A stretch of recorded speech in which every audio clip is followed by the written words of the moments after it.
over around the wicket. Um, Yeah, Akil Hussein bowling left arm orthodox, just sparing that ball into the pads there of Milius.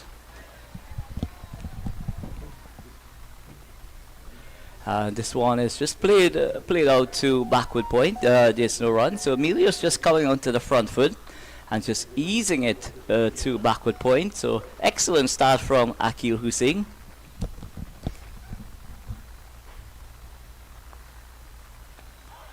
And this one is just a bit straighter. Milius just trying to tuck that around the corner there, not getting the connection, possibly playing a bit too early, and almost tapped it back to Akil Hussein.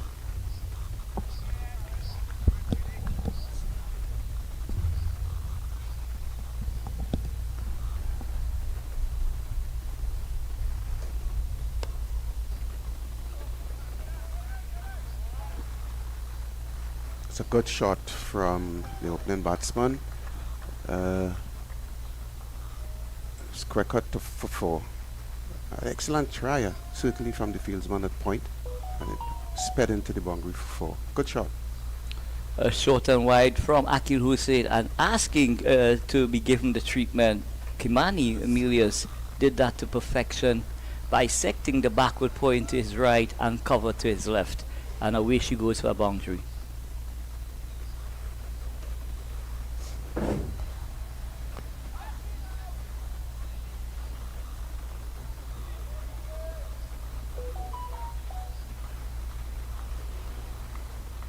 When I look at Camillus, it seems to me he's attempting to be a little too aggressive, too fast, but we wait to see if it will work out. We see the long on is now, the mid on has now gone to mid on, to long on, and the mid off, the long off is now back to a normal mid off.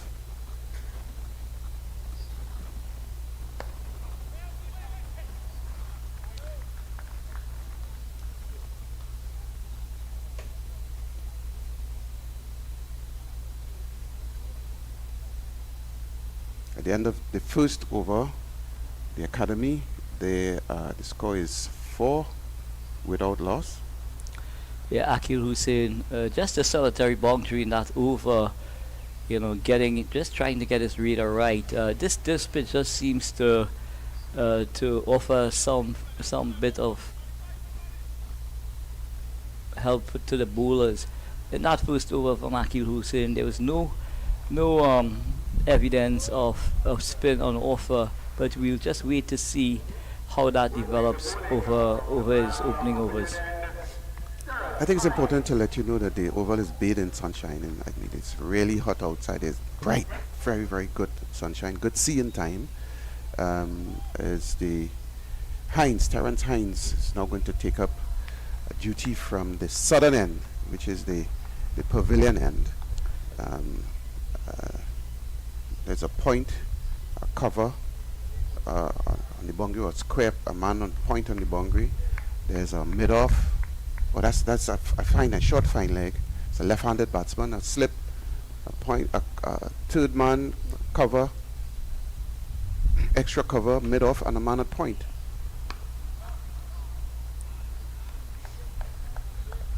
So Matthew Nandu short of a leg from Terence Hines. Matthew Nandu rocks onto the back foot, just caresses it out to that cover position. There's no run. So it's very, very interesting indeed to see the likes of Terence Hines being given his opportunity in this game, Lester. Well, they have to try everybody, because coming down to the finals, you never know when anybody would be needed.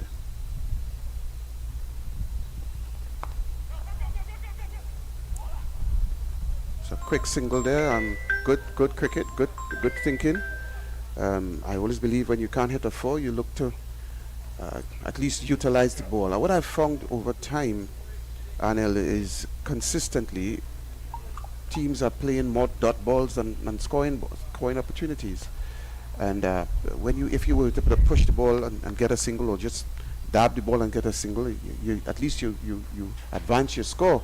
But far too often, it's just in the Caribbean, certainly is either you hit a 4 or 6, and most people are interested in hitting sixes, which really doesn't help.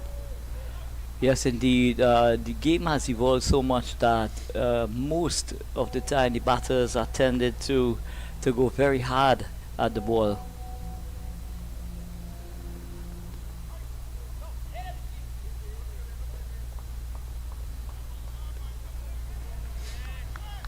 One of the things that could happen as well, has probably happened in the case with Jamaica, where you could probably underestimate the academy team or the other team that's a makeup team, and you feel that you have a right to win. And Jamaica scored 263 and suffered at the hands of this same team. Like, this team is a good side because they're just amalgamation of players, but in each individual can hold his own.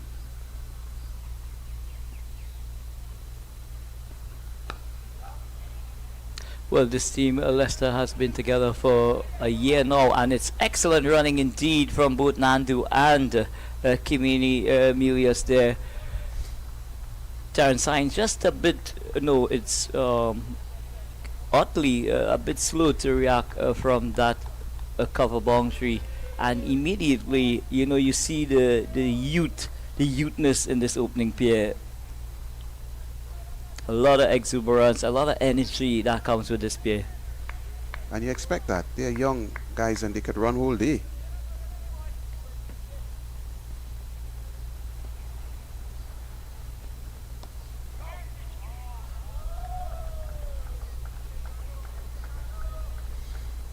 So, good. It's a horizontal bat. In fact, it's a vertical bat, and ball hit on the outside edge and flew through the man at point and what you could call a gully, and it sped into the boundary for 4. Yeah, so Terrence Hines being a bit wayward there, just offline a bit, but Matthew Nandu climbed into that delivery and pierced that, bisected that gap at backward point to perfection. So he's moved on to 7 with that boundary, to score 12 without loss, and we are in over number 2.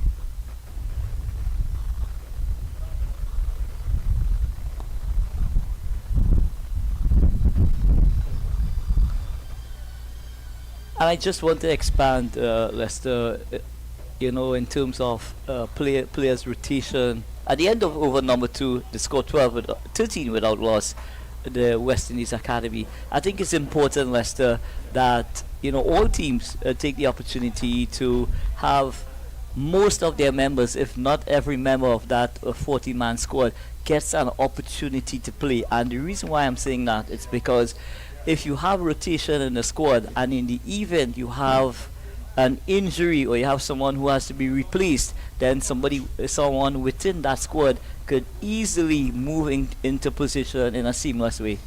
Which is what I was suggesting with possibly the West Indies, with the Trinidad and Tobago team, where Correa, who's been performing extremely well, has decided to take a rest. But if this were a finals or semi-finals, I'm certain he would have been playing. But I looked at him in the last game on television, and he looks a complete player, ready to continue playing for the West Indies.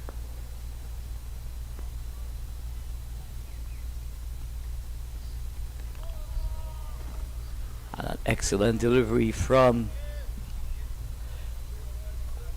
Akil Hussain there. It's the arm ball just tailing away from the left hander. You could see it's just on pitching, it's just tailing away from the right hand, from the left-handed Nandu.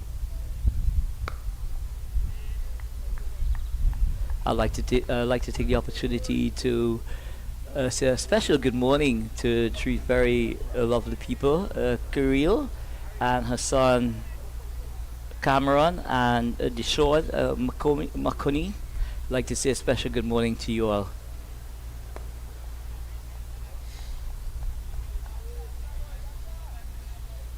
The first 3 balls, Akil has been on point, right there, thereabout. Let's hope it's not the commentator's curse, but he's doing what he's supposed to be doing and what he has been doing for years, tying down the batsman. So excellent work again from Akil Hussein. Just bowling wicket to wicket here, not giving Nandu anything to work with. Nandu just possibly trying to overhit the delivery, but only succeeded in playing it back.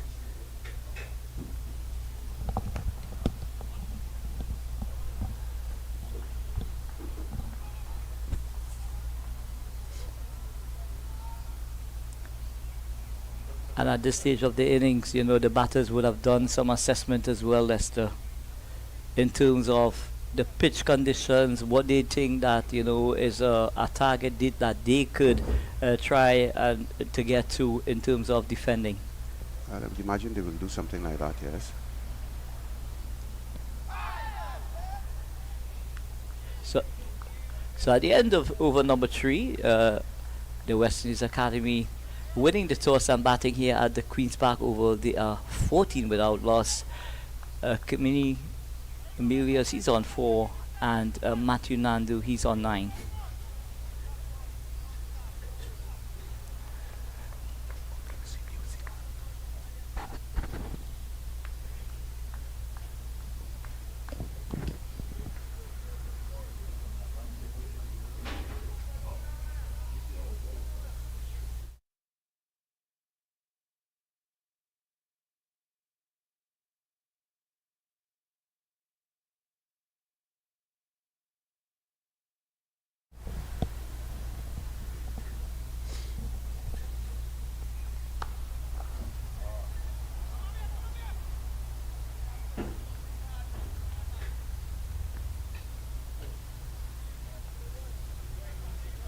See, Hines has started his first ball from his second over.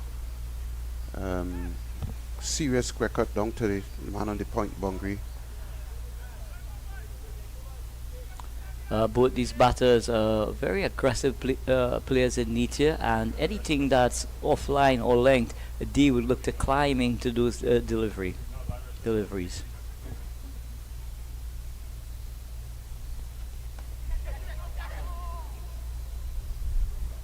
Square cut upish, and the man, you wouldn't call it a gully, a short third man. The ball went to his right and into the boundary. It passed in the air to his right and went into the boundary for 4.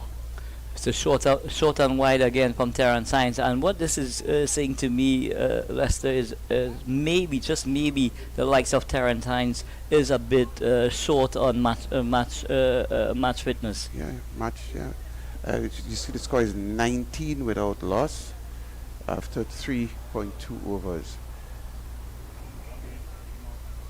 Sprayed the ball offside the off stump, and he got proper treatment in terms of the 4, but it wasn't properly executed.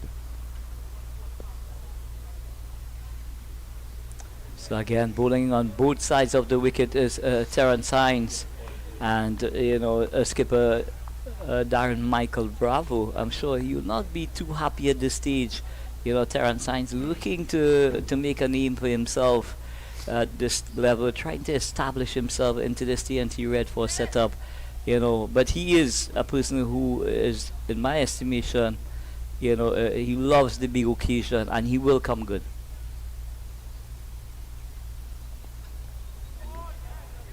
Good ball, beating the batsman outside the off stump. He's fishing for it.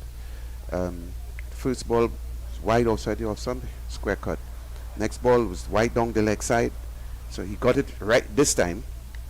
Let's see how often he can get the batsman to play offside the off stump, or certainly on the off stump. Yeah, consistency is the name of the game, so Terrence Hines will want to replicate that delivery. He starts asking questions of both these opening batters from the West Indies Academy. Again, line up on the bodies, not getting a consistent line.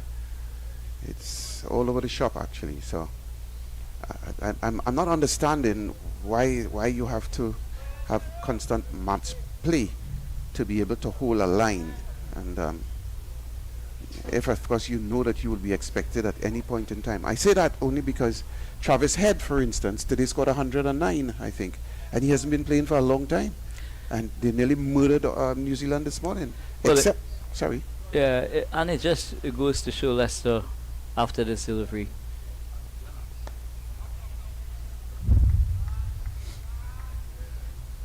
Yeah, it's just testimony, Leicester, that the guys who are not playing in that playing 11 is working maybe 10 times as hard outside, just waiting for that opportunity to present itself, to really make a very good impression. And Travis Head, show what a true professional, he That's is. it. You hit the nail on the head. What a true professional. Australia had a problem whether or not to bring him back, and if bring him back where, because the opening stands, they were doing well without him. And lo and behold, he came back and filled a void, as it were, and they didn't seem to have one. 109. So Australia, by the way, scored 388. 388. But at the end of over number 4, the West Indies Academy be winning the toss and batting here at the Queen's Park Oval. They are 22 without loss, and very exciting times to see these young men, these players who are on the fringe of a senior West Indies assignment, doing justice for the opportunity that they're given. Certainly. As I was continuing, I'll be continuing a little while. Australia made 388, I think it was, and New Zealand lost by 5 runs. By 5 runs. I mean, the last 2 games have been nail biters. So before, we wouldn't get in the World Cup, that is, we wouldn't get in any games close, and all of a sudden, yesterday's game with Pakistan, and was very, very close. So, well, as you and I would know, Leicester is coming on to the business end of the tournament, and now it's where the buck stops with the teams. There is absolutely no room for error, because what's on offer? points. Points are on offer, and they are at a premium. We've seen a lot of upsets in this World Cup as well, and it's testimony that the lesser teams, if I may say so, is catching up with the big boys. For sure. Hussein bang on target, not much Milius could do at this time, just prodding forward a bit tentatively. Akil Hussein, a very shrewd operator indeed, very skillful, got loads of skill sets in that arm of his. But a very good Queen's Park Oval pitch thus far. We're seeing consistent bonks, and I'm sure the batters, they will enjoy themselves until this ball becomes soft. Well, it probably was a very good decision to win the toss and bat first. Oh. So Milius just trying to possibly throw Akil Hussein off, but he's so talented, he's so aware of what's happening. He just, at the last moment, Leicester was able to push that ball a bit wider. He almost left Milius down the pitch. Down the track, correct.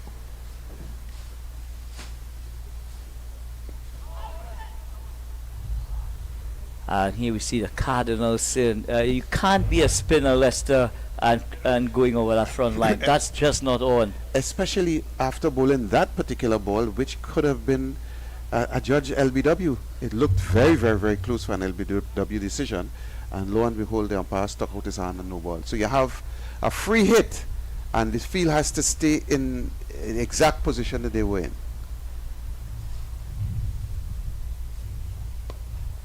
And just to expand on that point, Lester, for our listeners and viewers, when there is a free hit on offer and there is no rotation of the strike, the fielding team has to maintain that exact feel until that ball is bowled. That's right, exactly.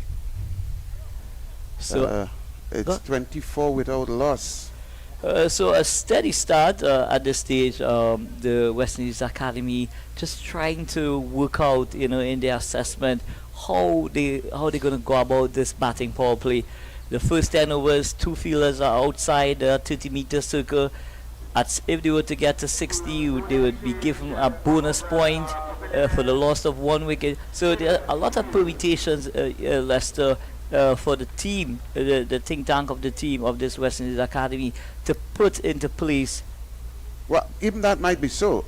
What I have found while watching and being here is that a lot of these players apparently aren't aware, or they aren't able to focus enough to actually steal those bonus points or to get those bonus points, because they get very close, and sometimes they go into a sedate position and don't capitalize. So there's a change in bowling from the Brian Lara Pavilion end. It's that man, the West Indies speedster, young, exciting fast bowler from Central Trinidad. Jaden Seals just coming back from injury, really trying to feel his way back into regional cricket here, and at this stage here, just wanting to get back to where he was, Lester. This young man, we see Yannick Araya, Enjoys carrying out water and like at the battery for a car he has there. he seems very excited, taking the towel and the drinks out to the guys in the middle. Kian Otley, is having a good laugh. They are down at that deep backward square position. Oh my goodness. That could have gone anywhere there. He was just hanging his bat out to dry there. It took the outside edge and beat the third man inside the circle. So Jaden Seals, a moral victory, Lester. Yes, it went for 4 nonetheless, where it flew past where third slip would have been. And of course in white ball cricket, it's hardly any third slip, except for this morning with Stark, where he took a comfortable, even though difficult, comfortable enough catch to dismiss the first batsman. So 29 now without loss. We enter the 6th over. Yeah.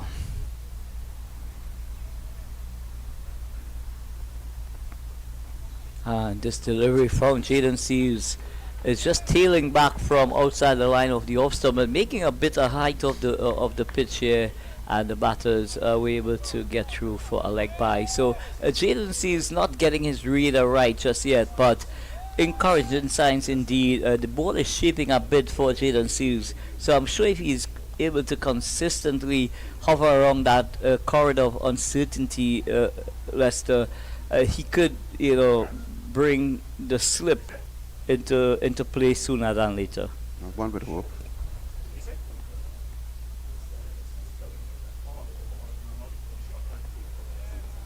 And I love his aggression. And Lester, the CWI have taken a bold step, in my opinion, to allow bowlers 3 short pitch deliveries for for this tournament. So, it's encouraging signs for young fast bowlers to really running, bend their backs. What I want to see though, I want to see on those surfaces, I want to see a tinge of grass that might just lit up the eyes of the fast bowlers. Well, that might be so, but Trinidad and Tobago team is stacked with Akil Hussain, and they have Narain and others, so you don't expect that here at all when you're coming up against Trinidad and Tobago. Would you want to refer to it as home advantage? Well, that's why you're playing in Trinidad and Tobago, I'd imagine. And then Correa might have been playing as well, and he has been the man leading. He's been getting a lot of 5 wickets. Well, having taken that into consideration, Lester, we also have to take into consideration over the duration of this tournament, the pitches are going to become slow and low. It's going to be wearing away, and to me, that in itself is going to bring the spinners more and more into the tournament. That might be so, but we have been seeing a lot of good pitches being prepared here at the Queen's Park Oval. The last game I was here, it was a properly laid wicket.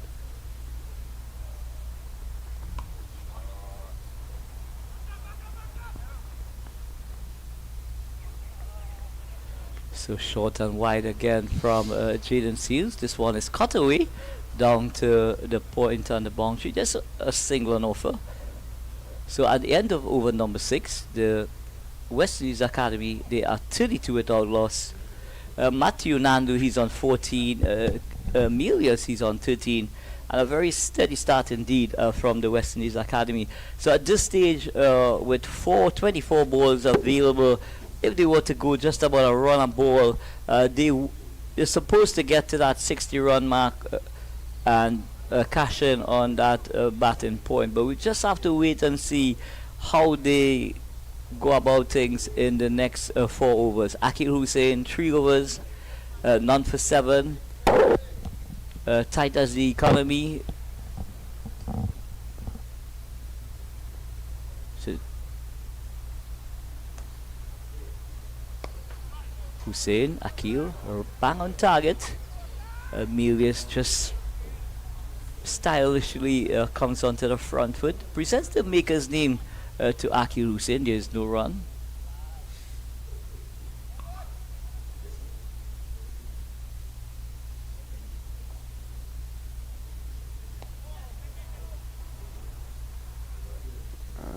Akil again is doing exactly what you expect from him, thereabout, and keeping the batsman in check. Yeah, he's keeping them honest. That last delivery of Lester, just a hint of grip on offer.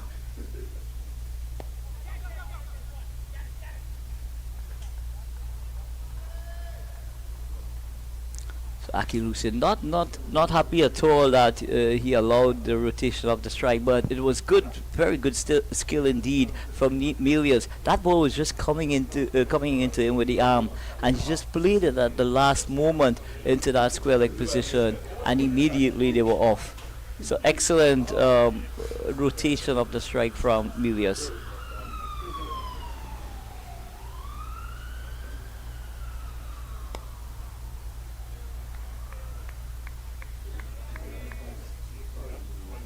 So it's 1 run.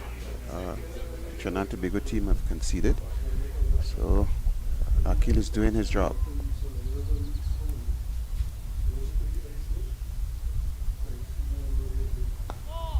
If anything at this stage, Leicester, Akil will just want to have a wicket in the wicket columns. He's definitely bowling to a plan. He's doing the business for his skipper, but the skipper will want him to try and make some early inroads here at the Queen's Park Oval. That's for sure, Akil.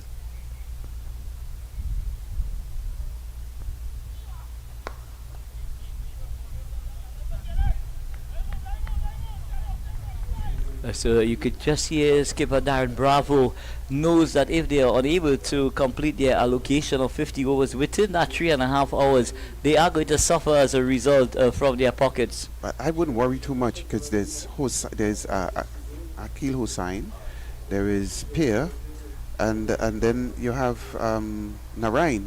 So that's 15. 30 overs. That's 30 overs. So you need to worry too much. You have Jaden Seals, and then you have Philip, whose run up is not that far. It's right there. You mean Terence Hines? Terence Hines, sorry, yeah. So it's not a big ask for them to complete what they need to complete in the 3.5 hours. But you need to be vigilant. Oh yeah. You need to be vigilant, in the execution, because if you start falling back, then at the end of the innings you start with a millimeter. By the time at the end of the innings, you possibly could be about a foot away from what you want to achieve.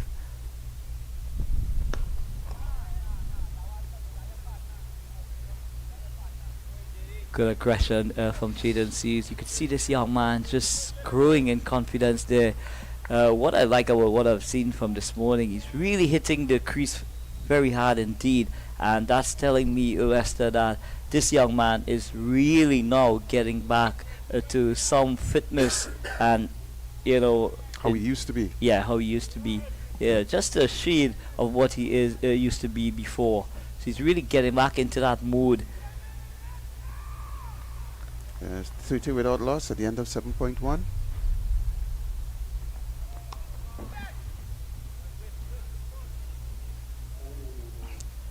And a very poor delivery indeed, short and wide outside the off stump. All Milius needed to do was make that connection. He did that brilliantly by uppercutting that ball over that slip position, and it goes into the third man boundary for 4 runs. Move the score on to 37 without loss. 37, 23 away from getting themselves a bonus point. Are they going to take it on, or are they just going to continue in this vein where they just look to keep rotation?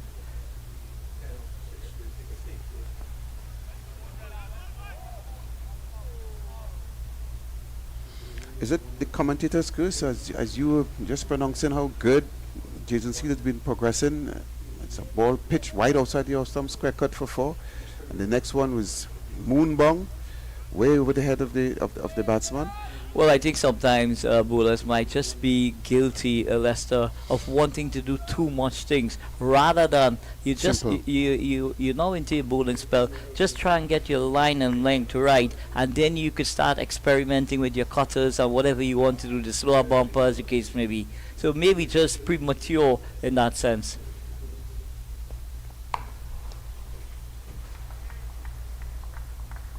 And this is short and being punished. Banged away.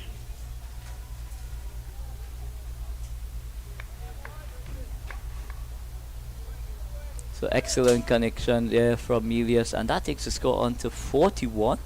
42, my apology. The wide.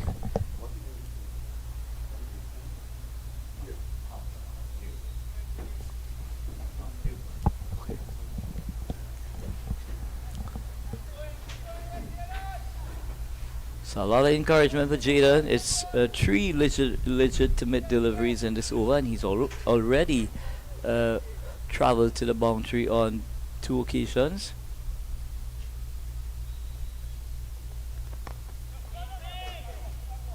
So intelligent cricket all round from Milius there, just getting into line, taps it out to that gully position. There's no run and offer. The score remains on 42.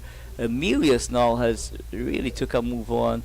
He's accelerated to 22 from 27 deliveries. Matthew Nandu has given them very good support indeed, Lester. For sure, yes, they look competent.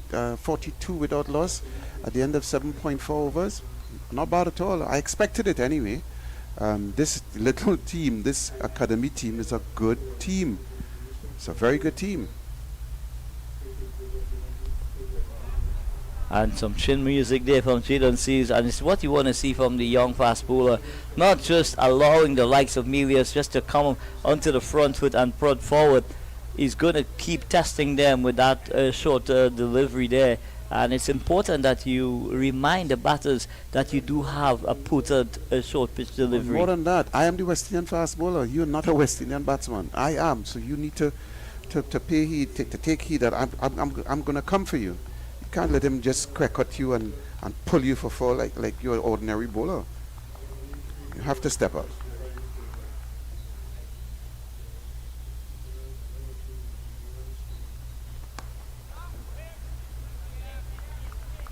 And some wonderful work there at backward point, and it's no other than the man Jason Mohammed, as we call him, 03.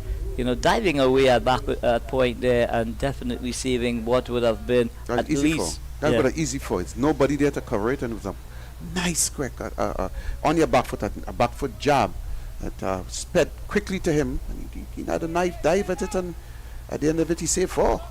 Yeah, and you know, there's a lot of noise on the ground about his age and stuff like that. But you look at this man, Jason Mohammed. He is in supreme fitness.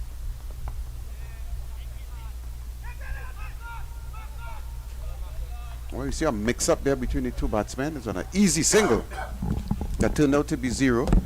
That turned out to be 0. So at the end of it, Trinidad and Tobago and in the field and the academy, they're 42 without loss at the end of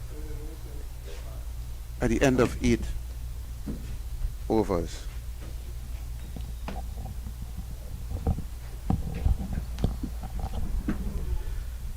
Thank you very much, Lester. At the end of 8 overs, as you mentioned, 42 without loss. Milius on 22 and Nandu on 14. Vidya Rampal alongside Christopher Ramsaran checking in here. Christopher, the former CCC player and, of course, a left-arm wrist spinner, one of those rare commodities that we have in cricket.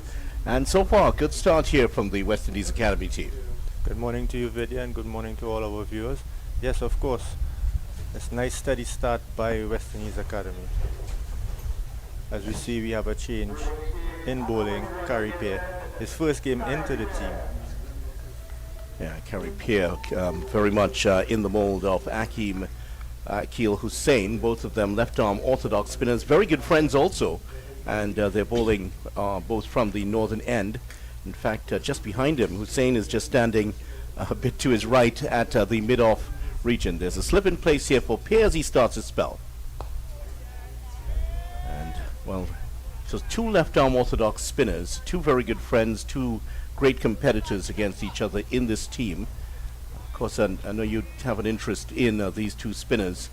Yes, of course. Good friends of mine. Pulled away. There's a man out there. Will he catch up with this one? It's rally traveling.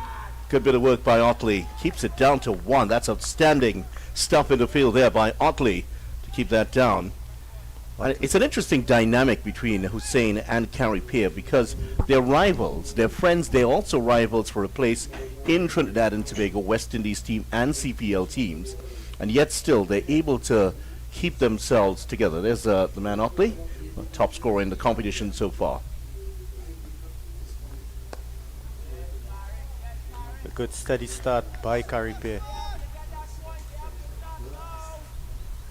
Carey Peer in the side today. Evan Lewis, Yannick Carrier, and Shannon Gabriel left out today by Trinidad and Tobago. Can't beat the mid-wicket fielder.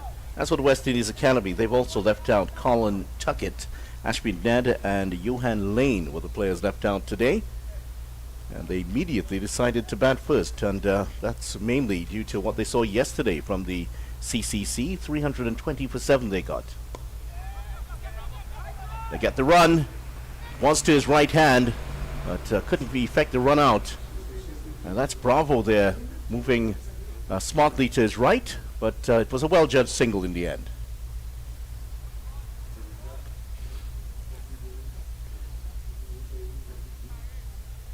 So it's a situation here where the Trinidad and Tobago team at the top of the table.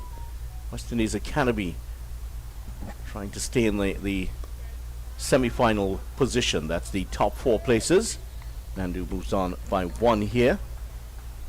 End of the over. At the end of 9 overs, the West Indies Academy team of 46 correction without loss. And at the other end, Jaden Seals hasn't quite settled just yet. It looks like we might be seeing the introduction of the mystery spinner himself. Sunil Narayan looks like he's going to be coming in. Big moment in the game, perhaps. Yes, indeed. And there is Carrier on the field there, just doing the 12-man duties today. He's carrying a slight niggle, so he's been left out. 2 5-wicket hauls, a 50 and a 45 for him in the tournament so far. He's been, if there were the rankings for the MVP, that'll be the man so far in the tournament. Runs and very good wickets. Good value for keeping Trinidad and Tobago at the top. And there he is, the man who everybody's been waiting to see. Sunil Narayan, also a fine bit of work in the last game. Got a couple of wickets and scored a 33 of 12 deliveries it was. Showed his prowess with the bat also. He's not short of the bat, with the bat at all. Yeah, he certainly isn't. And bowling in the dark shades today. And this, of course, as you can see, the right hand hiding behind his right thigh, as he is taken to do. Spinners, as you know, they have to keep their tricks as well hidden as possible. On the money. He starts on the money, Sunil Narayan. Doesn't he always? He's just so good. Always at the batsman. Never gives them a chance to breathe here. And a big test for young Matthew Nandu and Kimani Melius. May not have seen quite a lot of him. And we would want to think that Matthew Nandu coming out of Guyana, he could play spin very well. A diving stop by Bravo there. What is Bravo doing? Doing a somersault on the field. He's just having some fun. Oh, he's enjoying himself, isn't he?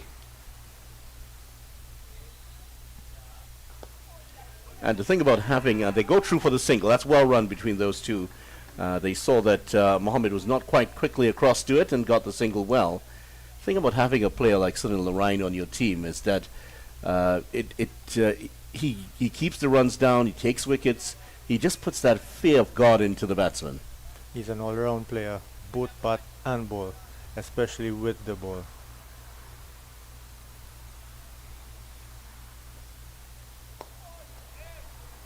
The two youngsters showing the veteran Trinidad and Tobago and West Indies player a lot of respect here, as they should. Wearing number 24 on his back today. It's not his age, by the way. He's a little bit older, a little bit north of that. Milius comes down the track and almost chips that straight back to Narayan. As you were saying, Vidya, not his number on his back. Just 35 years of age and still looks good. Ooh, that was not far away from Narayan. Just a couple feet away from being a return catch. Yeah, he didn't quite yet made a late adjustment there, Milius, and played it well. And you could see him just working it out in his mind what delivery that was. That was the one going away from him. 47 without loss after 10, and Narayan has come in and he has been able, he and Carey Peer have been able to keep the West Indies Academy under that score of 60, which they were trying to get that bonus point. 47 without loss after 10. And Peer is going to continue here. As you see, a good steady start by these two youngsters.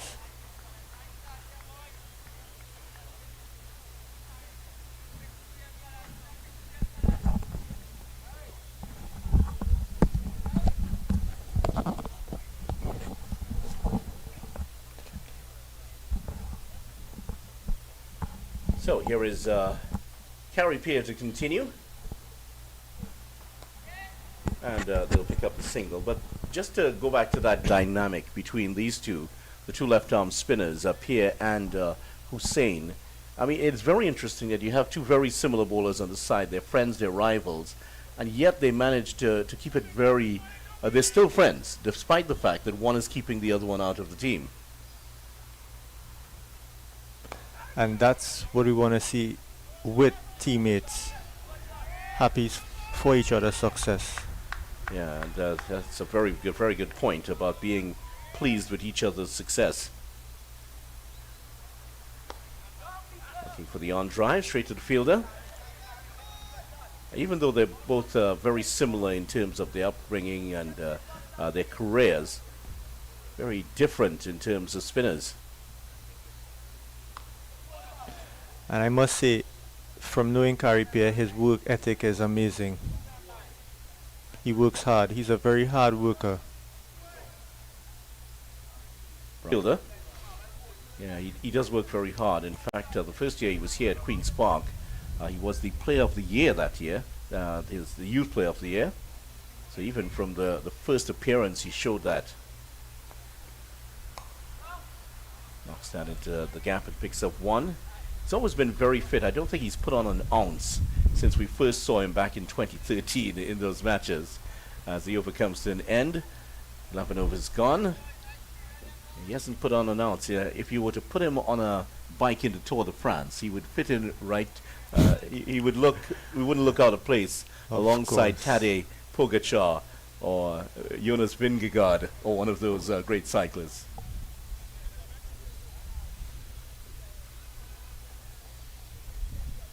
.49 without loss after 11. So the scoring rate has started to plummet here for the West Indies Academy.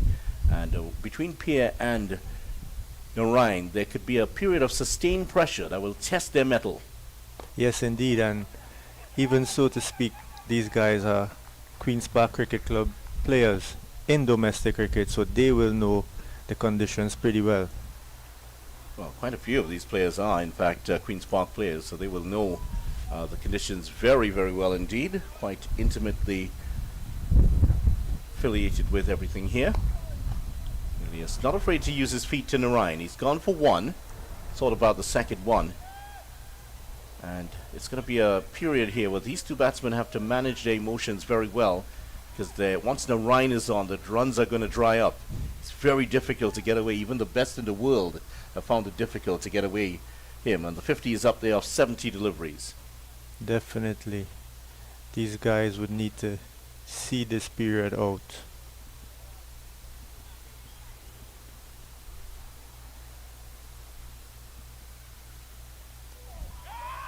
And we'll get the single to the right of Carey Peer this time. Narayan has 7 wickets in the tournament so far at an average of 11. That's brilliant stuff from him. It's only bettered by Carrier, whose average is 9.92 for his 14 wickets. But Narayan's economy rate is what is staggering. Hit into the outfield for 1. Narayan has been giving away runs at 3.34 and over. Boy, would you give your right arm for that, wouldn't you? Of course, any day. What an economy rate. Phenomenal player for Trinidad and Tobago and the West Indies, and for all of those many franchises that he has represented all over the world. And even so to speak, his List A wickets are 177 with a best of 6 for 9. So that speaks the caliber of player Sunil Narayan is. That 6 for 9 came right here at the Queen's Park Oval. Sure, he'd be ringing out the off break here to the left-handed Nandu. Thought about the single briefly, but pulled out of it. Yeah, that was a phenomenal performance by Narayan here against Guyana in that 2016 final. Our colleague Riyad Emrit was captain of the team that year. It's a bit like having a loaded gun, aren't you, when you're captaining Narayan? With his armory, anything is possible. Yeah, it's more than just having one gun. It's like several different weapons that Narayan brings. And that brings an end to another frugal over from Narayan. And 54 without loss after the 12 overs. Colleague Ruskin Mark is in. He's warming up right now. And he'll be in just about 15 minutes or so. So 20 for Nandu of 29 deliveries. Milius, 27 of 45. So the scoring rate has definitely started to plummet here. Pierre, just 5 runs off his 2 overs. They were able to pick up 5 runs, around Narayan there in the last over. Excellent start by Kari Pierre, coming into his first game for the tournament. And he would definitely be looking to make a mark.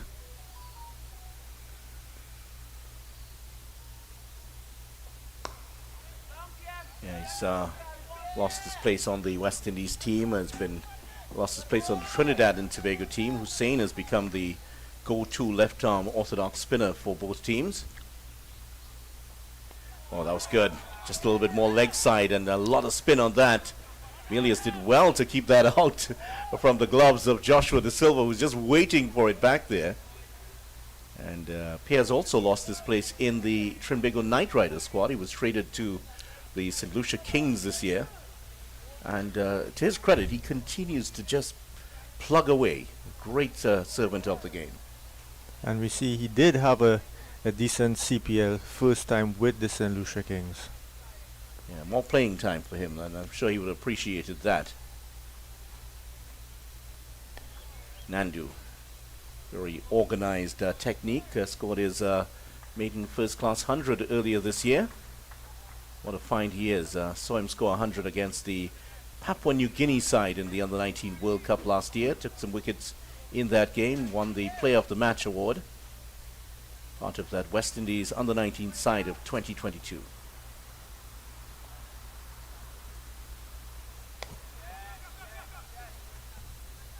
There you go, another single.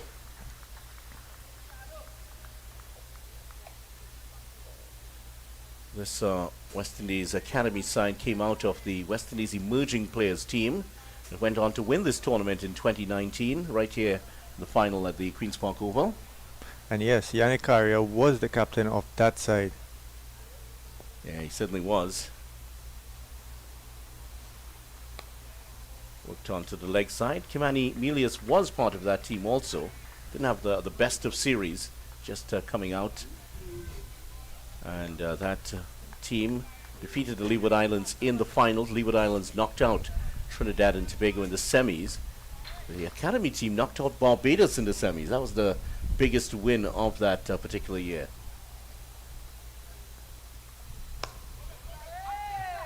That's why Barbados would have enjoyed beating them in the game previously. There was a little bit of memory of that particular semi-final loss in there. 13 overs gone, 58 without loss. And the good start continues here for the West Indies Academy. Good start by Red Force. So yesterday, just to reflect on what happened yesterday here, match 16 of the CG United Super 50 Cup, Jamaica Scorpions putting in the combined campuses and colleges to bat. They got 320 for 7 of 48 overs, 71 from Demario Richards, 56 from Jeremiah, 51 from Allen. Allen hit a 6 yesterday that clipped the top of the Constantine stand yesterday. That was the biggest hit I've ever seen here. And it picks up another single square off the wicket here. And quite adept at just breaking the wrist and finding the gaps, these two young batsmen. Going back to Allen, he seems to be one for the future. He certainly is. And don't think, given the way that he is playing, I think it's going to be long that you're going to see him finding his way into a West Indies team. Whoa, almost played that on. Very, very uncertain against Narayan and almost getting through the defense there, the mystery spinner. And this is when Narayan gets tricky. The mystery of Narayan. Both ways. Pops it up and gone. Straight into the hands of the fielder. Bravo takes the catch. Almost bowled the ball before. And then going for a more aggressive shot. And Milius holds out. And Narayan has struck here the first blow. West Indies Academy losing their first wicket. And a rather soft dismissal caught by Bravo of Narayan. And the first wicket is down for 59. Oh yes, indeed. And this is the experience of Narayan. And Bravo, of course, will take some credit here, positioning himself ideally. And Milius maybe just trying to play across the line of it slightly, just clipping the catch straight to Bravo. And Narayan, the champion bowler for the TNT Red Force, has struck here. Here's another look at how it's happened. Just stripping it straight into the hands of Darren Michael Bravo. Yeah. Soft dismissal. It looked like the one that was going away from the right-hander. That's the carom ball that he bowls. People call it a douchera, but it's actually, he flicks it with the fingers, yeah. And it is that, well, you've worked it out. It's the ring finger, actually, that does most of the spinning, doesn't it? Yes, and again, with Narayan hiding that ball behind his back, it's even more tricky for the batsman. Yeah, that's one thing that, as all bowlers, as all spinners, especially these mystery spinners, they come in and people start to work out. There's a lot of video analysis. They start to work out what you're doing. And he started to improvise by hiding the hand behind his right leg so that they couldn't see, because it's fairly obvious, because that ball that goes away from the right hander, it's actually held just in front of the fingers. The ring finger flicks. It's an unusual ball that would have been seen in the past. Gleason and bowlers like that in the past would have used it. Yes, indeed, and we see Jack here, Iverson also was the first one to use that particular type of delivery. and we see here now we have Leonardo Julian, the young Trinidad and Tobago wicketkeeper, comes in to face the experienced Sunil Narayan. Yeah, he hasn't had a great tournament so far, Leonardo Julian. Chance here for him to make some runs. 106 runs so far, 26.50. And a couple of 50s for Leonardo Julian in this tournament. Yes, a couple of 50s, but he's had some low scores also. So he'll be hoping to put in a good score. And there's a little bit of encouragement for him here, because this is against his home territory. Oh, that's no appeal from the Rhine, mostly from behind the stumps. And that hit him on the pads. Didn't know too much about that one. And that one came back into him sharply, hitting him a bit too high.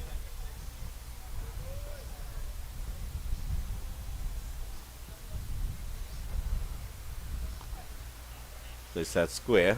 He's definitely reading off the pitch here. He's not anticipating what Narayan is going to do, but you would expect Narayan to really swing those off breaks in at him from around the wicket.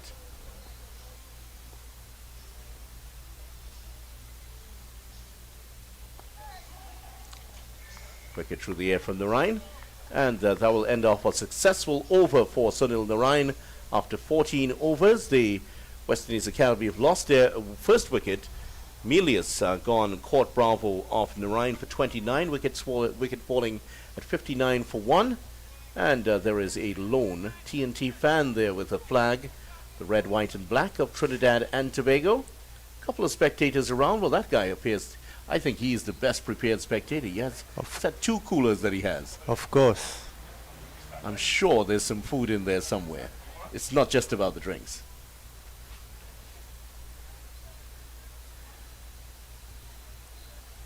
So 23 for Nandu. There's another Trinidad and Tobago flag and a few more spectators on that side. One gentleman wearing his mask. And of course, COVID-19 is still very much around with us, and if you are one of those people who are perhaps you're suffering from some respiratory illness, it is a wise decision to wear your mask still. More Trinidad and Tobago flags. Fans have come out to see their heroes perform here. And Carrie Peer continues. 3 overs, none for 9.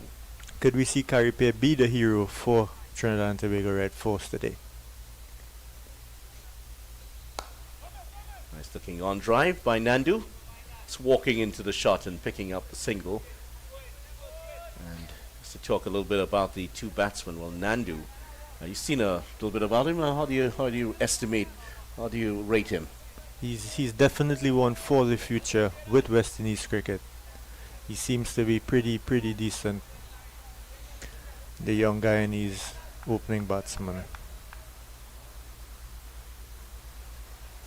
A little bit of Narsingh Devnarayan in Yes, the way he of bats, course, does it? of course, yes, yes. Of course, he would have grown up seeing Narsingh Devnarayan. I'm not sure if he saw much of Shivnarayan Chandapal. He may have seen the very tail end of Chandapal's career. But definitely he would have seen Devnarayan, who played for Trinidad and Tobago also.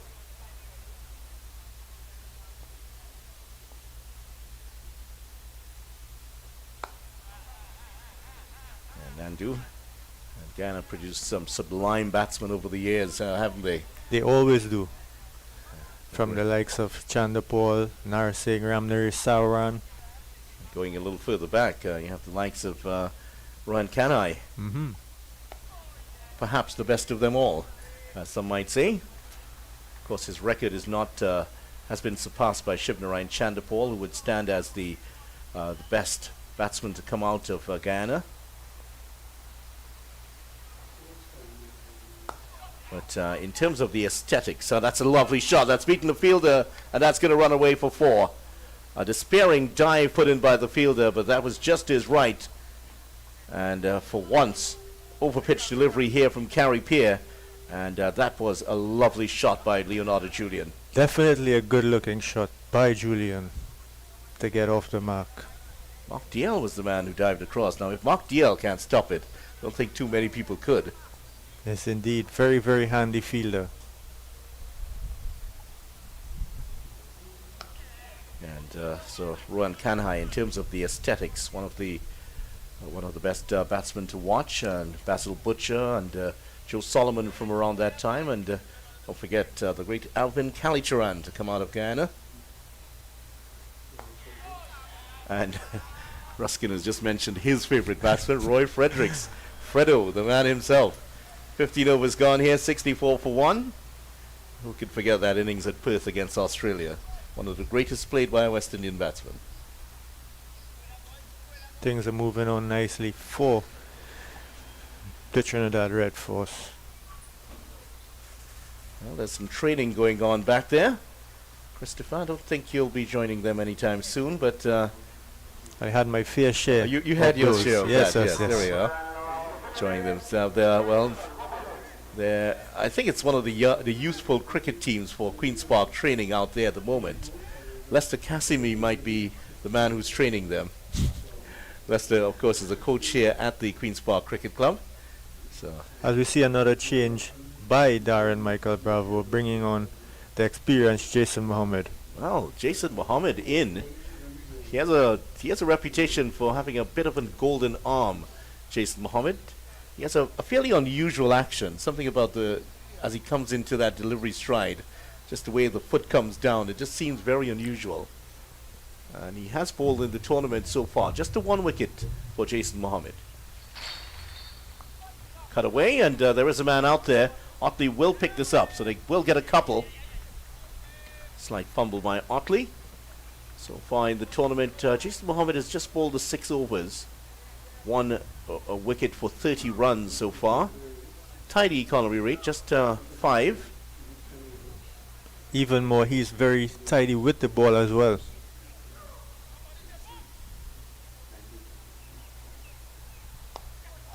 That's driven through the cover region. This will run close to the boundary. Not a full-blooded shot there by Nandu. So it's easily picked up by Otley. Wouldn't have gotten to the boundary. It slows up. Another couple of runs. And Nandu seems to be getting into his work.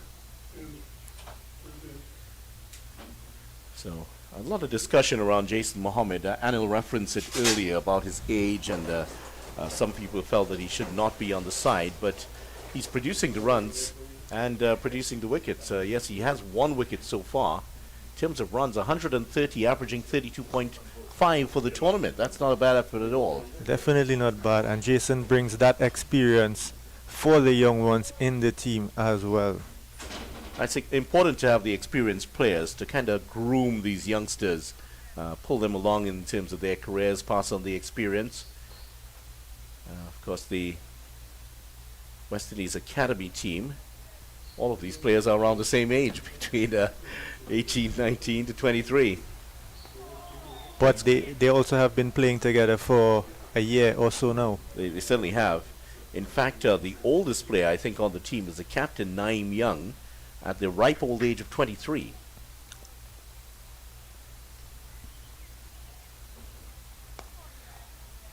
I guess he's the Methuselah of the team, if you want to put it that way. And him being so young as well, he does have some experience with cricket.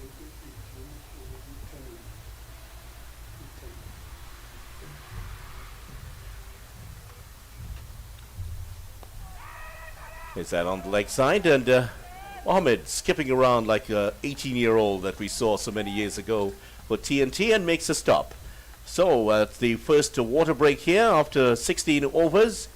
The West Indies Academy is 69 for 1, and this is a good start from them.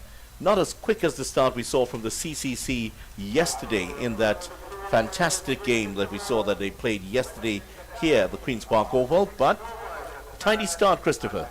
Indeed, a tidy start. And Julian out there, he is still not out on 4, and Nandu on 29. So we'll take a short break ourselves, and we'll be back after the water break.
Welcome back. West Indies Academy 69 for 1 after 16 overs. That's after the drinks break. And we're going to see Carey Pier continue from the northern end of the ground. Bright sunshine here at the Queen's Park Oval. And it's a wonderful day for cricket. Lord Relator might be picking up his guitar and singing those lines right now. Yes, indeed. The sun is out in all its glory. The Indians aren't here, though. They were here earlier this year, but you get the picture. And this has been a polished start here from the West Indies Academy. Julian on 4, Nandu on a very nice 29. Here he is facing up. Yeah, just a real picture he is, Matthew Nandu. Great talent. And you often see in the longer version of the game, the shorter batsmen tend to, with that low center of gravity, they're the ones that dominate the runs. Yes, indeed. Nice looking on drive for 1. How would you bowl at Matthew Nandu with your left arm wrist spin? I would try to keep it as close as possible to him. I see him as a good driver of the cricket ball, a good cutter of the ball, so you don't want to bowl too much cut deliveries to Nandu.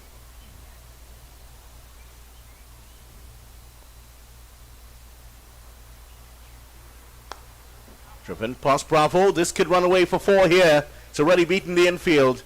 And no one's going to catch up with that today. Lovely shot. Elegantly played by Leonardo Julian. Second boundary. A very, very, very good looking shot indeed by Leonardo Julian, getting into his work for the West Indies Academy.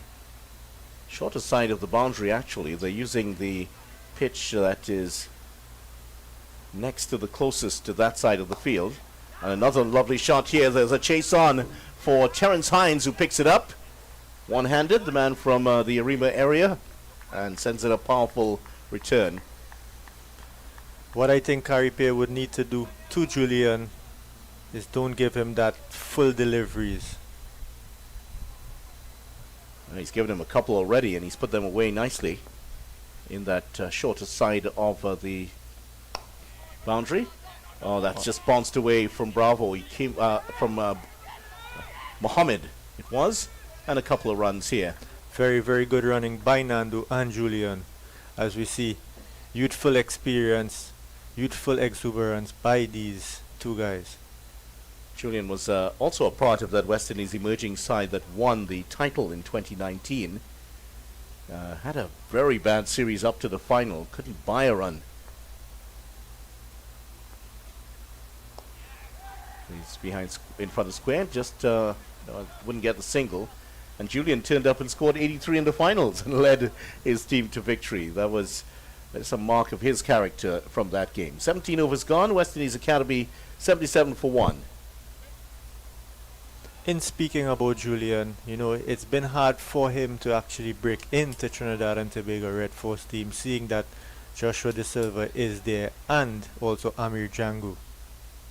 Yeah, and before that, and I mean, Ramden has just gone off the scene, so he's another one who is in there. Trinidad and Tobago having an embarrassment of wicket-keeper batters, but De Silva is the incumbent. He is the West Indies wicket-keeper. Oh yeah, and he definitely deserves his chances with Red Force and West Indies, having proven to beat that guy for that spot. Well, that's why Julian, this is an important game for him to really let the selectors here know what they're missing out on. Cut for 1 at a deep backward point. Yeah, and we've seen the players do well against their home countries, or they relish these particular games. I'm sure when you would have been playing for against Trinidad and Tobago, yes, of you'd course, have felt that excitement. You always want to do well. Nicely played again. This time by Nandu, just getting 1. And going back to that, yes, we would all want to do well playing against our home team, to open up the eyes of the selectors, to have that need to do well. I like that. Open up the eyes of the selectors. that does say a lot. Half the over gone here from Mohammed in his second over. Just the 7 runs conceded so far.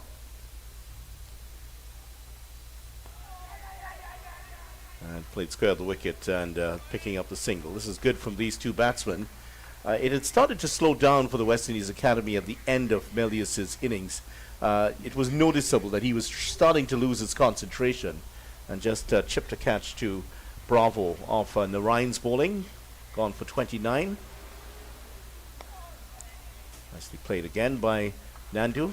Trying to cramp him up for room here, but he's manufacturing that space very well to work the ball off his stumps. Yes, because he's that type of player. He's a very wristy player.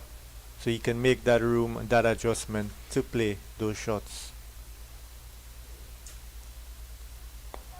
Hit straight back and put down. Well, that was a tough chance, but you feel that with Jason Mohammed, he really should have taken that catch. That was hit powerfully back to him. And take a look at this, Christopher. Should he have taken this? Oh yes, indeed. Just one hand. Having two hands, going for it with two hands, he would definitely have a better chance at getting that catch. Well, that's out to 18 overs. The West Indies Academy are 80 for 1, and that'll end off my time with you. And Christopher, it's going to be a double change. Ruskin Mark is going to come in with Anil Lakan in just a few moments.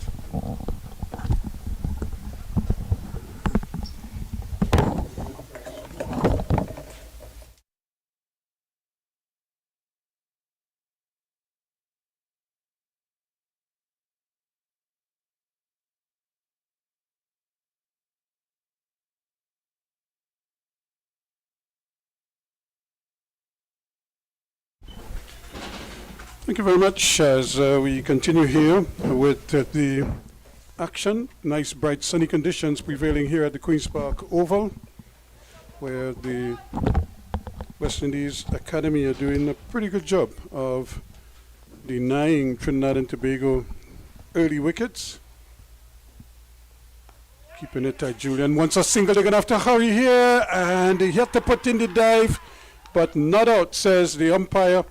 And was a good pickup and return, and unfortunately Nandu had to put in a dive here. It was a risky single, and certainly there was a little bit of hesitation as well, and at the end the return was a good one, but I thought he was able to make his ground in the end there, but no need for a single like that at this point in the say good morning to you, Anil. Yeah, pleasant good morning to you, Ruskin. Pleasant good morning to all listeners and viewers wherever you may be around the globe.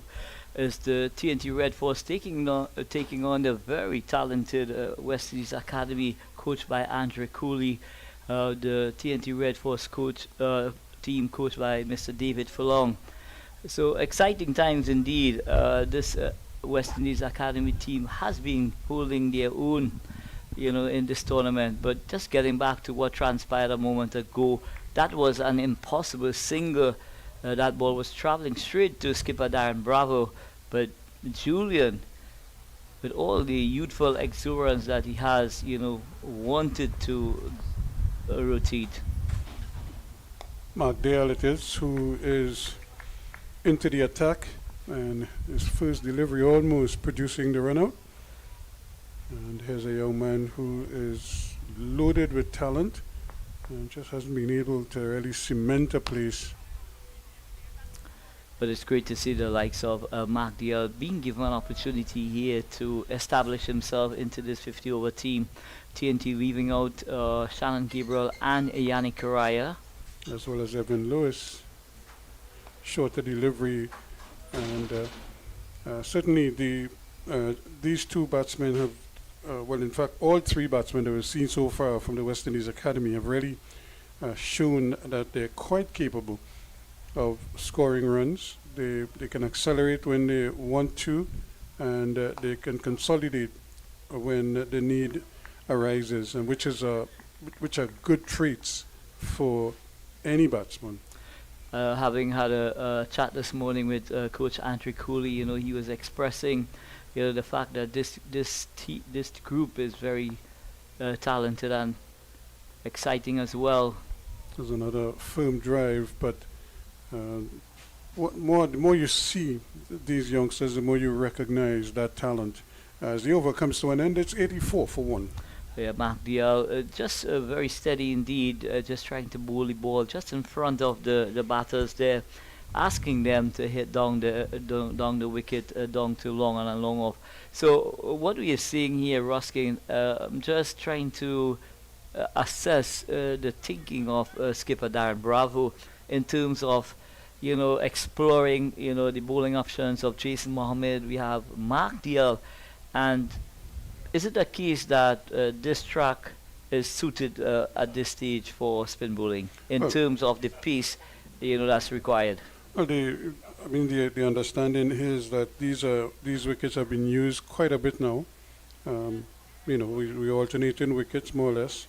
These two strips, just one apart from the other. So I would imagine at least 3 games have been played in this, and then probably a similar amount on the other one. So I think teams are looking at the wear and tear on these pitches. Again, kudos to the Queen's Park ground staff. They've done an amazing job, not just with the wickets, but with the outfield, and even with the covers when they had to. And so they've really made it possible to get as much cricket as possible. And here they go again. We just saw a drop catch a short while ago off his own bowling. And if you're going to take a catch, you want to take it off your own bowling. You don't want to drop it off your own bowling. Yeah, Jason Mohammed had a valiant effort indeed with that cotton bowl from Leonardo Julian. Unable to hold on, but Jason Mohammed, you would trust him 9 out of 10 times, to have that catch. Down the wicket he comes again. This is a good use of the feet. Just to get to the pitch. Didn't try to hit it too hard. And just stroked it for a comfortable single. We've seen a lot of spectators coming in. I hope we see a lot more. It's a Saturday, so a lot of the die-hard cricket fans, no doubt, making it an occasion. It's free to the public, so if you're anywhere nearby, hey, come on down. A little bit of cut in there and careless, you'd have to say there. And because Akil Hussain had that covered, but certainly didn't go down as far as he needed to. And that was that. Yeah, so that one, Nandu just pressing that ball to Akil Hussain, but it's sped across the turf.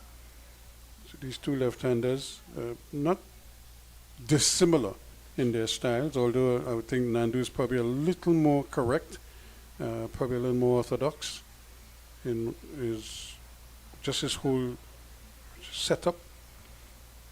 And you see more and more of these spectators. I'm sure they're enjoying the tension out there in the middle. And once again, it's a similar shot to what we just saw from Nandu. Now it's Julian's turn to use his feet to get to the pitch and pinch a quick single to end the over. 88 for 1 after 20. Yeah, so Matthew Nandu continues to prosper here at the Queen's Park Oval. He's now on 37 from 50 deliveries. Leonardo Julian 15 from 21. So a very interesting passage of play, I must say to you, Ruskin, in the sense that the West Indies Academy just seems to be buying their time when they're gonna really pull the trigger. At this moment, it's all about rotation of the strike. They're just going about 4.8 runs and over, which in my estimation is not bad. Maybe possibly for the next 10 overs, we want them to get up to that 6-run mark per over. Yeah, it's really about pacing the innings and understanding, what you need to do. The preservation of wickets is also a critical component of building a big score. And of course, the running between the wickets, and we've seen these two almost got themselves in a tangle a short while ago. Yeah, Leonardo Julian, he seems to be in a hurry. I don't know if he's traveling this evening or sometime soon, but he just seems to be wanting to leave. Well, there's some batsmen like that. You've never seen Lester Casimir, but have you? No, I haven't had the privilege, Ruskin. See, apart from being bespectacled, he was very busy. And I don't think he ever saw a delivery he couldn't hit, and hit hard. And that kind of like was the mantra by which he lived, and but was a very, very busy, almost always in a hurry to score his runs. Well, it's great to know that, he did show a lot of intent as well. And again, this is good cricket though, because they just, if they're not hitting boundaries, they're rotating the strike, which is something we've seen quite a few teams have difficulty doing, even in this tournament. Yeah. And Trinidad and Tobago is one of those teams at times they tend to struggle with their rotation of strike. Yeah, because they do have ball strikers. Now, here they go again for a quick single. They think of a second. The touchdown is there, but then they change their minds. Well, turned to be a good decision in the end, but I think that it was probably out of respect for Carey Prayer, because he is such a dynamic fieldsman.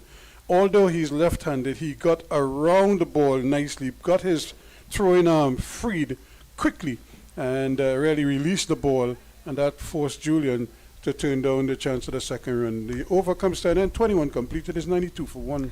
Yeah, so the West Indies Academy continuing to build a formidable platform indeed for a launching pad, later down in the innings. With 9 wickets still in the shed, Ruskin, we could see a huge assault at some stage during the latter part of this innings. Well, I'm sure that is the intent, and you would hope to see something like that. However, I think Darren Bravo must be thinking Sunil Narain probably to do two things. Of course, to stem the flow of runs, but also to try to take wickets. The wicket isn't a big spinning wicket. I don't think they're getting prodigious turn. So he has to be careful. You don't want to use up Narain too early, and then you don't have, when we get to happy hour, you have nobody there who could do a job for you. And as we both know, the king himself, Sunil Narain, he relishes the opportunity to bowl at the back end of the innings, especially when guys are trying to express themselves. He's such a wonderful bowler indeed. Once he is on sound, the best in the world struggle to get him away, Ruskin. Yeah, well, I think international batsmen, and I want to believe regional batsmen, have come to the conclusion that because of his action, it's almost like you have to think about 2 deliveries in your mind. If it's going to turn, or if it's going to turn in, or if it's going to turn away. And you're watching him with this big off-break action, only to see the ball spin in the other direction. So it's something that you have to be constantly mindful of as you bat. So I think most of them tend to read him off the pitch, and in doing so, it's very difficult to attack him and attack him successfully. There's a cut, he's cutting, and the appealing is out. Well. Nandu, that one kept a little bit low. He's not happy at all as he puts his hands on his hips and he just stands there and probably just reflecting on what just went on there. But he's not happy. You look at it again. Cutting at one. It kept a bit low. He cut over the ball. So if anything, it hit the under edge. And he isn't happy at all with that. And he goes off very dejectedly. Now he gets the Phil Simmons walk. Yeah, Matthew Nandu getting to 39 from 52 deliveries. One of the cornerstones of this West Indies Academy batting unit. And this is very disappointed indeed. I'm not sure if he's disappointed with the shot that, the under edge, or is it a case where he wasn't pleased with the umpire's decision, Ruskin? Well, it could be a combination of both. You can look at him there, he's cutting at it and definitely cut over the ball. Whether it hit the under edge is left to be seen. But look at where the ball kept a little bit low. Watch, he's cutting over the ball. And wicketkeeper Joshua De Silva has his gloves waiting to receive it. And he was so low down to take that. And look at him, he's just very dejected.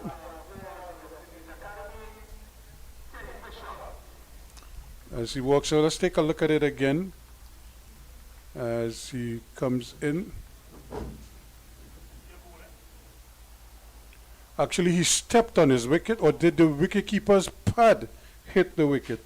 Now look at look at Joshua De Silva's right boot, right knee. Because I don't think Nandu's pad got back there that far. Right? I think it's Joshua De Silva's pad that clipped the stump. But if that's the case, if that's the case, the case square in leg question, umpire is the one who should have ruled on that decision. So if they're appealing for bowled, he wasn't bowled, first thing, and I don't think he hit his wicket either because he was so far. There's such a big distance.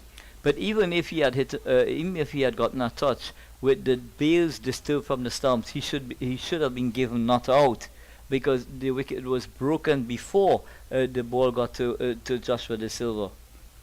Well, it was a sort of a bang-bang play in that regard. And here they're appealing for another LBW decision as we have Teddy Bishop at the wicket. So out comes the very talented Teddy Bishop. He's been around the circuit now for possibly 2 years. So really looking to now establish himself at the regional level with this West Indies Academy team, coached by Mr. Andrew Cooley and Mr. Griffith.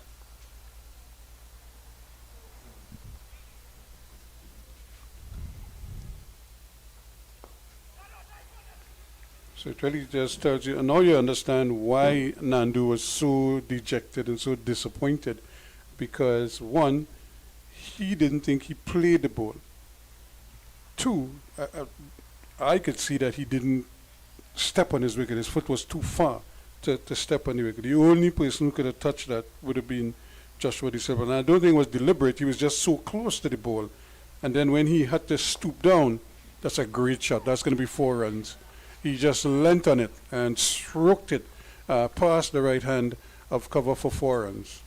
Yeah, nice, juicy half volley from Jason Mohammed and a glorious extra cover drive indeed from Teddy Bishop. It had 4 written all over it from the moment it left the bat. So Teddy Bishop immediately getting into gears here at the Queen's Park Oval.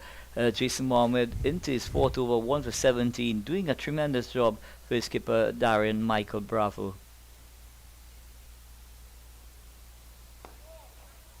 Again, Jason, just the ball, well, we could see the ball is dying a little bit. And that's the thing, when he bowls, he doesn't give the bowler much pace, the batsman much pace.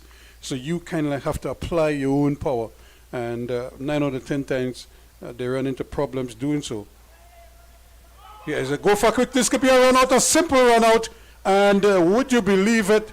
It's unfortunate yet again because Teddy Bishop came to the wicket, looked so solid, played the ball to the right of Bravo, set off for the run. In fact, the call kind of threw off Bravo because he fumbled the ball. And even when he picked it up, he had so much time.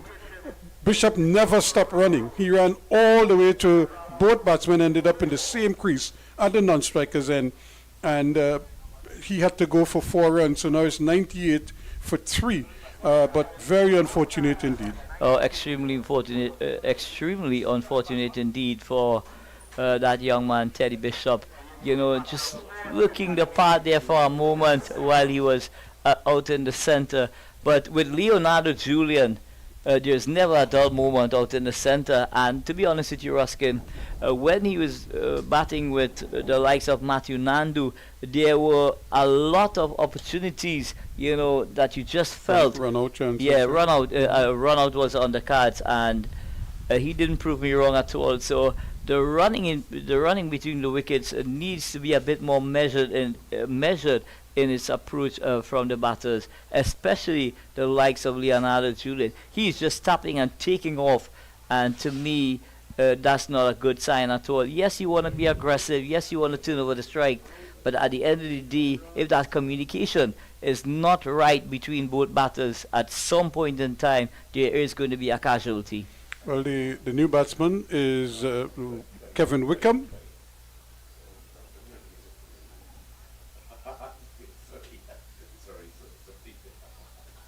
And he, no doubt, would probably have a long chat with Julian. Well, I'm sure Coach Andre Cooley would have sent out a message as well. And but this is not like an excuse, but I'm trying to explain why Julian probably, like some even experienced batsmen, have problems judging the runs square of the wicket, either squaring the wicket on the offside or square the wicket on the onside, because it's kind of like the furthest distance from them when they're at the, especially if you're the non-strikers in. So you kind of like have to wait to see the ball pass the batsman, but it has to do with trust as well. You have to trust your teammate, and if he calls, then you respond. And on that occasion, he never responded. The call was made early. From the time Bishop made the shot, he made the call and he set off. Julian didn't respond at all. Well, it was elementary running, if you ask me, Ruskin. Leonardo Julian should have responded to Teddy Bishop, because that ball was played on the onside, but Teddy Bishop was clear when he hit the ball that he had total control as to what was taking place.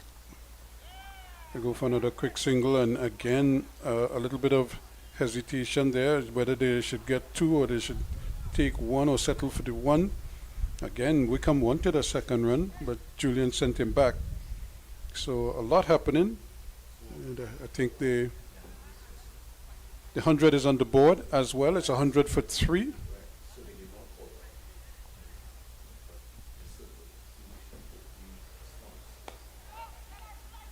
So Dan Bravo with 5 fielders in the circle, so really trying to put the skids here now. He's looking for wickets, he's looking to stifle the batters. 5 fielders inside that 30 inside that 30-meter circle. What do you make of having that fifth fielder coming into the circle, Ruskin? Well, if you look at the over comes to an end, it's 100 for 3 now after 23 overs. And but if you look at the most of these games, the teams that do well in terms of limiting runs do have 3, maybe that extra player inside the circle a lot, and they're not even on the boundary. They're not even on the circle, on the edge of the circle. They're about 3 or 4 meters inside, trying to attack the ball and trying to kind of close down spaces. Now Bravo is setting a pretty good field, because most of these batsmen are playing in the arc, so the ball is going mid on, mid off. If you notice, he's a lot straighter now at that mid-wicket position, because a lot of times the batsmen tend to play the ball in that general direction. Yeah.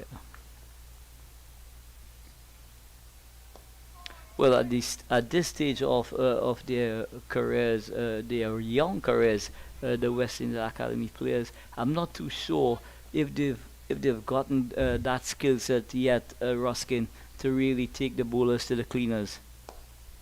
So they more rely on playing, in the V, on driving, off driving, as the case may be. Well, but that's a good thing, because what we see happen so often is we have a lot of players who are big hitters, and they tend to go across the line of the ball. And when they run into problems, like they have 3, 4, 5 low scores, then they don't have a basic idea of how to get back on track, or how to, still score runs, even if you can't hit boundaries. And that is why the ability to play the ball in the V is such a good thing. It means that you have a good foundation, you have a base on which to work, and then you build on that by hitting sixes and whatever else, flicking the ball and scoop and everything imaginable. But at least you have a foundation that you could work with. There's a great use of the feet once more. We've seen this on a couple of occasions now, from not just Julian, but a couple of the other batsmen, especially Nandu, not afraid to step out and play the ball on the front foot, even though it's the spinners operating. Here again is the field. Look at there's a straight mid wicket and a slightly squarer one, and even the extra cover is pretty close in. And so again, it's to cut off that quick single and to just put something in the batsman's minds there to deny them the opportunity to even think of a quick single. 102 for 3 at the end of 24. And Darren Bravo giving the batters something to think about. There's 2 catching mid wickets, and it's just saying to me, Ruskin, that Darren Bravo is saying to, listen, there is something happening. There is the illusion that something is happening, and he can pry a wicket out with one of the 2 catching mid wickets. Possibly maybe a change of pace of the likes of Jason Mohammed may just defeat the batters there when trying to drive that ball. You're very generous when you more change of pace with Jason Mohammed. Is it slow and then slower? Is that how it is? Well, he's not quick by any stretch of the imagination, Ruskin, but I'm just saying in the context of how he bowls, he may have just that quicker arm ball in his armory. This is good bowling again from Dale. And the thing with Jason is he has a kind of delayed action. It's like his whole body stops and then the arm wheels over. But I tell you what, he enjoys his bowling at practice. He should. They had to go to think again of a single, but it's not there. And that is, again, they have to respect the field. And now the gap is at the mid-wicket region. But because Dale is bowling from around the wicket and is keeping a decent line, you have to go across the line to pinch a single there. There is no real gap on this side. That's another good shot. There's no gap on the offside to push and run. That's a risk you take in there. And he almost become almost overcommitted on that occasion. But we're just seeing that the likes of Leonardo Julian, not being as fluent as he normally is, and it just seems to be affecting him. Yeah, he's run out to one of his teammates, and again they think for a moment of a second, but it's good fielding, good approach work, and a good release of the ball. And Kean Utley doing some extremely good work at long off there, moving smartly to his left, maybe 5 meters or so, and releasing the ball into the midst of De It's Silva. a beauty, and he's out corner of the wicket. Well, a little quicker delivery there, and Leonardo Julian again staying on the inside of the ball, not behind it. He was on the side of the ball, just left the bat there. It kissed the edge, and he goes running off the field, and obviously disappointed. He goes to 21. It's 104 for 4. Yeah, so Mark Dial coming on here and really putting the skill on the batters. 4 overs, 1 for 12. Skipper Dan Bravo would be a very happy man at this stage of the innings. What this TNT Red Force team has done tremendously well during this innings, Ruskin, is that they've not looked to blast the opposition out. They remain patient, but more importantly, they are executing their plans to the various batters. Again, and well, this is the thing, and it's how you assess your situation and based on what the bowlers are giving you. He was trying to try to squeeze a run, but the thing about it is that the most he was getting from that shot would have been a single down to third man, But instead of getting the single, he's now giving his wicket away literally. Whereas in essence, if he had played that ball on merit out in front, even if he didn't get a single, he probably would still be there batting with the possibility of scoring more runs. So it's how you assess situations, and to give Dale credit, because this was a quicker delivery and he got a little bit of bounce and turn as well. Yeah, Julian just trying to play that late cut, and not making the connection. But a wonderful catch indeed from Joshua De Silva. Yep. So 104 for 4, 25 overs completed now. So we're at the halfway stage, and we come seeing the gap there, but not able to take advantage of it. So Akeem Augustine and Kevin Wickham, 2 relatively new batters out in the middle.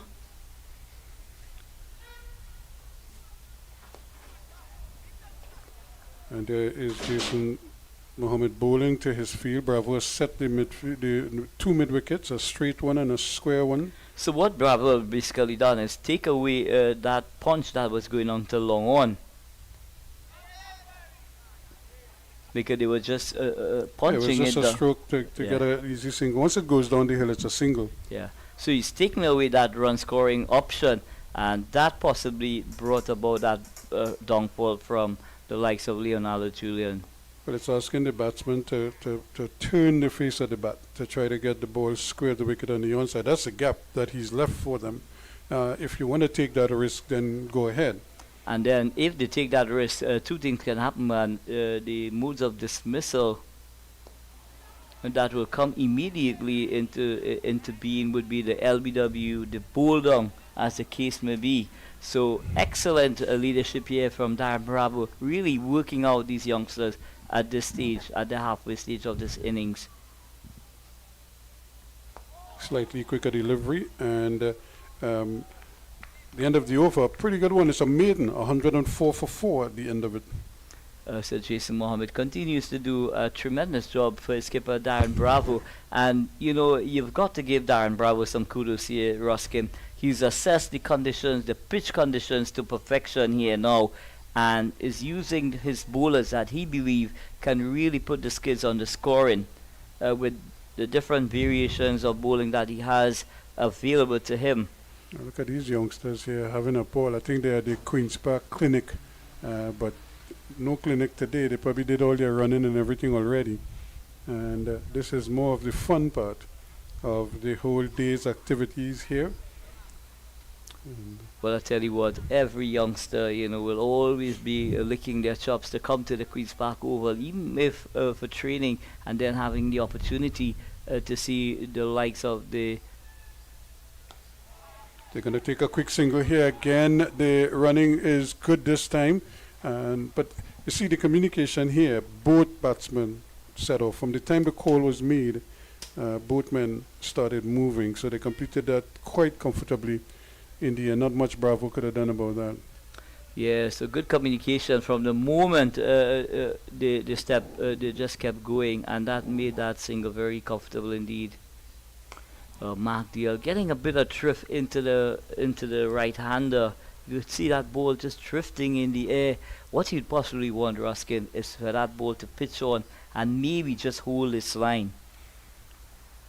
It creates some problems. It's a good hit into the gap. It goes, and that's going to be 4 runs to deep mid wicket. Nice shot from Wickham, just coming down to the pitch again. And I'm really impressed because he was on the front foot once more.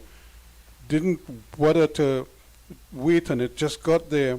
And once he felt he had enough leverage, he could reach it, he just punched it away from everybody, over the head of Bravo and company, close in, down to that deep mid-wicket region for 4 runs. But if anything, possibly Mark Dial was guilty of possibly just getting a bit too close to Kevin Wickham there. Well, he put the man out in the deep, right where that ball went, and he's brought the man from point up into the circle on the offside. And Dial, who is not really spinning the ball much, but he's getting a little bit of turn. Short ball again, and that is played into the gap. That too could run away for 4 runs. So back-to-back boundaries here, literally based on what has transpired prior to that, would have been a period, a quiet period, and now all of a sudden 2 fours in the same over. Yeah, so skipper Dan Bravo, I'm sure, will address that situation immediately by giving him some more protection. That's a good shot, and stop it to your own bowling. You're feeling to your own bowling. It's the end of the over. 27 completed now. It's 115 for 4. So excellent indeed from the TNT Red Force. Kevin Wickham trying to break the shackles there with 2 boundaries in the over, but it's going to take a huge effort indeed from him to propel his team to some score of respectability, Ruskin. Yeah, it is, and the thing about it is that I'm glad that you see, when you play cricket at this level, you have to face adversity at some point, and it's how you manage those situations, how you manage the stress.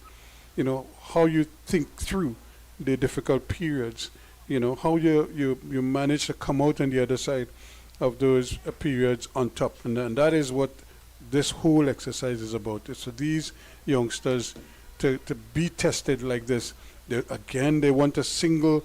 I don't think there was a call. Ogis didn't call, but Wickham started to move. Ogis never really looked like he wanted a single there.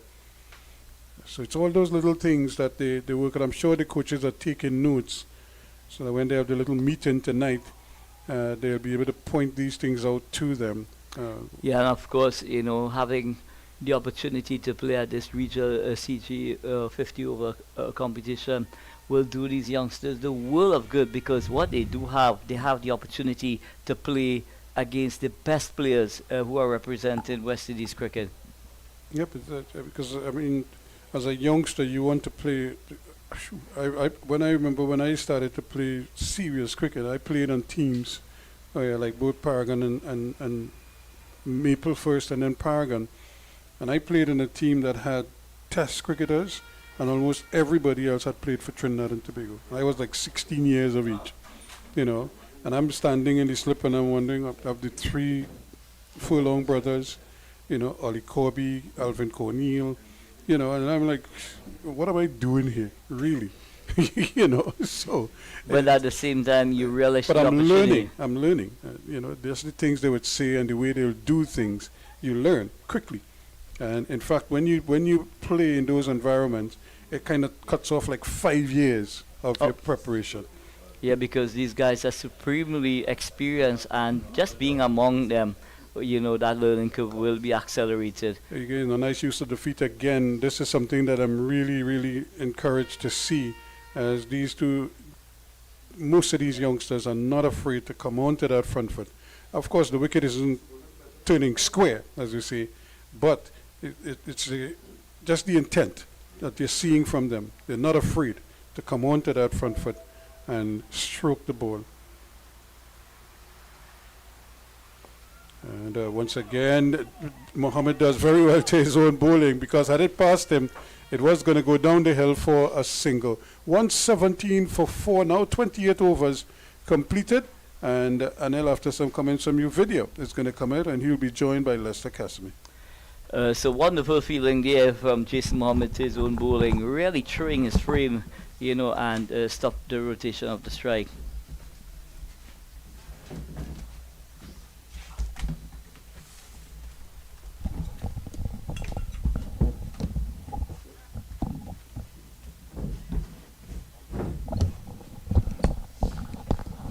Thank you very much, Ruskin and Anil. And of course, we're back with Lester Casimir here at the Queen's Park Oval. 117 for 4. What a rapid change we've had since the last time we were on. Lester, when you were on the last time, it was a pretty good start from the academy, but the Trinidad and Tobago Rev Force have chipped away here at the wickets and picked up 4 so far. So they're back very much into the game. Carrie Pear is just about to continue. And Pear is always going to give you a great honest effort, the Queen's Park man. And the runs have also dried up. So we've seen some good cricket from the Trinidad and Tobago team. A lot of turn for Pear so far, but he's never really turned it a huge amount, but he tends to be very accurate. And that's continued here. Look at his figures. Into his 6th over now, down for 22.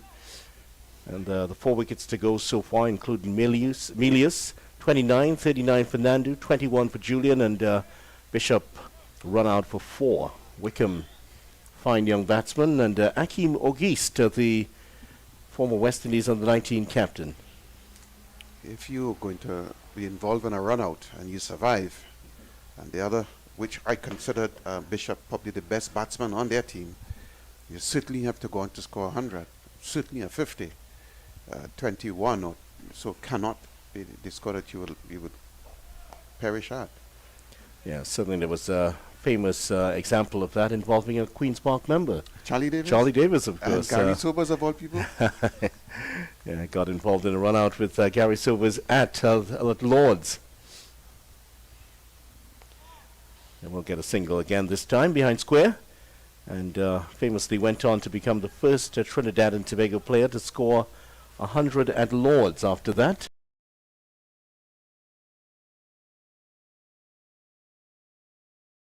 Because there's no way he was coming in without 100.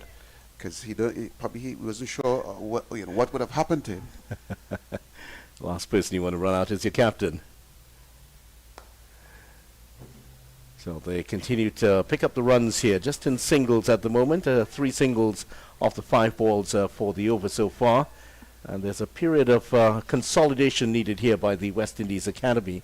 They, of course, would have seen what the combined campuses and colleges did yesterday. 320 for 7 batting first. That's why they decided to bat first. And the majority of the captains in this competition have bowled first when they've won the toss. No single this time, but it hasn't quite worked out for them. And as Anil was pointing out earlier, this team doesn't have the firepower of the combined campuses team, where they have some fine power hitters in that squad. 29 overs gone, 120 for 4. Kevin Wickham on 14, Auguste on 3, and there's the water break on. But your assessment of how things have gone so far, Lester? Well, it looked very promising for the academy team very early on. The Trinidad and Tobago bowlers didn't seem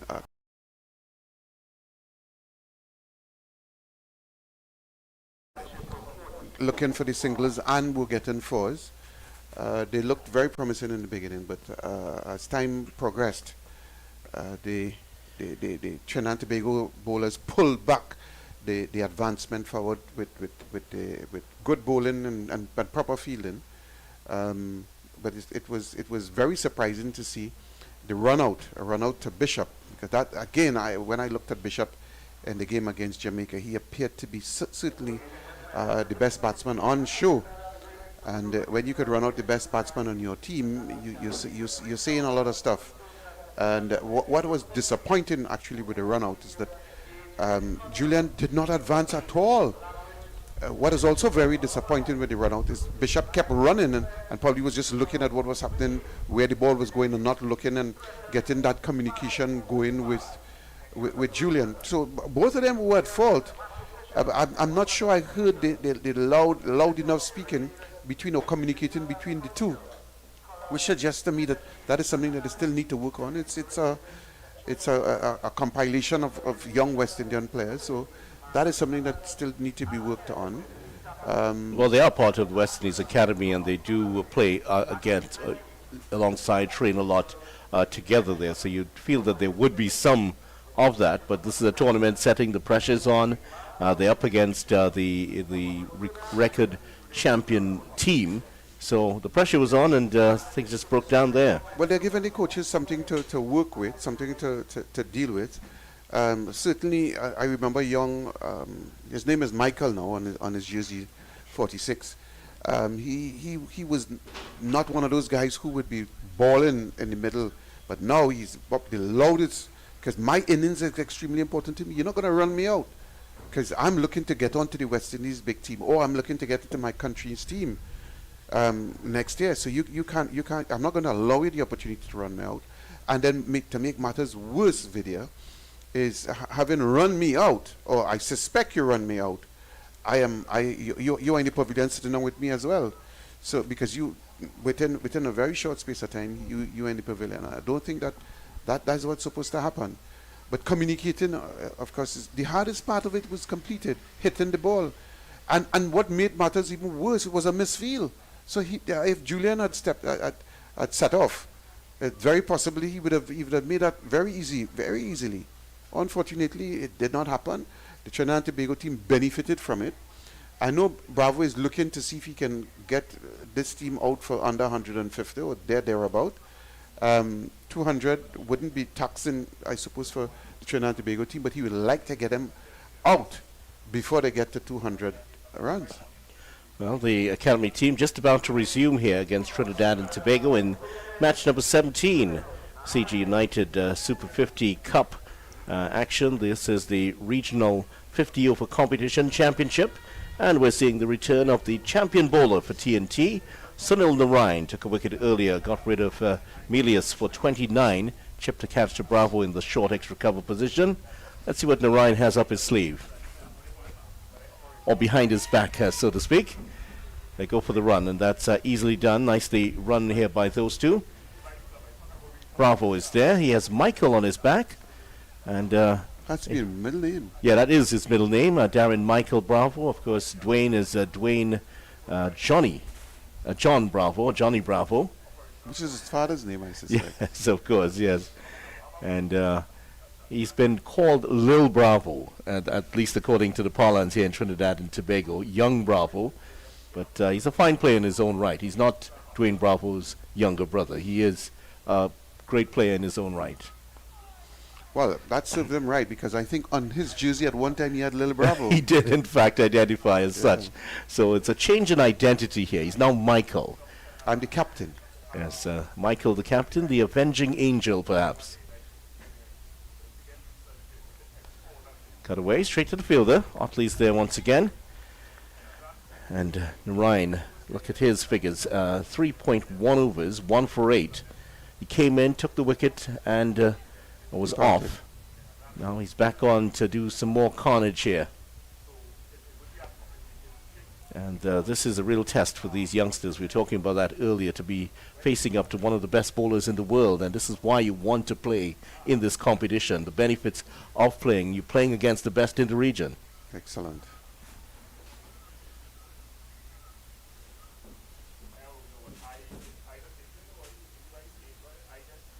All of these young men are between the ages of about 18 to 19 to 23.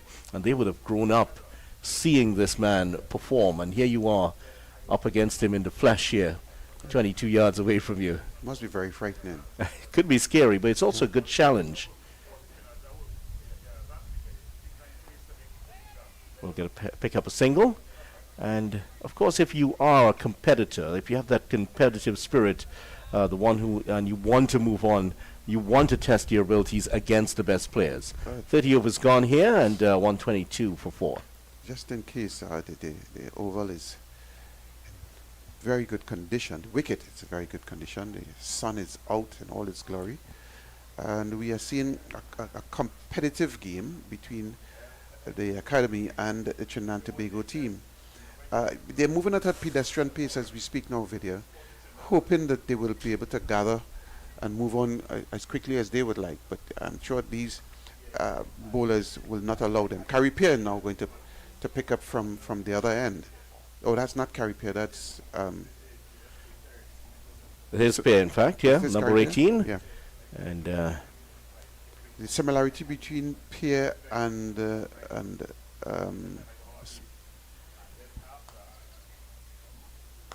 yeah, there, as we were talking about earlier, they pick up the single off his first delivery.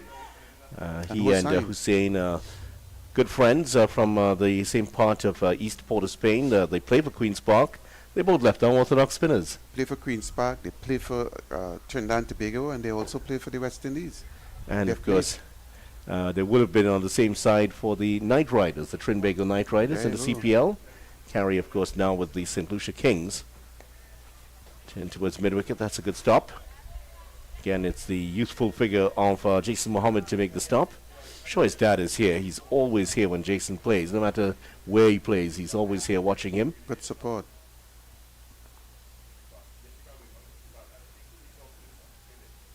He's sweeping at that one. Is that going down the leg side? It is, according to the umpire.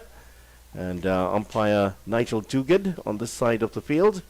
He's assisted today by Chris Wright out of Jamaica. Nigel Duguid from Guyana.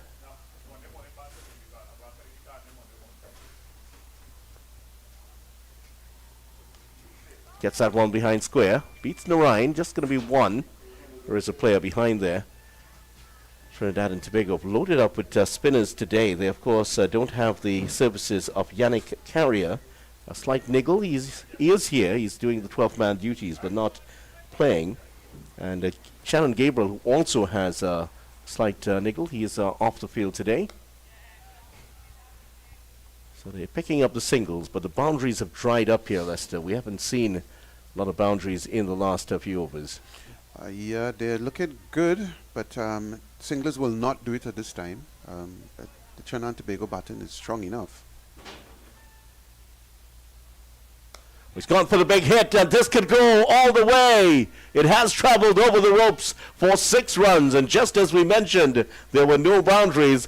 There's one coming off the bat of the left-hander, and look at that, a lovely slog sweep. There was a man out in the boundary, but he would have had to be 10 meters back to catch that one. That was a big, big lash. This is the wicket is almost, it was the second to last wicket to your right. And he hit it well over the man on the mid-wicket boundary. Good stroke from Ogist, the Ogist. young St. Lucian player. He moved to 11 from 14. Yeah, 20 years old now. He also bowls a bit of leg breaks. We might see that later on. The former West Indies under-19 captain. Also, he played a bit for the St. Lucia Kings and has played first-class cricket, of course. 4 first-class matches, 9 list day matches. This is his 10th, so still very young in his career. And his resume would pretty much describe almost all the players on the West Indies Academy team. Most of them have that age range. They have played for the West Indies on the 19 team and are just making their way into their regional squads.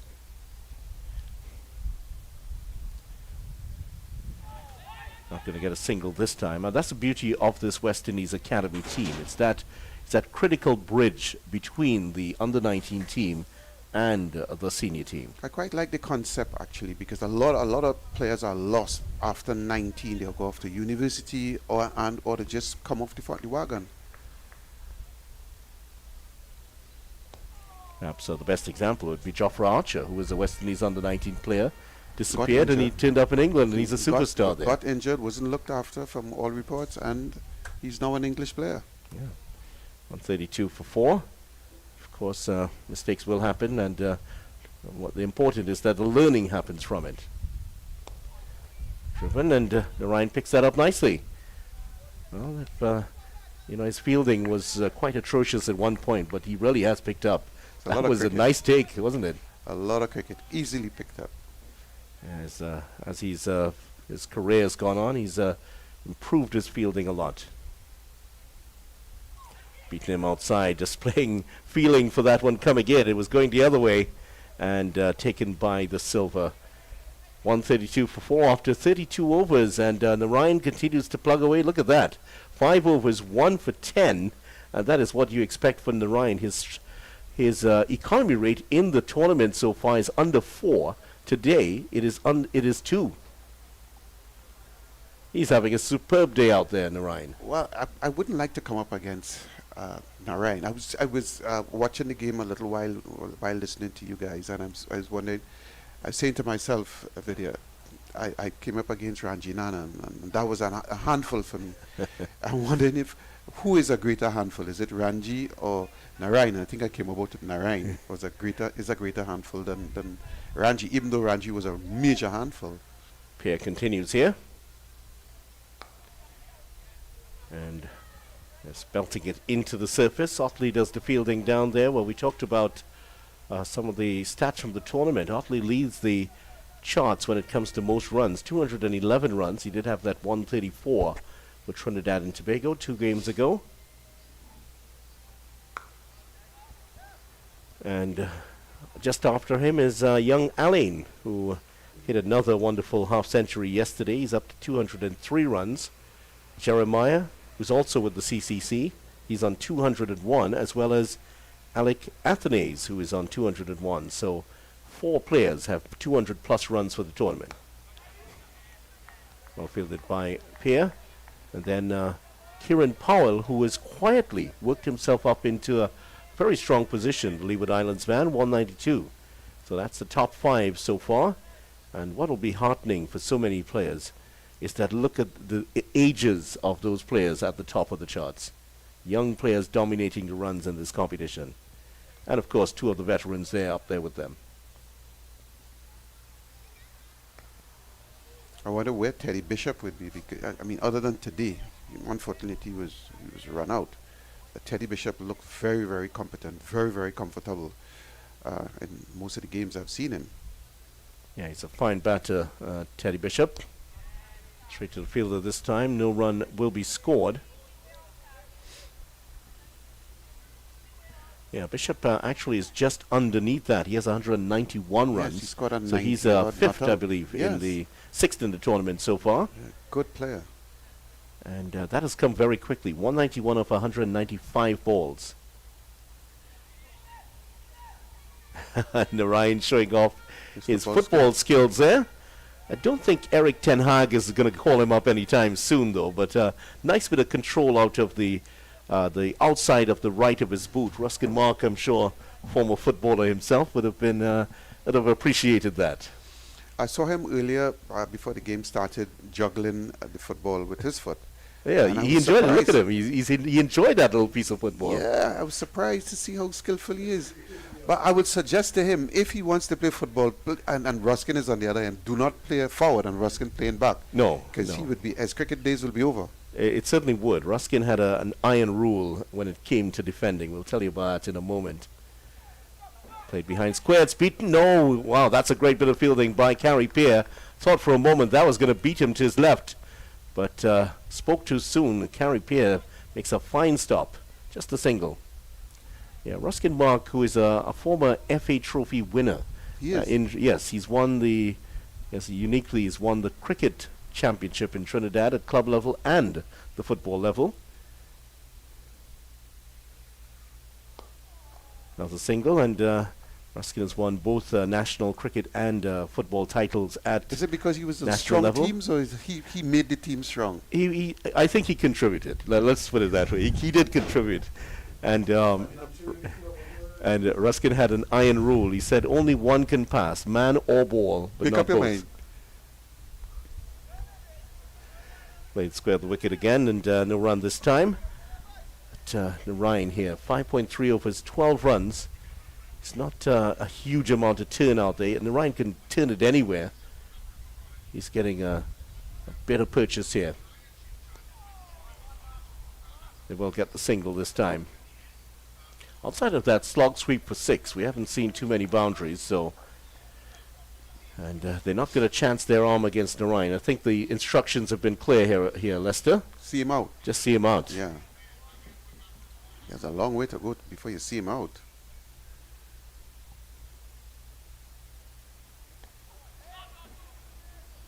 So a shaky middle period to this innings for the West Indies Academy, losing the likes of Nandu for 39.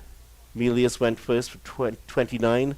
Julian getting one caught behind. And of course Bishop was run out for 4. So 1 or 2 soft dismissals in there for the for this West Indies Academy team, and Narayan has plowed through another over very quickly here. 1 for 14. His figures of the 6 overs so far, 139 for 4. The West Indies Academy would love to get a score in the region of 300, but that's looking more and more distant now. Maybe the projected 250. score is 205. I think they would be happy to get 250 would be, 250. yeah, I think they would be happy with that. Look at that. What a that lovely sight there. There's the northern range of Trinidad. And We are taking some stuff for granted. Normally, when you achieve what Narayan has achieved over the years, he would not be interested in playing for Trinidad. But you can see him now, effervescent, very interested in playing. Yeah, certainly is here and playing his part. And as you were talking about, they had a training. They had They were using a football to play a sort of a volleyball game with a low net. 2 touches to get it over earlier today. Nicely cut. The fielder gets across and makes a stop. That's a good bit of work in the outfield again from the Red Force, who've been good today. A couple of drop chances, but largely they have been good. And all of the players were involved in it, even Shannon Gabriel, who's not playing today. And I don't think Carrier was, because he is carrying an injury. Oh, is that going to be out? Well, it's been turned down here by umpire Duguid. He was walking away before the appeal. The bowler even turned around to appeal, so that suggested he felt that was that's going to miss the stumps completely.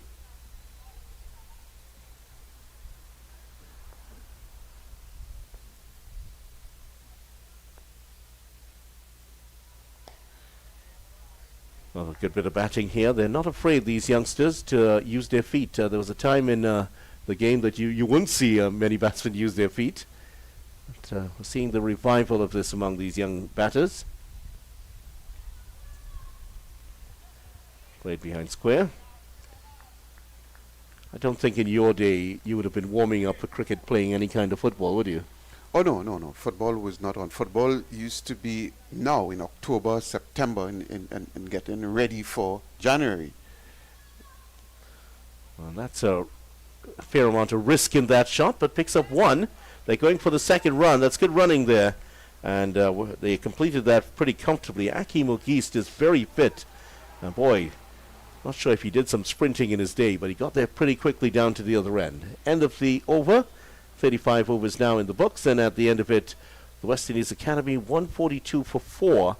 That projected score just over 200, and the run rate just over 4, so they won't be entirely happy with this. What is happening here, Vidya, is the two fast bowlers on the Trinidad and Tobago team will be bowling less than, I would imagine, their 10 overs, because you had Dayal and Mohammed actually bowling longer than we expected. In fact, I'm surprised Mohammed bowled as well as he did.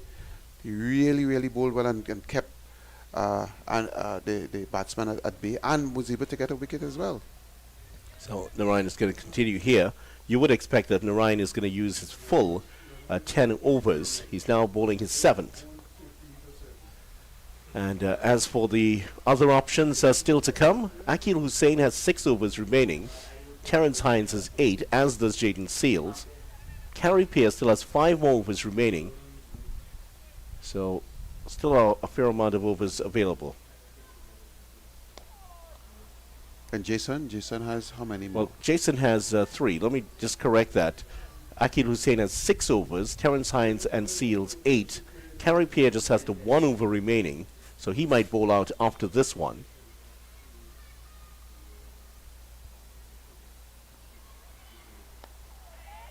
Oh, they're looking for a single. He might get run out here. He gets back in time. They do get the overthrow. There was definitely the shy of the stumps was on. Unfortunately, couldn't hit the stumps. If he had hit it, Ogist might have been on his way. Very risky. Not the best sort of communication as we spoke about earlier. The communicating is not as good as we'd like, but they're fighting on. Yeah, already a few mix-ups between Julian and Nandu. Eventually, Bishop was the one to be run out in another mix-up with Julian, and still a lack of communication between these two. That's not where he intended it, but he'll take the run. Just going to be 1 into that vacant mid-wicket position. And in terms of options, Jason Mohammed, you are asking, 3 overs still to go. And Mark Dial has 5, 1 for 21. His figures so far. Mark Dial figures is 1 for 21 from his 5 overs. From 5 overs.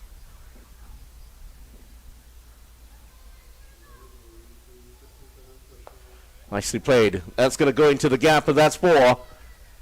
And that was the reverse sweep, and that one was a lovely shot there. Played very well by Wickham. He's a talented player, and really made that look a lot easier than it was. Ball was pitched wide offside the off stump, and so it was not a chancy opportunity here. And the ball sped away, square leg boundary for 4. But taking a chance against, to think about it, it says he's a brave man. Well, they've now sent Pierre out to the point boundary. Joshua De Silva just making sure that the angles are right there for Pierre. Well, he's not quite out. He's just maybe 10 meters in from the boundary. And taking the chance against Narayan. Showing some courage there, the youngster. End of the over. That is I believe that might be the first boundary that Narayan has conceded. And 21 for 20 is figures so far. 25 dot balls for Sunil Narayan. The youngsters are really enjoying themselves. Some more of your trainees there, Lester. For sure. So he's going at less than 3 runs and over, which is excellent.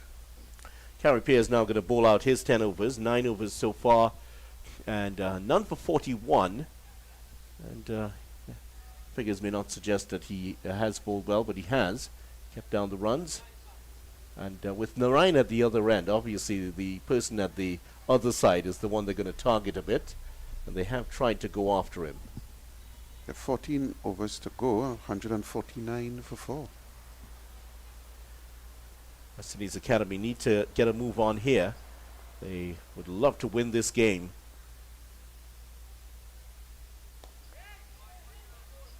They're looking for a second run here. They're turning for it, and they decide against it, and that's a good decision.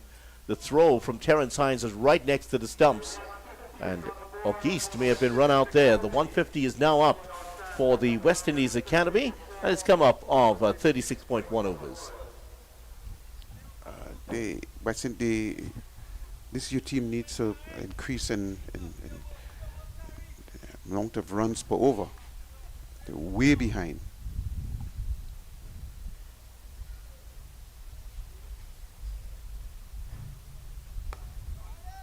That's a single here for Wickham.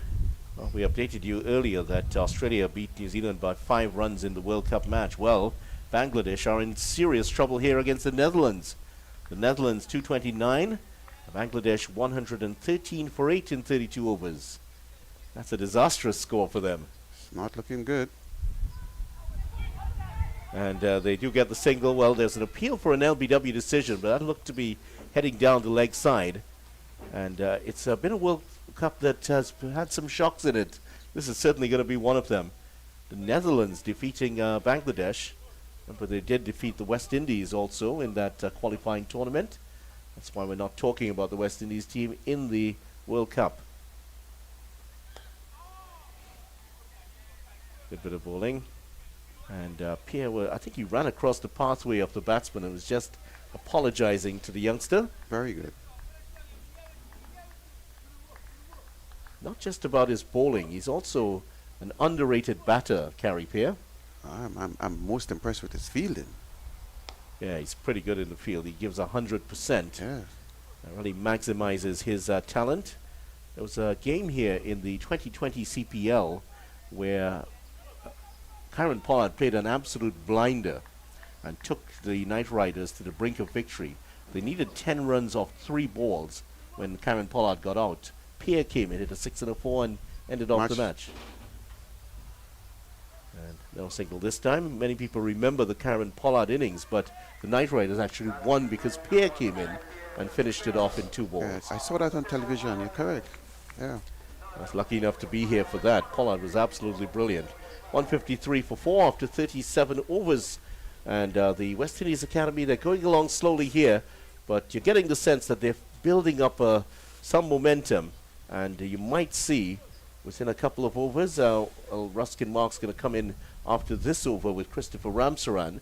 And they might, think we're going to see a change in gears during their 10-over shift. Well, unless there's a change in gears, they will settle for 200, and 200 would certainly not be enough for to contain the Trinidad and Tobago team. But you never know, because when I was looking at Netherlands team game this morning, I thought that that Bangladesh had a grip on the game. Lo and behold, we see that things are not looking so good for Bangladesh. Not at the moment, and it's not improved anyway. Now we're going to see Jaden Seals coming back into the picture here. Jaden Seals didn't have a great time earlier today. 2 overs, none for 17. He's the most expensive bowler on display here today. Oh, almost plays on there. That one seemed to come off the pads. And Jaden Seals still on his return from injury, the West Indies player.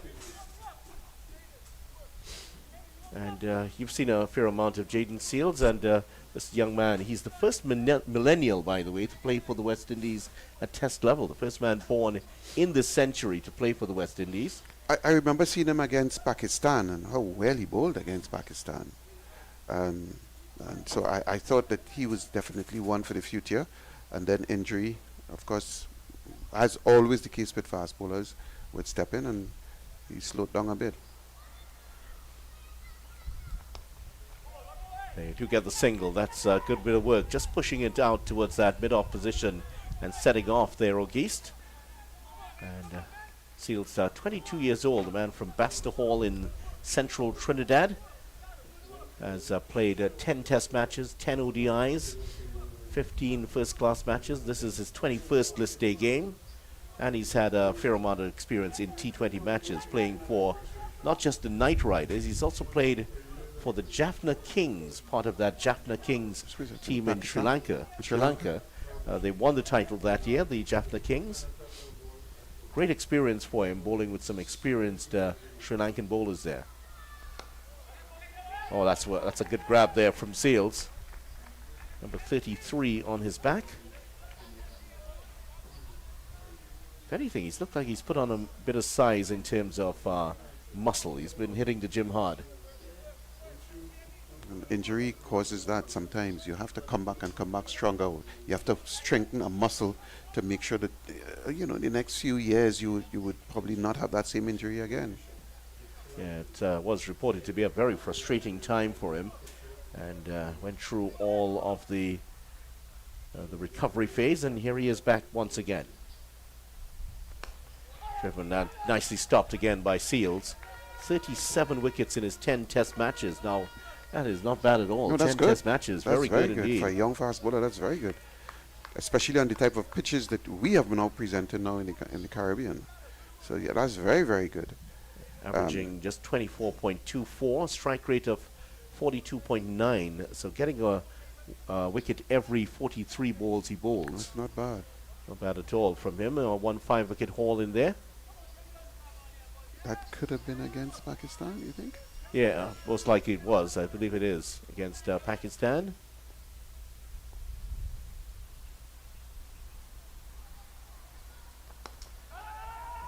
They go for the single. There's a chance at a run out. He's hit the stumps. He's gone. That is the wicket the Trinidad and Tobago team were looking for. And Wickham is gone for 31. And the identity of the man who's performed the run out is what is the cause of the celebration. Oh my! Impossible. That is a run out. Shannon Gabriel. Impossible. Highly improbable. It has happened. It has happened. Highly Wickham is run improbable. out. It was amazing. If you could look at this now to see how quickly Shannon Gabriel got on his bike and started running in the other direction from the players because he knew they were going to swarm him. Shannon Gabriel, look at the celebration. He is gone. He's gone. A very Here's the popular Crawford. figure. Look at that. Shannon Gabriel, a very popular figure on this Trinidad and Tobago team. I'm happy for him. I'm really happy for him. Look at that. You'd think that this was a carnival fest. And look, the captain. It's the captain hugging him up and running with him. That's a really good sign. Very, very good sign. Great, Shannon great scenes Gabriel, here. the special fieldsman. Yeah, it doesn't happen often, folks. It doesn't You've happen at seen it. all. This is unusual. Shannon Gabriel With his with the welcome. run out. Now he is a substitute on. He is on the field here for one of the players, and he's come on as a substitute and he's performed. That was a pretty good bit of fielding there by Shannon Gabriel. Now, Naeem Young is in. The 5th wicket down for the West Indies Academy. Naeem Young is in. Naeem Young has had some runs in this tournament already, and in the game against Barbados, 67 not out he got, and his average for this tournament so far is a Bradman-esque 116. 116 runs for him off 133 balls in the tournament so far. He's had a good one. Again, what Yes. country is he from? What He's country? from Barbados. Exactly. Young man out of Barbados. Exactly. When you're coming up against your own home country, that's right. you have to perform.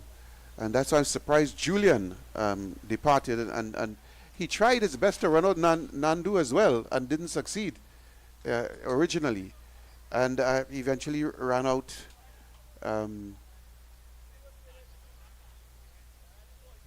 Bishop. Yeah, so 2 runouts so far in the West Indies Academy innings. Bishop run out by Bravo for 4, and Wickham brilliantly run out by Shannon Gabriel. I'm going to write down Gabriel's name here because not often we're going to write that down.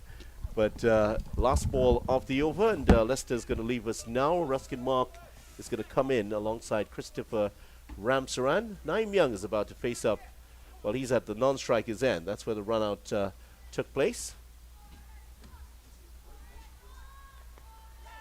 And a good ball from Seals to end off. And what was important for that run out is Seals, running back, just pushed the non-striker a little bit to his right and got that run out. So that's the end of the 38th over. At the end of it, 21 for Ogeest, and Young yet to score. And we're going to say hello and welcome to Ruskin Mark and Christopher Ramsarat. Thank you very much, Vidya. And of course, you would have been thrilled to see Shannon Gabriel flying coming in there and it wasn't just the pickup, it's the throw, all in one motion. And you don't normally sort of expect that from Shannon Gabriel, but it suggests to me that he has been putting in the work. And a lot of times you see them doing those drills in practice, Christopher. But when it works out in a game, like in that situation, in a match situation, it's something to behold. Yes, definitely. And from knowing Shannon, he has been working very, very hard on his fielding. It's another tidy first ball there. We have a bit of a bowling change. Hossein is into the attack now. This is only his fifth over. So a lot of resources available to Bravo. Yes, definitely.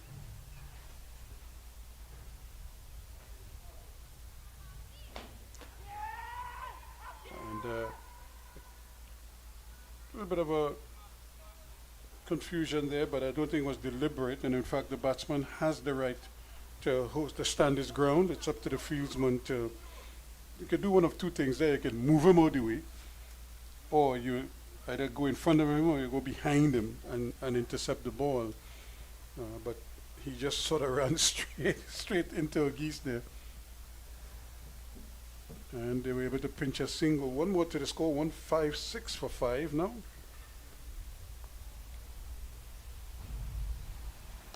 From over the wicket, you're looking at Akil Hussain. He's switching it up quite a bit. Yes, Ruskin, and we do see that spin is actually putting West Indies Academy under a bit of bother. And that's well played. And I was making the point about the batsman using the feet, and it's not something you see a lot of. But I'm really happy to see almost every batsman coming onto that front foot. Definitely, and maybe that's what they are being taught in this academy by their head coach, Mr. Kohli. Yeah, you can see some work has been done in that area as well. And because I suppose the easy thing is to go onto the back foot. We see so many people use the crease, go deep in the crease, and you have time to hit. Very few of them come out into the front foot and try to strike. Now they're not coming out and making big shots, but they're keeping the shape and they're picking up runs. Almost every time they get a run. You see a fine sweep by Akim Ogeest, which runs to the boundary for 4. Yeah, it was a quicker delivery, but badly lined by Hussain, and he knows it. It's 162 now for 5 at the end of over number 39. A bit wayward from Akil Hussain.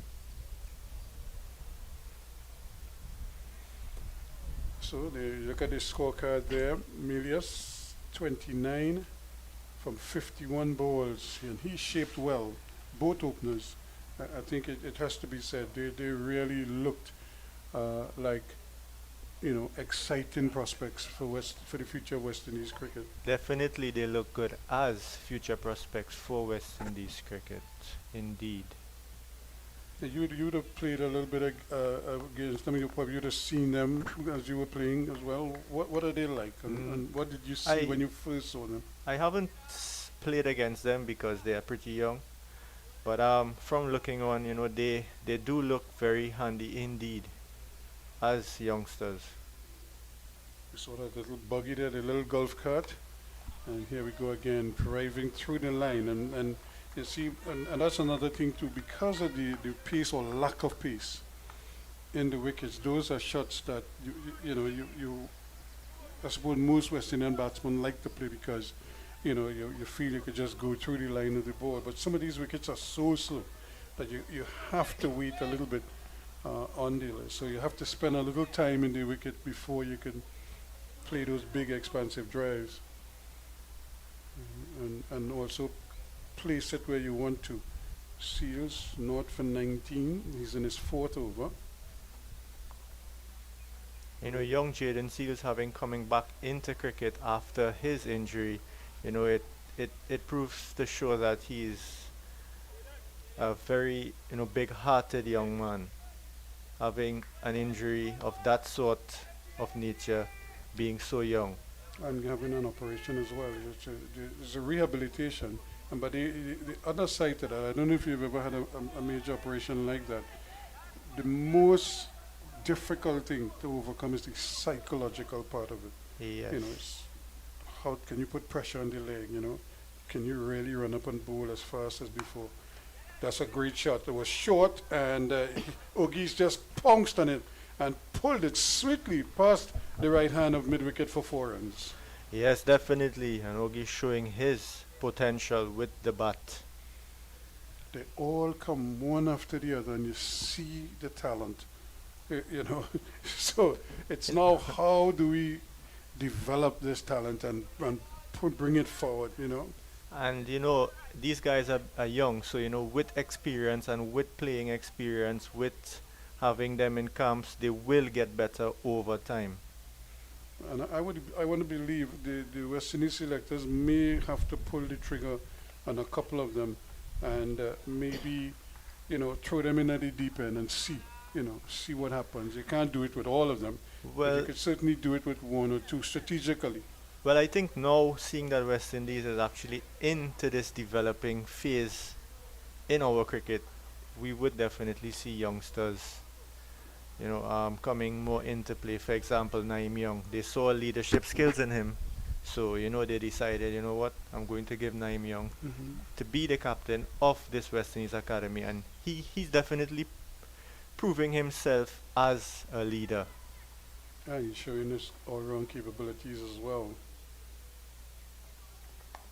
And Seals, again, you could see him bending his back here, looking for something. Hasn't had many wickets, and really needs some success just to add to the work. It's just like to justify the work in a sense, because nothing gives you confidence than when you're taking wickets. And what I think Naeem should be doing now is giving the strike more to Ogies, as he's a set batsman, seeing that we only have 10.1 overs left in the innings, and they would want to get a respectable total with this deep batting lineup that the Red Force has.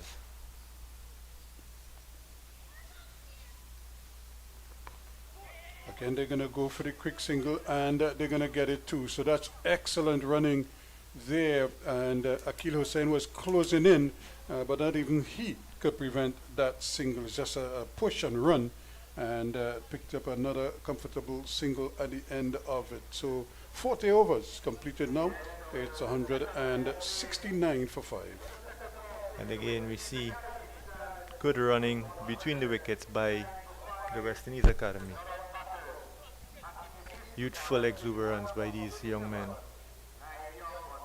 But they're doing well, and both of them, both the CCC and the West Indies Academy, and these players, it's just a pity we don't have the kind of resources that that is required to help these players and to get them into situations where this is like a great first step.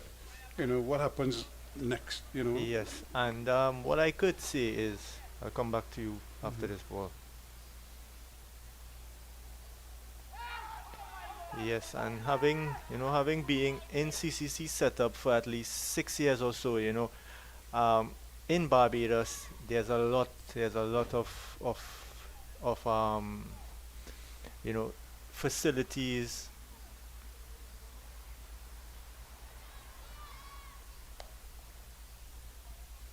Yes, there's a lot of facilities for young players, and it's well scheduled where you would have to get up at 5, go to the gym, then go to your classes, then go to practice, come back, do some therapy, some rehab, whatever it takes. And this is what I would always commend Floyd Reefer on. He actually Set up the program. yes, Yeah. and he strives on young talent.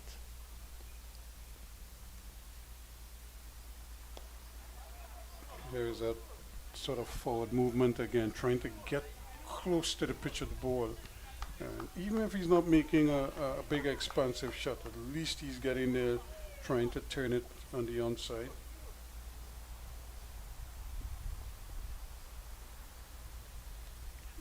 Not for the first time, he spots that quicker delivery and is able to deal with it quite effectively. He didn't get the boundary this time, but still pinched a quick single to push the scoring along. And Ruskin, as his sun is out, we see that the wicket is actually getting more dry, and spin, the ball is spinning a bit more.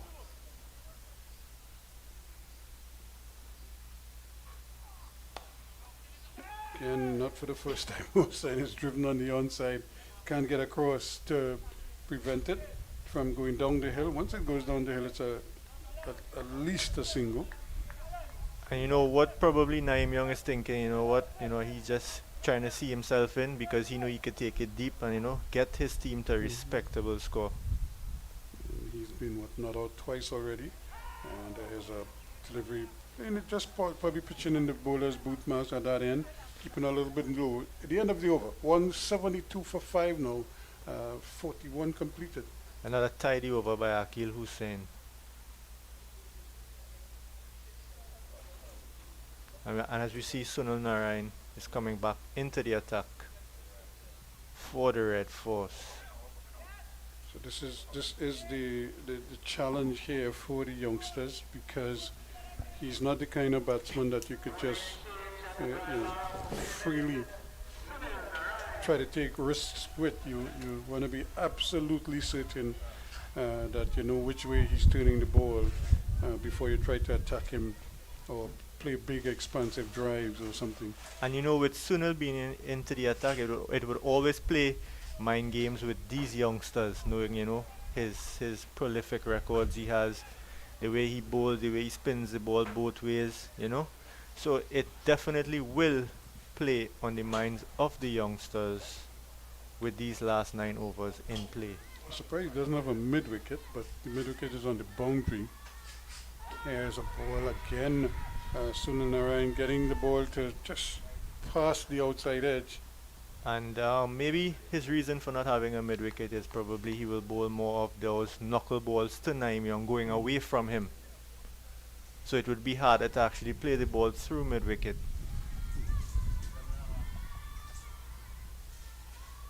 There he goes again, having a big bite at that one. Missed everything, and certainly was aiming probably for the Caribbean stand, when he probably should be aiming back to the players' pavilion if he wants to catch up with it. Yes, maybe even Jeffrey Stallmeyer. Yes, playing with a straighter bat to Narayan. He's going to get a single here. Again, Narayan creating problems here, a lot of uncertainty for the youngsters.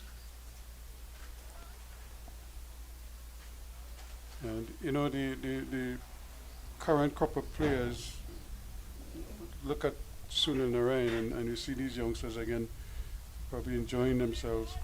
Yeah, but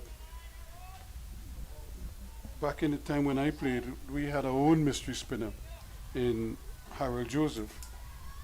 But Harold Joseph was twice the speed of Sunil. There's another delivery outside the off them.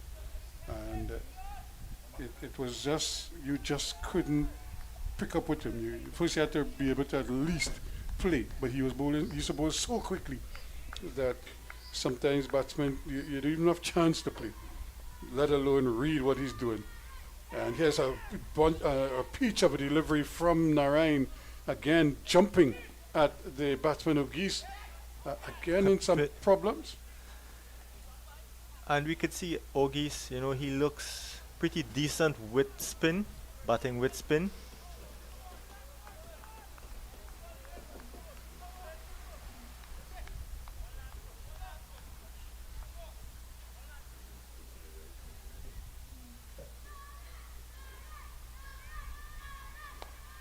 goes again, driving. It's in the air for a long way, but it falls safely. Not much Terrence Hines could do out in the deep there. And couldn't get to that one. But another interesting over from Sunil Narain. At the end of it, 176 for 5 now after 42. And now we have a Blue Waters drinks break. So we'll take a break here ourselves with Auguste on 35, is it, at this time? 35 not out. And Young just starting his innings. He's on 7. And the West Indies Academy, after they won the toss and batted, 176 for 5 after 42.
To welcome you back here. The players have been refreshed a little bit, and we're looking at the golf cart making its rounds around the track. Remember, there was a cycle track here at the Oval back in the day, and you can still see the base for it that you just up just beyond the ropes.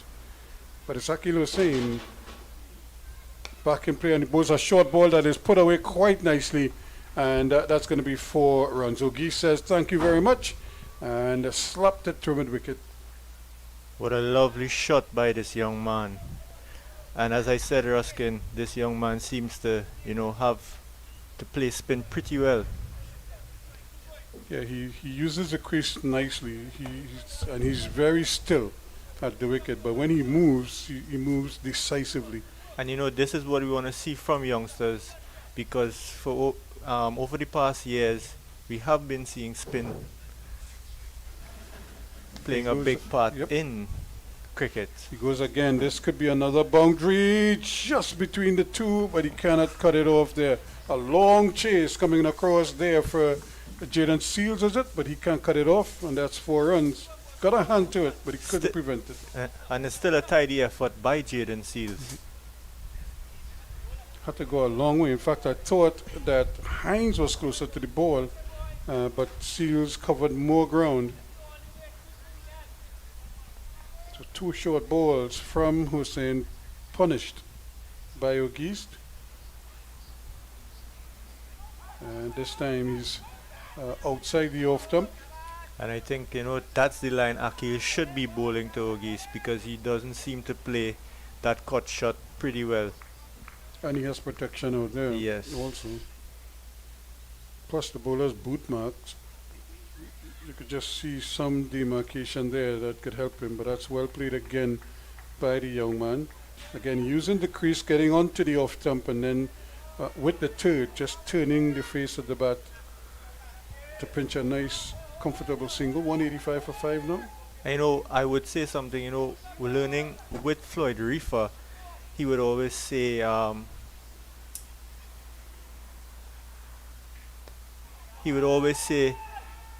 it's very difficult for a batsman to cut you for 6. So when bowling, try to let batsmen cut you. Bowl that line and length for the batsman to cut you, because it's very hard. Pull you. Yes. Yeah.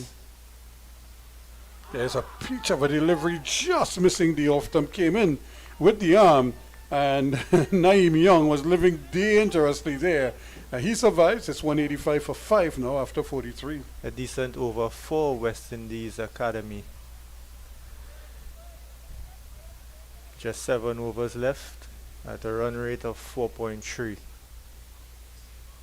So the 200 looks gettable. In fact, they will be disappointed if they don't get at least 200.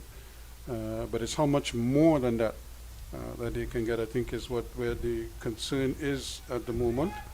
Yeah, and I think this partnership is the one for West Indies Academy to build on, to get that 240 mark. Ryan starts his 9th over. He's bowled well, 1 for 24, 1 for 25, 1 for 24 now. Narayan just doing his Narayan things, as we say. Yep, it's 1 for 25 now he is. And Young, who's on 7, is on strike. 45 to Geese at the non-striker's end.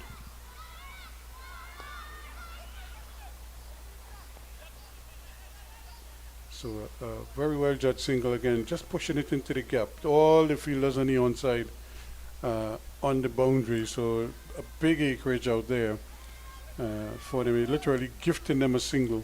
But then Narayan would prefer to take a single than a boundary. Yeah. So now and it's a similar thing on the onside as well. There's a big space, but they have the 3 fielders, the boundary riders. And here they go again with another easy single.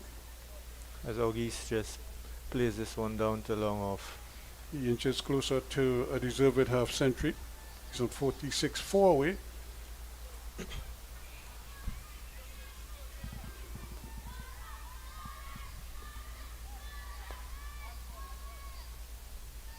More of the same, just it's almost like a runner ball. Just nudging and running. And Ruskin, to prove how hot this sun is, as we see Keon Otley with a wet towel on his neck. Yeah, we've had some very hot days, but then we've also had some surprising rain just out of nowhere. They want a single and they're going to get it too. Not much Otley could do about that one. Ball well played, and he was back on his heels. And he was back on the 30 yards, so it was an obvious single. Couldn't get there, Narayan. I'm sure he probably want to try to finish off his 9th over with a dot ball. 1 for 29 so far. And he does, in fact, finish it with a dot ball. So he ends the over. It's 190 for 5. With 6 overs to go, we definitely don't want to see the Red Force slacking off. and losing their momentum, because they have the academy in a spot of bother.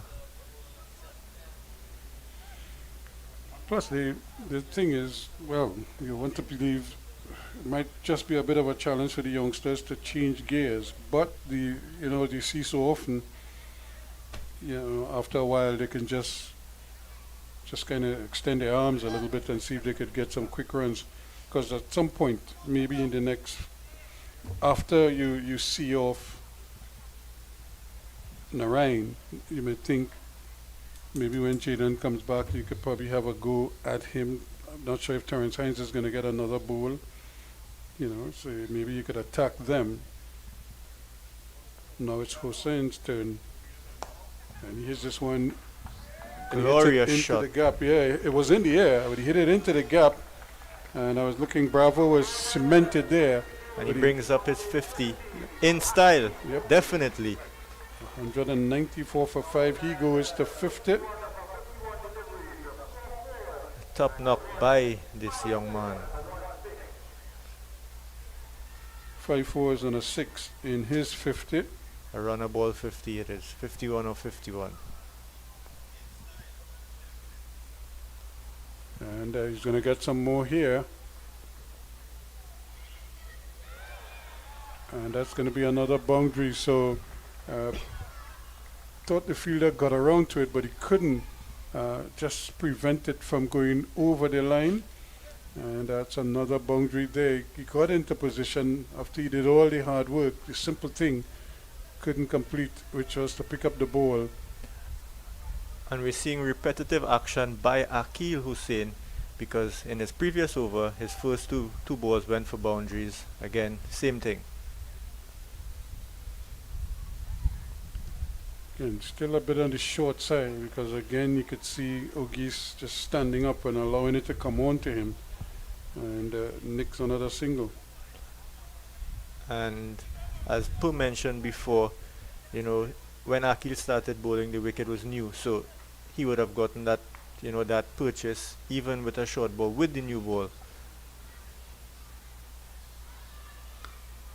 But as the ball gets older now, the ball would tend to stand up more because the ball would be soft. So now Akil would want to change his lengths on the wicket. Yeah, and it's coming off the wicket very slowly. There isn't any real venom in the wicket at all.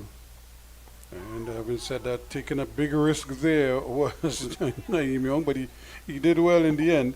Got the bat down in time and was able to squeeze out a quick single to short third man. And with spin, with the wicket being so slow, we could see that the academy could have Red Force in some trouble with their spinners as well. So 200 on the board. 200 for 5, and that might be another boundary. That's a good shot in the gap, and that's excellent work in the deep there. And the batsmen are limited to 2 runs, but that's a good bit of fielding out there, and 2 more to the total pushes the score to 202 now for 5 at the end of the over. Brilliant effort by that fieldsman, Tian Webster, diving to stop that boundary. He had to go a long way around.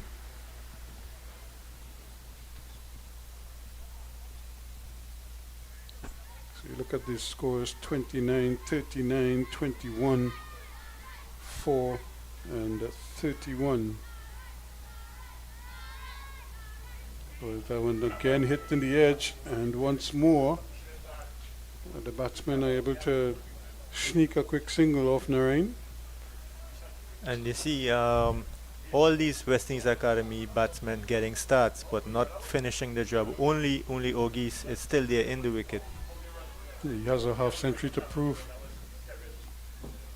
as well, so the others could learn from him. And I guess with time these young men would know, to take their batting deeper, with more playing time, with more experience on the field. It's all a learning process for these youngsters. I remember we had 2 runouts in this innings already. So all of that would have areas that they know that they have to be better at. They're running between the wickets. And running and runouts in cricket games could be pretty costly. And most times it's as a result of one or two, or one or both batsmen who are at the wicket. Miscommunication or misjudgment on the part of one of the batsmen.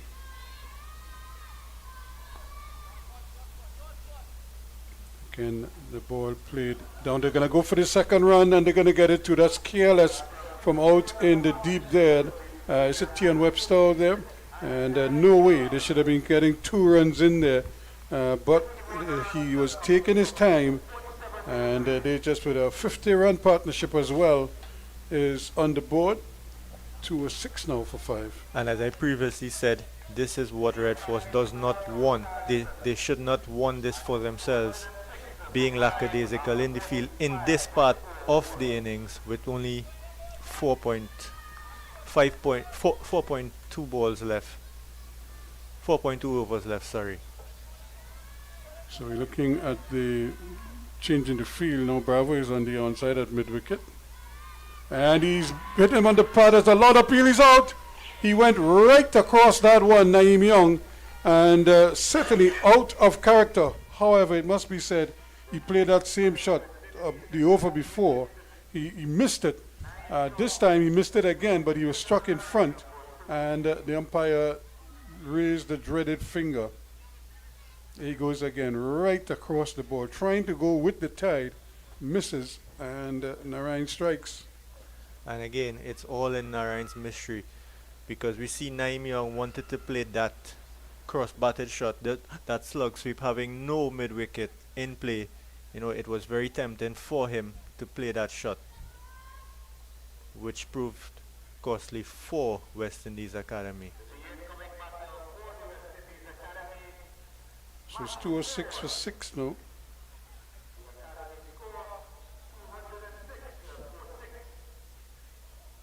As you see, Matthew Ford is coming into bat, and he's no slouch with the bat as well. He could definitely thump some lusty blows. As we've seen already in we've seen a lot of players, well, you could call them cameo, but we've seen guys do good things late in some of these innings, getting invaluable runs. Men who could swing the bat lustily. Yeah, and with 4.1 overs left, I think this is an ideal situation for Matthew Ford.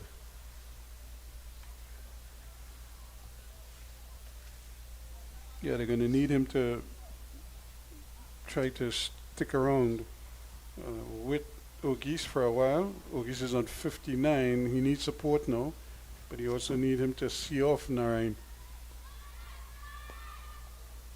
And does the smart thing. He doesn't try to attack him.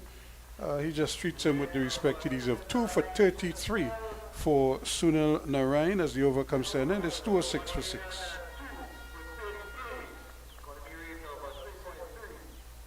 And again, Narayan proving to be that X factor. Yeah, he's bowled well, and the fans loving it. A lot of them are youngsters at Queen's Park, so they know the names. Yeah, they definitely know his name because we was hearing them cheering him on while bowling. So brilliant conditions here at the Oval. Nice, bright, sunny day. And when you consider that, I think Vidya would be very upset that he's here at the Oval and Fatima is playing Naparima at Lewis Street. And a gorgeous, sunny Saturday afternoon. And we have a change from the pavilion and from the We have a change from the commentary, and Terence Hines is back on, having only bowled 2 overs. And this is the I suppose this is the calculated risk that Bravo took, because now you would think Ogis and they would try to tee off on Hines. And he comes up with a wide first up. But Hines is what we call a hard trier. He has limited skills, but he has some skill. Yeah, he's definitely that guy in the team that never gives up. And to me, I think Terrence Hines is very underrated as a cricketer. He's useful with ball, bat, and in the field.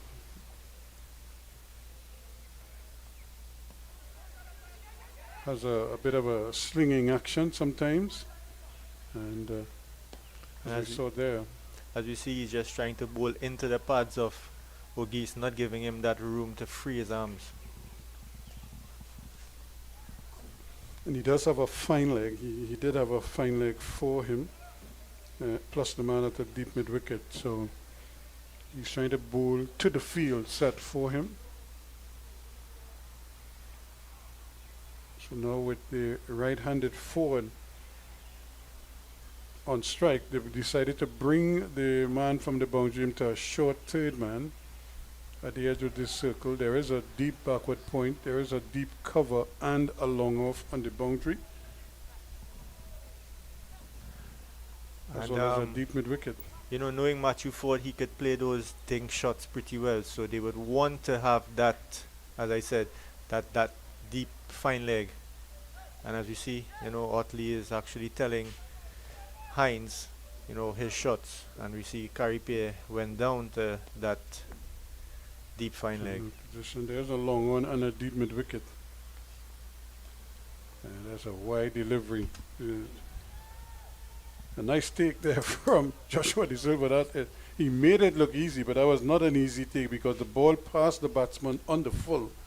And once it hit in the rough there, it kind of squirted towards him.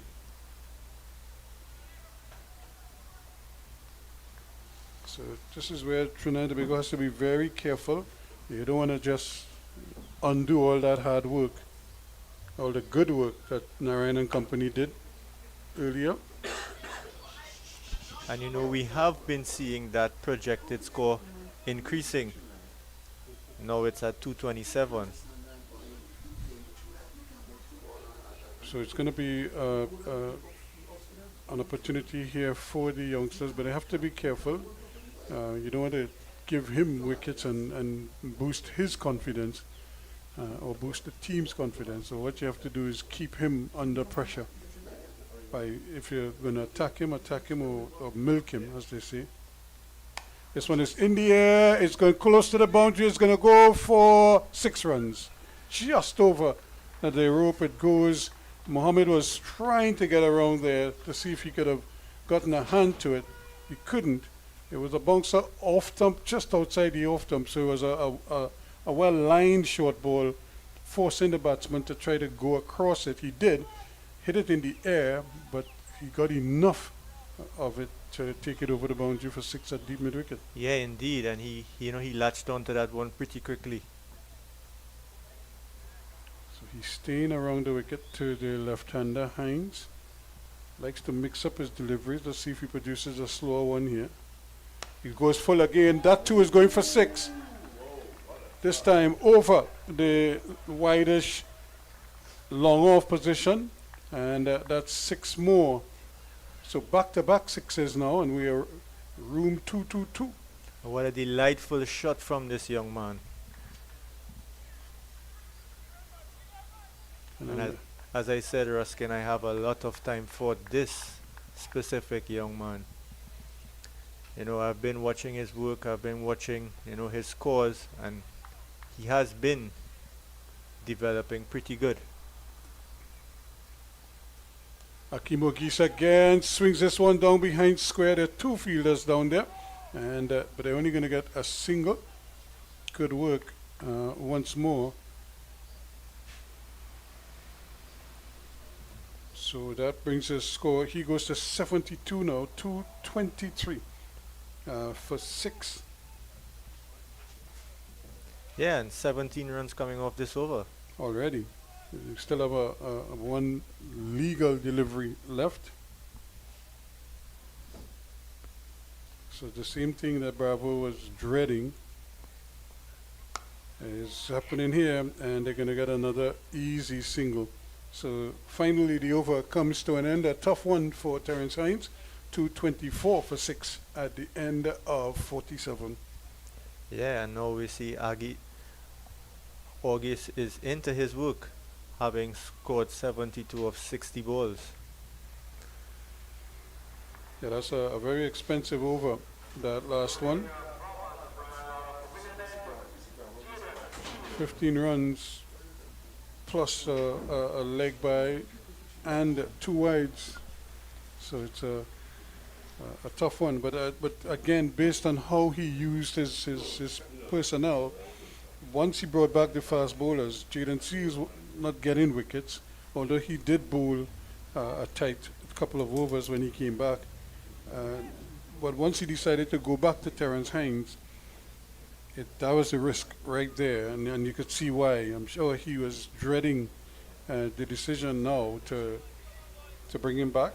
Yeah, of course, and we have seen that a lot of spinners used on this wicket today. So Seals is back as well, and he's picked off nicely again for 4 runs. So they're leaking runs here now. The TNT Red Force, the faster bowlers, not able to maintain a good line. And Matthew Ford into his work.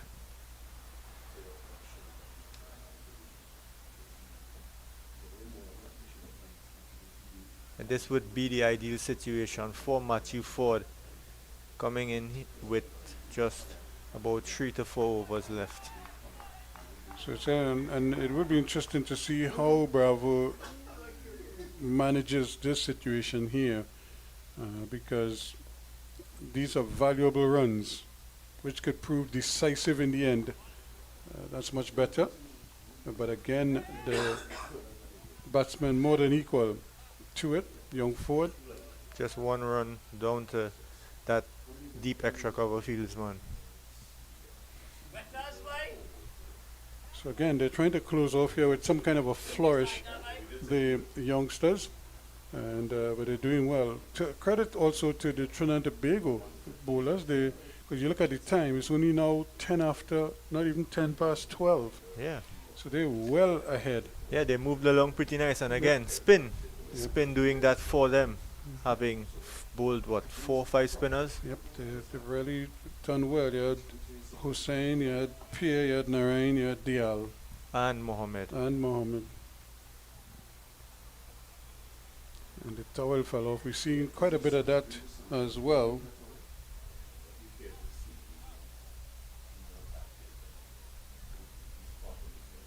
Their bowlers running up, and just as they're about to deliver, the towel falls out. But it's so humid that guys have sweaty hands, so they need these rags Yeah, just to of try course. to keep it dry. And they have nowhere to put it, but in right in the pocket. There's another great shot out into the deep. There's cover out there. They want a second run, but Mohammed is very quick getting to the ball and then releasing the ball. As we see, Ogis is disgusted with himself there. He's thinking he should have gotten a boundary with that delivery, playing it just to Jason Mohammed at that backward position. So nice, bright, sunny conditions prevailing here at the Queen's Park Oval. Welcome to the Oval. And that one, a slower delivery, and he was through the shot long before the ball got there. Ford. And good disguise from Sealy, from Seals, and certainly had the batsman fooled by it all. Ball actually bumped, I think, twice before it got to De Silva behind the stumps. Well deceived. But at least it shows the thought that is going into his bowling here. He's not just running up and trying to bowl fast. And they're going to go again, trying his best to launch him somewhere over mid-wicket. And Ford hitting it onto his leg, denying himself an opportunity of a run there. And what Ford should be doing is that, if he knows he can't get off to a boundary, he should just rotate the strike and give Ogies, the set batsman, the strike to try to get that boundary in these last couple overs. which is the conventional thinking, one would hope. And that's a wide delivery. Seals was trying to follow him outside that leg stump, saw him go in, but he pushed it too far down the leg side. Still good thinking by Seals, trying to follow Matthew Ford. And just as we were talking about the over rate and the speed at which they were going, we have a lengthy over. We had one before, the over before. We had a couple of wides in there. This one is in the air, but it's not going to get anywhere near the man. A mistimed sort of pull hook. It just went up and then it went down, it went wide. It completes the over at the end of it, 232 for 6 now, 48 completed. Yeah, and as I said, the West Indies Academy would want to have, a decent score somewhere around 240, 250, and we're actually seeing that, they could get a score of 240. Something for them to fight with. Because as we see, during this game, spin played a big part, and we think, I think, West Indies Academy has a good spin attack with Joshua Bishop, Ogies, Teddy Bishop, Kevin Wickham. These guys all bowl, so don't forget Matthew Ford. Yeah, Matthew Ford and Naim Young with their seam bowling, yep. And also with their seam bowling, they have a lot of variations with their slower balls, those cutters, so this attack would prove costly for them. So can Hines improve? Because this is even further wide outside the off stump, so it's really his rhythm is all gone, and I think Joshua De Silva took a serious blow there, trying to keep that one in front of him. Yeah, but he's a tough character, so he would just get up back and do his thing. So Hines has to be careful here. He went for 15 or so the last over. Cannot afford another one like that.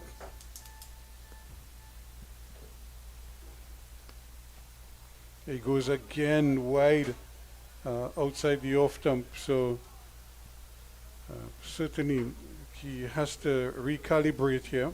Yeah, we're seeing a relapse of his previous over, having started off with 2 wides in his first 2 deliveries in his previous over. So he has to be mindful here, because this is valuable runs he's given away here. This one is hit high and it's coming towards us, and that's another 6. So it's almost like a repeat of the last over when he bowled a full toss that was deposited over long off, and here's more of the same. A bad ball, and we see Matthew Ford just pouncing on that delivery straight back past the bowler.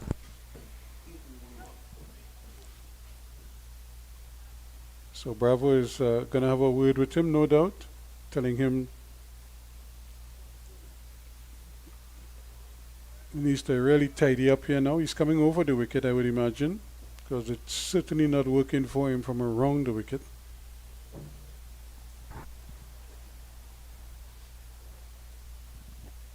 Now Ford, who's had a little bit of assistance with the tying of his laces, so he must be eager and ready to go again now. 240 on the board.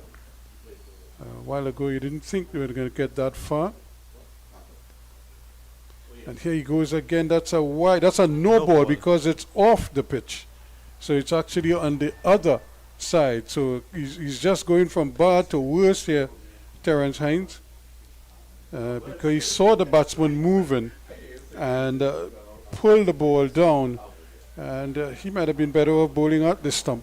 Ruskin, do you think that was a bit harsh, seeing that Ford was moving Well, no, the why it's not harsh is because he never bowled it on the wicket. He bowled on the other wicket. That is a no ball from the. Realize it's not a wide, but it's a no ball. And so once he bowls it out there, the batsman can get it, you know. And that's a free hit. It's high in the air and it's gone for 6 again. So certainly the forward has sped up here quickly, and he's really punishing. We see Ford is into his gears now. And really no answer. And the sad thing is Hines, he hasn't been able to pitch the ball on the wicket. He's been bowling wide outside the off stump or wide off the wicket, as we got with the no ball. And when he tries to correct it, he's bowling full tosses. And this one is in the air again. That one is in the gap, and that too is going to go close to the boundary. And he tries to play a little bit of football with it, Jason Mohammed, but nothing doing. That's another boundary here. So the runs are flowing here now. 250 on the board. And here we see Shannon, the substitute fielder, just, coming to speak to Hines, giving him some confidence, some motivation to keep going. And with Shannon's experience, he would be the right one to guide Hines in the proper way. Yes, and Hines has gone through this before because what it was in the T10 tournament or something like that, he suffered at the hands, I think it was Jason Mohammed himself, who was dishing out punishment, and he was certainly taking a liking to Hines' bowling, and we're seeing a repeat of that here as well. That was down at the Brian Lara Academy. Here it's at the Queen's Park Oval. And that is a better delivery, which is where you should be bowling the ball in the first place. Bowl it on or about the off stump, and try and see if we get forward to try to be inventive with his stroke play. Yeah, and it's good intent by Matthew Ford, seeing that fine leg fieldsman came in. So he just tried to go over the head of the fieldsman, but it did not work out in his favor. So Bravo, with a bit of concern here, because this game is getting away from them gradually, and it's getting so in a very short period of time. These 2 overs by Hines that really swung the pendulum the way of the academy, and he isn't done yet, and it's just over the head of the fieldsman. Is that Carrie Pierre there? Yes. Just not able to get his hand to it, and it goes for 4. Still a decent effort by Caripierre. Oh boy, when it's it's going from bad to worse for Terence Hines, and he can't catch a break here. Yeah, as the saying goes, when it rains, it pours. The old people used to say, boy, when you're blind, wet paper could cut you. And that is what he's going through here. He has to work through this here now, Hines. There's no place to hide. This is the 9th delivery of this over.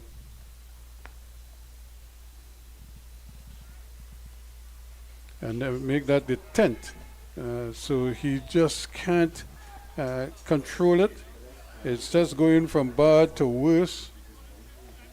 Yeah, Ruskin, and with the academy now, they are actually in a good position. They faltered in their batting. We thought that they would have made somewhere around 200, 220, but they actually, they could actually see themselves to a decent total now. Well, they've certainly done the business here. Hines has 0 for 56 in his 4th over. And you could add to that now, he might get a wicket or it may go for 6. It's just 6 runs. Did he complete the catch? They're going to have to take a look at this one because he did take the catch. He went over the boundary, Akil Hussain, but did he stay in bounds? Let's look at it here. He is stepping back, takes the catch, and just coming down on the ropes. That's 6 runs. He came back on the ropes, and that should be 6 runs. Yeah, but we see Matthew Ford is walking, so the umpires gave him out. Well, which is unusual because he the catch wasn't completed. Well, the catch was taken, but his foot, the first step he took it onto the boundary rope, which would have been 6 runs. And so Ford, yeah, but A bit of hard luck. yeah, but I don't understand why they couldn't call him back because he hadn't left the field as yet. The umpires, first of all, would have had to have taken a look at this and find out from the fieldsman if he thought he had taken the catch. But you look at that left foot, the left foot landed on the rope. And once he touched the rope, you would know that everything is over at that point in time, 6 runs, and the batsman is not out.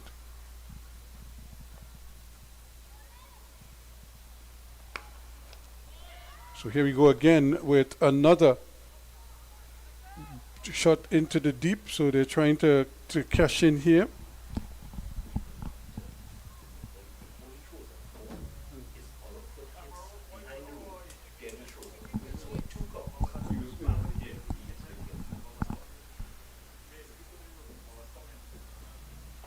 So we have Joshua Bishop is the new batsman. Yeah, 5 balls left in this first half of the innings. Oh, can they tack on some more here? 75 to Auguste. And he too goes in the air, but it's going to fall safely. And they want a second run, but Auguste not interested in it. Having to reach for that one. Seals just pushing it a little bit across him. Would you consider when there were 3 overs left, was it 4 overs left? It was just after, not even 10 past. It was about 5 minutes past 12 o'clock. Terence Hines has just finished the over, the 49th over, and it's already 20 after. Yeah. So those 2 overs that he bowled, each one was about 9 balls. And the last one had 10. And here's a good bumper. It's a short ball from Javon Seals. Bishop not in a good position to make contact. He just sort of fanned at it. Yeah, quick delivery by Jaden Seals. 259 for 7. When you look back at it, it was certainly after 40 overs, they were 169 for 5. Yeah, they were going at 2+ runs over, 3+ runs over. Even after 45 overs, they were 202 for 5. Yeah, this one is in the air, but it's an incredible shot and it goes for 4 runs over long off. So I'm not quite sure how that ball ended up there, but it did. That's the important thing. Just a stand and deliver shot by Joshua Bishop. So it was like a tennis shot. He just hit it like that, and it just went straight over the bowler's head.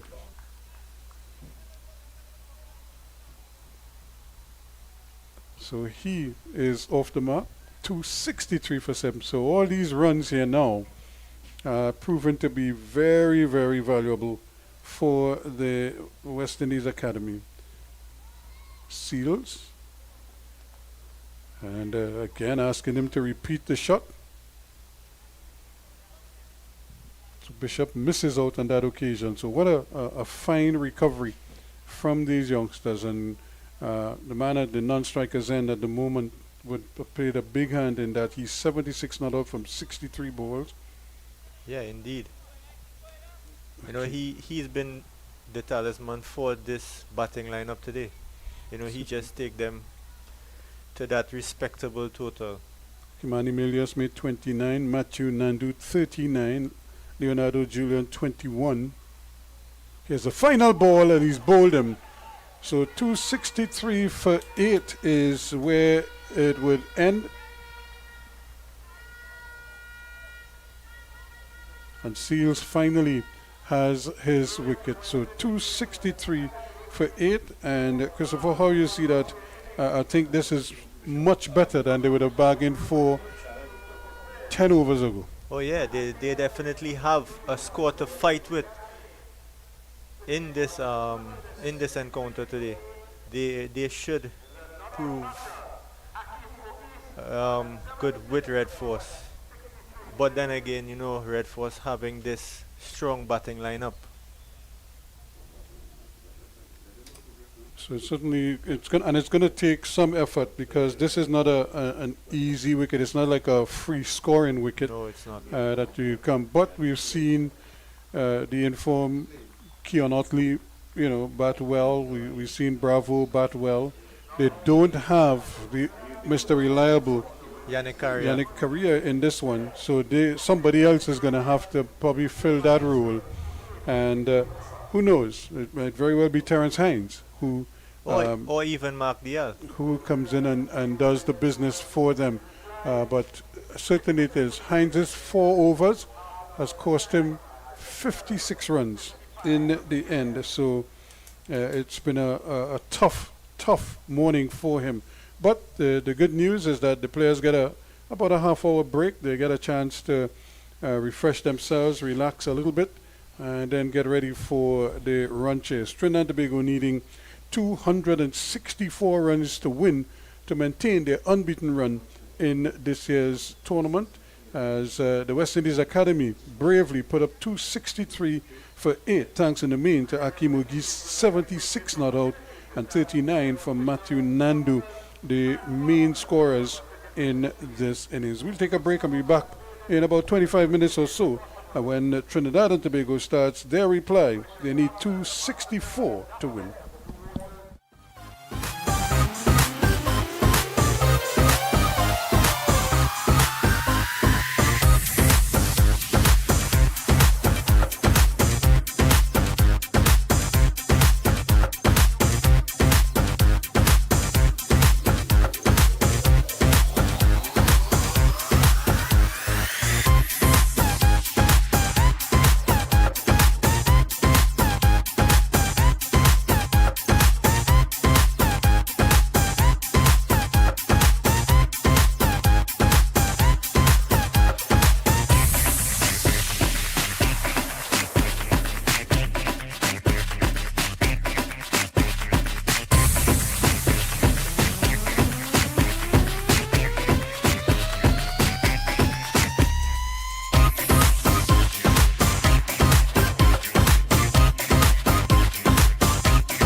and pleasant good afternoon, and welcome back to the Queen's Park Oval. The West Indies Academy amassing a total of 263 for 8 in their 50 overs. In their turn of decrease, the Trinidad and Tobago Red Force team needs 264 runs in 50 overs. I'd like to say a special good afternoon to Mr. Vidya Ramphal. Hello, Anil. How are you? Hello to everyone. And West Indies Academy, as Anil told you, 264. They've set the TNT Red Force, and the TNT Red Force on a 3-game win streak after their abandonment against the CCC. And they will be hoping to get 4 in a row here, but it's going to be a tough task against a fired-up West Indies Academy team, especially after that fine performance late in this game. Yeah, a nice cameo at the back end from Matthew Ford, really taking the likes of Terence Hines to the cleaners there. Yeah. At 200 in the 45th over, one would have thought that, anywhere around the vicinity of 240, the Red Force team would have been very happy with. But things changed drastically in the last 5 overs. Yeah, it certainly did. A lot of runs added there, and mainly due to that very much a nightmare spell from Terence Hines. His last 2 overs going for a lot of runs, and his 4 over spell is not one that he'll want to remember ever. 4 overs, no maidens, 1 for 56, and even that wicket, our replays showed that the batsman who left the field, that's Matthew Ford, was not out because Akil Hussein's foot came down on the rope. So that would have been 6, and even before he tossed the ball in the air, his other foot had come down behind the rope, so that should not have been out. But, of course, without the benefit of the replays, that was given not out. Matthew Ford will restart here. He's been fired up by that batting performance. And Trinidad and Tobago starting off with Keon Otley and Tion Webster. Otley, the top scorer in the competition with 211 runs. Webster still to really get going here. He had a fantastic 108 in a UE T20 match 3 weeks ago, a week before the tournament started. He looked to be in good form, but it hasn't translated into this high level just yet. Yeah, having a top score of 40, Tion Webster, he would want to better that today and usher his team to a very good position. Bowling from round the wicket here, Matthew Ford, and no run yet for Trinidad and Tobago. Just to remind you, top run scorer Keon Otley, 211 runs, and he is 1. He also has the highest score in the competition. There have been 400 so far in the tournament. Otley's 134 not out. All 4 of the hundreds have been unbeaten hundreds. No one has been dismissed. So that's been pretty good from the batters so far. Otley taking a step up, or look to be leaving that one alone. Caught in 2 minds there by Ford. Luckily guides that one down to gully. Yeah, Keon Otley just looking to take a couple strides down the track there. Looking to get very close to Matthew Ford. And at the last moment, he was in that indecision, and luckily for him, he was pulling the bat away at the last moment. It took the under edge and it squirted out to that second slip position. So a moral victory indeed for Matthew Ford. First run off the bat here, and it's for Otley, who scuttles through to get the single. Matthew Ford has a very unusual way he starts his run-up. He just seems to be running on the spot, just to build that momentum, and then he comes in. Just like to take a look at it there, Anil, and of course the reasons for that would be to build that momentum. He doesn't have the longest run-up in the world. Yeah, Matthew Ford, very promising, young, exciting fast bowler. So we're just going to have a look at his initial start to his run-up. Yeah, now look at this. This is what he does. He does this all the time. It's been featured in a couple of videos around about the unusual run-ups. And maybe he's just a bit camera shy at the moment. Just about to do so. That's because the right-hander is now on. So this is what he does. His legs go up and down, and then he starts the motion forward. I don't think I've ever seen that before. Have you ever seen anything like that? No, I haven't, to be honest. It just reminds me of a sprinter at the start, getting ready out of the just start. warming up, just limbering up. Yeah. he may have a sprint background to him, so the bowlers, players who play or have performed in different sports do tend to import things into the cricket game. But it's going to be Tian Webster. Webster needs some runs in this competition. Let's that one go, and as you mentioned, he has a high score of 40 runs so far, but the problem is he's only had 41 runs in the tournament. He hasn't in his 2 innings so far, averaging 20.5. End of the first over, 1 without loss. Yeah, the TNT Red Force team requiring 269 for victory. I must admit it's going to be an uphill task. It's going to take a measured approach from all the batters as a batting unit in order to deprive this West Indies Academy victory here today. Yeah, it certainly will. They have done well in this competition. I'm sure that fans across the region would, despite who you support, would be very pleased to see that the two sides, the West Indies Academy and the CCC, the combined campuses and colleges, have picked up victories in this competition. It's not a sense of the 6 main territories and these two sides making up places in the competition. That is not happening at all here. In fact, just to finish that there, and combined campuses, they have 2 wins in the competition. West Indies Academy also 2 wins out of their 4. Yeah, so excellent going indeed. Kenny Clark to start off here, and he's another one who has a fairly unusual start to his run-up, as you would have just seen. Just a few exploratory steps forward. So 2 of the more unusual run-ups you'll see here. But if you look at the run-ups of the 10 top players in the world, they're all different. 10 top bowlers in the world. So there's no perfect way. It's what works for you. It's all about rhythm. It's all about hitting the crease as hard as you can. And these guys... Take a look at this. He reminds me of a javelin thrower. Yes, very much so. And of course, there's a very famous javelin thrower from Trinidad and Tobago who's actually a pretty good cricketer. His name is Keyshawn Walcott. Played for Toko Composite in cricket. Pretty good, a very, very good bowling action. A fine cricketer. And while training for cricket, decided to throw the javelin one day. His first throw, he threw the Carifta standard, went on to become a 3-time Carifta champion, then a World Junior champion, and then within a couple of weeks, the Olympic champion. Happened in 2012. Amazing stuff. Amazing indeed.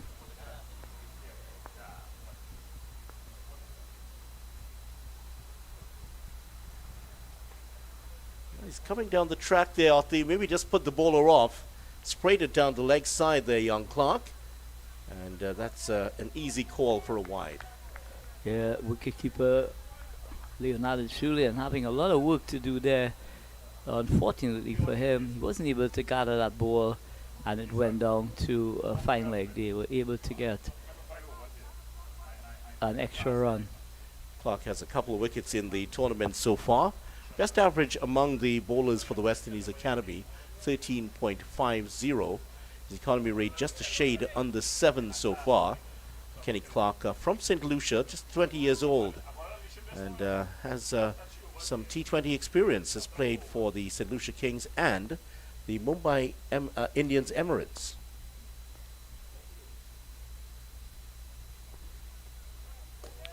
So I'm sure, the franchise holders around the globe, they're always looking for talent, and of course in every tournament they're now sending representatives in terms of the scouts, to sit down and have a look and see what investment they can make. And which franchise are you representing here today? I'm not representing any franchise today for you. Not that you'll tell us at this time. He's the secret agent so far. 5 without loss here. Nice, solid looking push. Mix up. That was close. If that had hit the stumps, that would have been the end of Webster. Webster had already given up the ghost there. And luckily for him, it didn't locate the stumps at the bowler's end. So just have a look at it again. Back. And this ball is punched into the cover region. Yes, no, yes, no. and Tian Webster would have been a goner there had that ball hit the sticks. Luckily for him and the TNT Red Force, he lives to fight another day. Yeah, just played a couple of games, as we mentioned so far. Otley has been the rock at the top here for TNT. Hits that over the top, but that's going to run away for 4 runs. One bounce into the ropes, and Otley, quite deliberate from him for the shorter side of the boundary, pitched up. And look at the foot movement here. Gets into line beautifully. Maybe not a huge amount of movement, but hit it well. Yeah, you look at the manner in which he just allowed the bat to go through the line of the delivery there. Very stable indeed, and just allowing that ball to come up to him. But I must tell you, Vidya, in recent times, it has been his signature shot during the power play overs.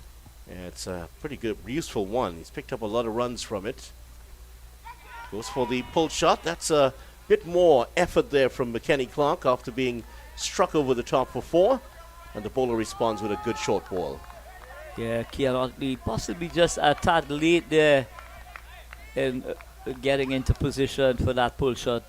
But I'm sure that once the feet start moving the video, he's going to get better and better.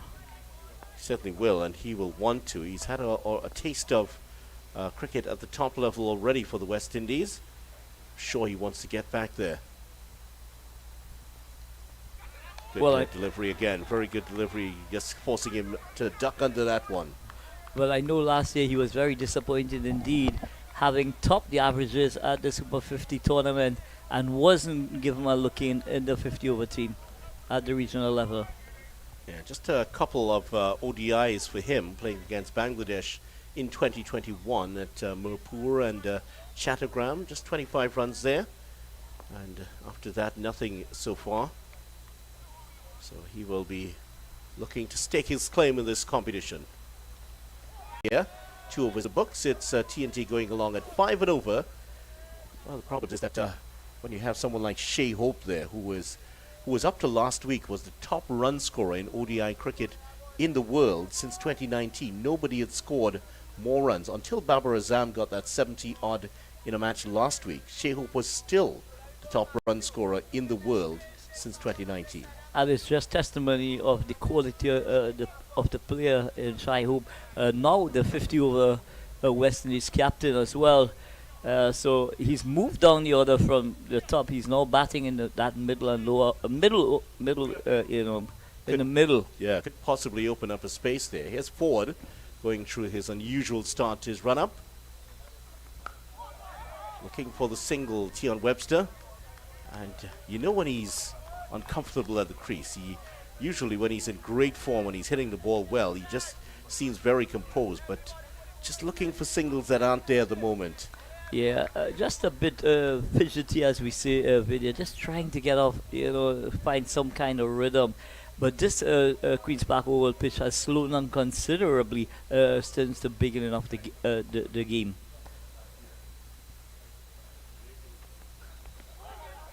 Well, he's a complete batsman, Webster. He should be very used to conditions here. He drives the ball really well. He can pull the ball. He cuts well. So there's not much room for error against him. But certainly at the lower levels, he's quite prolific. He hasn't quite maybe convinced a lot of people at the higher level when he's come up here. Well, he had some decent scores, but the consistency just seems to elude him, at critical moments, and possibly that's one of the reasons he was possibly left out of that TKR setup.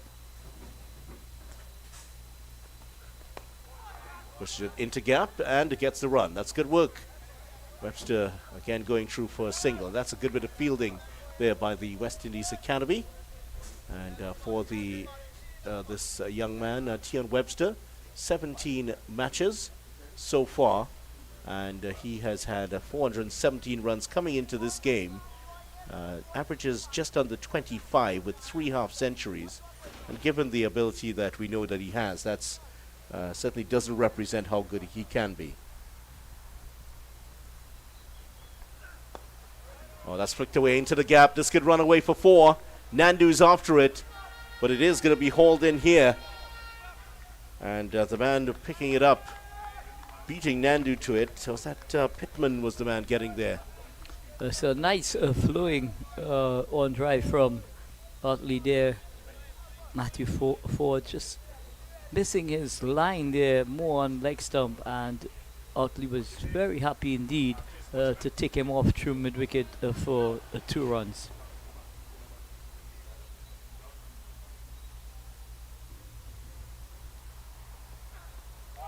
Just a waft outside the off stump there for Otley. He's only faced up to 9 deliveries, make that 10 deliveries so far. And yeah, he needs to play himself in here. So TNT have not dominated proceedings. They have to get 264 for victory. And TNT fans would have been hoping to see a dominant start for them. Hasn't happened so far. Well, it's early in the piece, if I may say so. We just into over number 3. So nothing to be worried at this point in time. Nothing to be worried about. And so far, the one big chance offered was that run-out chance to Webster. But aside from that, it's been steady progress here from TNT. 3 overs gone, 13 without loss. I just felt that maybe, with the new Cherry, he possibly could look at the option of just allowing those balls that are wide outside the off stump. Just give himself possibly some more time to get into his rhythm.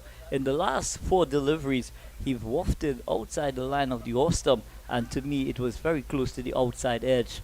So he needs to really tighten up at this stage of the innings. Someone like Otley, from a TNT Red Force perspective, they will want him to play another excellent hand in enabling this team, to continue their unbeaten run. 3 wins in a row for TNT the last defeat for them was actually in the final last year. 3-wicket loss to the Jamaica Scorpions. Flicked away, 4 runs on the poorly lined delivery, and that's exactly what Webster was looking for.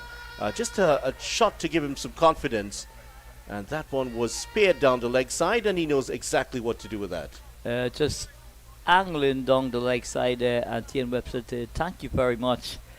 But we know how destructive this young man can be, and he really wants to do well. He has been putting in a lot of hard work, during practice. 2 slips to wait here for an edge. Again down the leg side, may have missed out there. The fine leg is very short. Not just the stature of the player I'm talking about, but in terms of the fact that he's fine and just inside the circle. Yeah, but that should have been put away. Yeah, a little tickler would have given him a boundary, but also I'm sure he doesn't want to get strangled down the leg side as well, possibly feathering a catch off his glove to the wicketkeeper. So wide is on offer, extra delivery, a run is to the total. So at this stage, no need to really try and do anything fancy. Yes, young Clark, part of the West Indies under-19 team that played here in the Caribbean in 2022. And that team getting through to they're knocked out of the plate final, actually. The United Arab Emirates eventually won that plate final last year. That's the other competition outside. India, of course, won the trophy. But just to allow the players a bit more development, there is a knockout competition involving the teams that have been eliminated.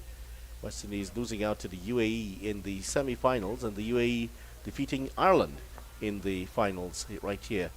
I was here for that game. It's that hard, but into the ground. Nice looking stop there in that backward point position. Joshua Bishop is there. So nice flowing square drive from T.N. Webster, full and wide outside the off stump, looking really should have been dealt with better, but finding the fielder at point, and there's no run. So the score remains on 18 without loss. Well, either side of him, that would have run away to the boundary. There's no one out there. In fact, the fielders outside of the circle are at fine leg and backward square leg. Good bouncer, very good bouncer there from the youngster. McKenny Clark, so and signal the wide. So possibly the square leg is just possibly in his stance, it's going way over his head. But I like to see the aggression from these young, exciting fast bowlers, really taking the opportunity to bend their backs, and now they've got the luxury where they can bowl 3 in any over. Yeah, that certainly is something that the fast bowlers would appreciate. 3 bounces in the over. That's a short one. That was outside the off stump. Didn't go for it. And besides, there's a trap has been set with that backward square leg in place. If he miscontrols one, could haul out in the deep. But I don't think that's a plan, video. What happens with Ian Webster from time to time? He does have the tendency to play around his front pad. So they're trying to, in my estimation, they're trying to push him back, and then you're going to see that full pitch delivery asking him to go across the line. Let's see if that does in fact happen. So the 2 slippers in place there, waiting for something to come their way.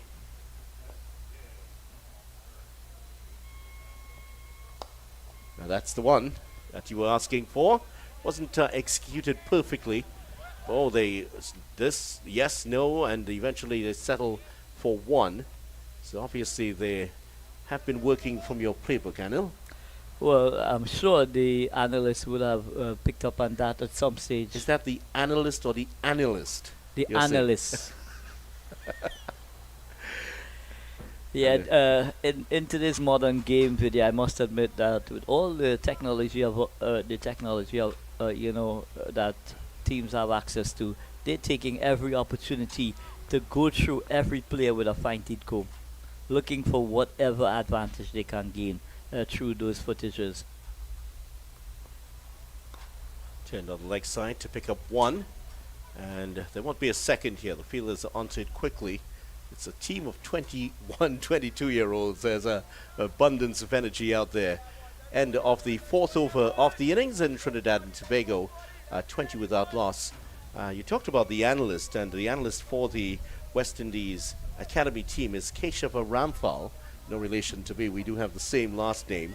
Keshava, a former Presal captain here in Trinidad, has gone over to become an analyst and a trainer.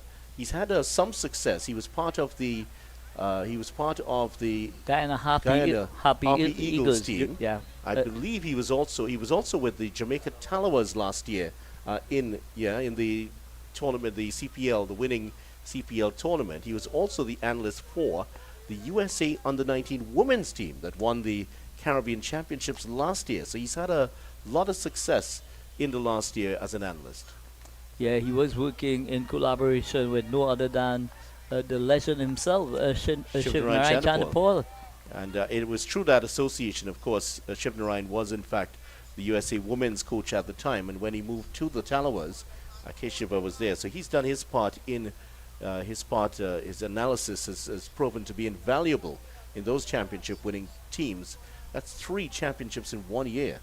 Yeah, very impressive indeed, and it just shows that his commitment to what he's doing in bringing out vital information that teams could capitalize on.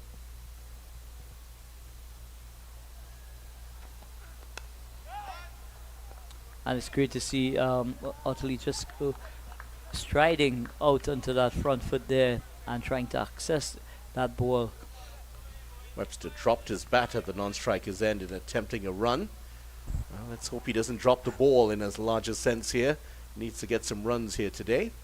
So just about 5 runs per over, Vidya. Absolutely, at this stage, there's no need, to go hell for leather. But they will also want to take into consideration that 60-run mark that's required for that bonus point. Oh, he's driving at that one. There's one slip in place now. And that one just feathering past the edge there. Taken well by Leonardo Julian. There was a laugh from someone on the field enjoying that delivery. Yeah, Leonardo giving Kean Otley a mouthful there. Both of these guys, very good friends indeed. A friendly banter, I must admit. But when they cross that rope, it's each to his own.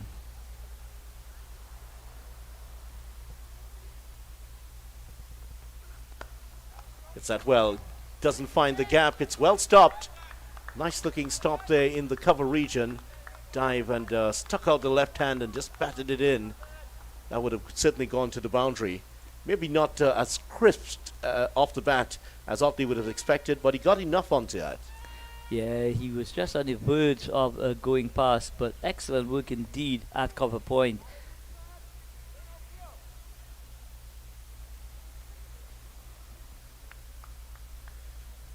So Otley continuing to battle here for the TNT Red Force. Well, that's the way he likes it. Pitched up, and that's gone. One bounce into the ropes. That's his get-out-of-jail shot. Played it earlier today, and once again, fine shot by Otley, and another boundary for him. Yeah, with just 2 fielders allowed outside this 30-meter circle, because we are into the batting power play from overs number 1 to 10, you know, and the ball being at its hardest at this time. We're just in over number 5 here, so the ball is literally 3 overs old. You know, he'll want to try and cash in with the hardness of this ball. What we've grown accustomed to during this tournament, the ball that's being used have a tendency to go very soft indeed. Very quickly.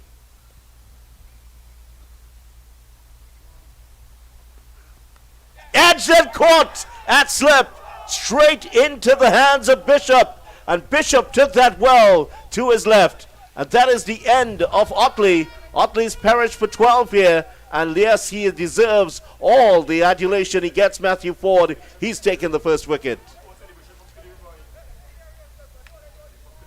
And it didn't surprise me one bit, because that's the third, on the third occasion from 7 deliveries, he was flirting with danger outside the line of the off stump.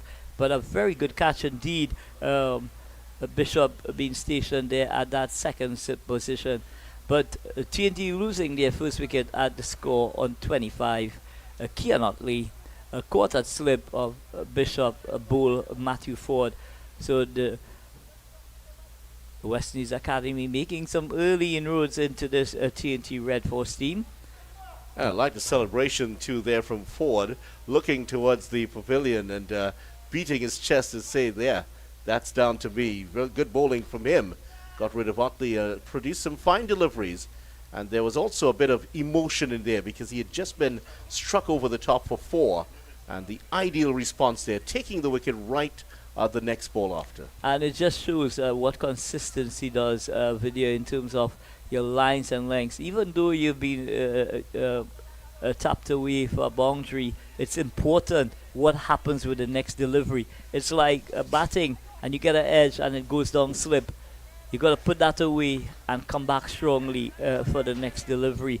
So, many congratulations for Matthew Ford, showing a lot of mental toughness there to come back right on the button there and get rid of the dangerous Kian Otley.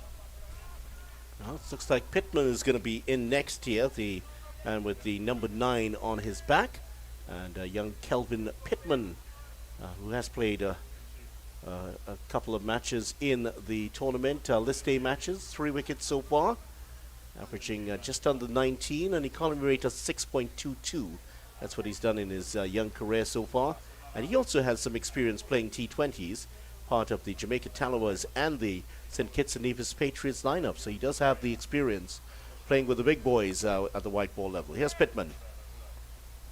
Starts off with one spear down the leg side, so a wide to start off here. But it's important as well, Vidya, for these guys to be aligned with the franchises because of the professionalism that's taking place around the setup in terms of the franchises. So what they're doing is basically learning very good habits indeed in terms of the white ball format. Yeah, he certainly has. Played for the Knight Riders against the Tallowers, and against the Knight Riders in Bridgetown. Took 3 for 27 there.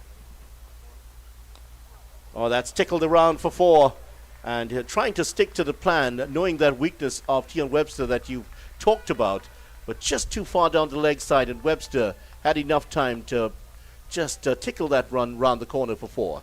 Yeah, I'm sure they're not going to be too worried about that boundary. More importantly, is that they're sticking to a plan, and once he missed that ball, I'm sure they're going to really be going up. So Pittman, wide and a boundary of his first two deliveries here. So he will try to correct things. Two slips back in place here for Tion Webster, who's on 11 of 13. Down the leg side again, another one pushed down. The radar hasn't quite worked for him here so far. If anything, I just felt that he just seems to be falling away during his delivery stride, and possibly pushing that ball down the leg side. Yeah. The head might be a little bit away to the left there. And also the wrist. Once the head goes, the wrist position also tends to go as well. But I'm sure our good friend Ruskin Mark will be able to, expatiate a little bit later. Former fast bowler himself. Played against Pakistan here for Trinidad and Tobago. Ruskin.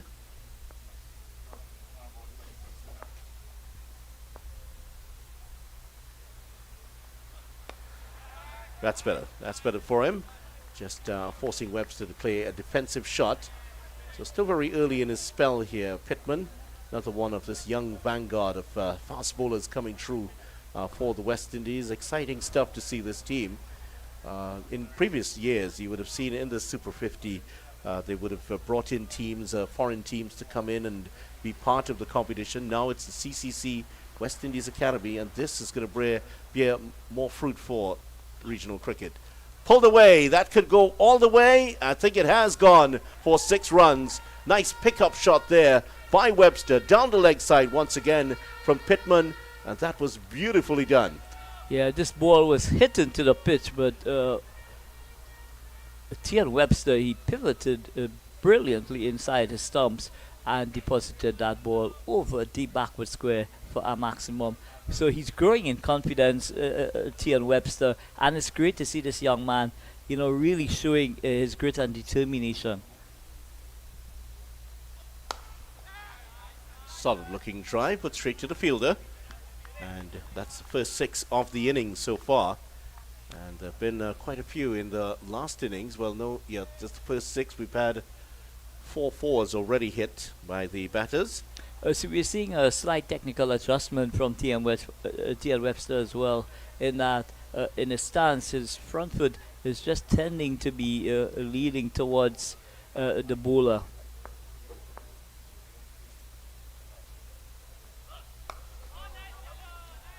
Looking more confident now. He's growing in stature here, Tion Webster. 5 sixes in the innings for the West Indies Academy. 3 hit by Akeem Auguste and 2 hit by Matthew Ford. He actually should have had a third, and that's the ball he was dismissed on. And that really should have been ruled 6 instead of being out. Akeem Auguste getting to 76 not out. I must admit that this young man does have a lot of potential indeed. And here's another one. 1-6 in the over. Add another one to that. An imperious shot over mid-wicket for 6 runs. And now we're starting to see the best of Tion Webster. Yeah, going into the pitch again and paying the ultimate price. At this stage now, with the pace of the pitch has slowed down so much. When you hit the ball into the pitch, it's literally sitting up for the batters. Yeah, that one certainly sat up and said, hit me. And he certainly did comply. 23 of 18 now. De Silva is yet to face a ball so far. He will now. And the right-hander, former St. Mary's College player, St. Mary's College grounds, not far behind us. And if you throw a cricket ball over your shoulder at the moment, which we know you're quite good at, you'll throw it into St. Mary's ground. That's how close it is. And I tell you what, Vidya, I was told by Joshua, they've built a state-of-the-art indoor facility as well. Yes. That is correct, and that was opened, and Joshua was actually there for the sod turning and for the opening.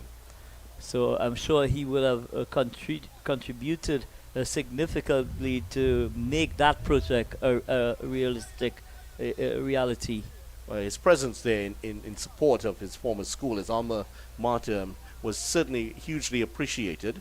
He will have to face up here to a different threat from Matthew Ford. won't get his first run. There's a fielder behind square. And Joshua De Silva, the incumbent in the West Indies team, he was the man that got the job after Shane Dorridge's form just dipped a bit. And he's been well worth his place on this West Indies side. Yeah, he been going from strength to strength, and someone like Joshua De Silva, just does not sit around and allow it to happen. He does put in the hard miles during his practice sessions. Very, very good work ethics indeed from this young man. Actually had ambitions of becoming a top-class footballer. That was his first love, playing football, and he was convinced to stick to cricket. And it took some convincing, and here he is. Plays for the West Indies team, has already racked up at the age of 25, 24 test matches, and 882 runs, just averaging below 26 though, 103 50s there. Yeah, I'm sure he'll want to improve on that average. A wicketkeeper batsman should be averaged at anywhere between that 35 to 39 mark. So he would certainly want to improve on that. His average at first class level is 33. List A, 31.57 in his 23 List A matches. Another member of that West Indies emerging team that won the title in 2019. So this very team that he's playing against, he was part of this outfit. And he was one of those who made runs against his, who has performed well against his home territory, and has now found himself a staple of that team. He indeed is a staple of this TNT Red Force team.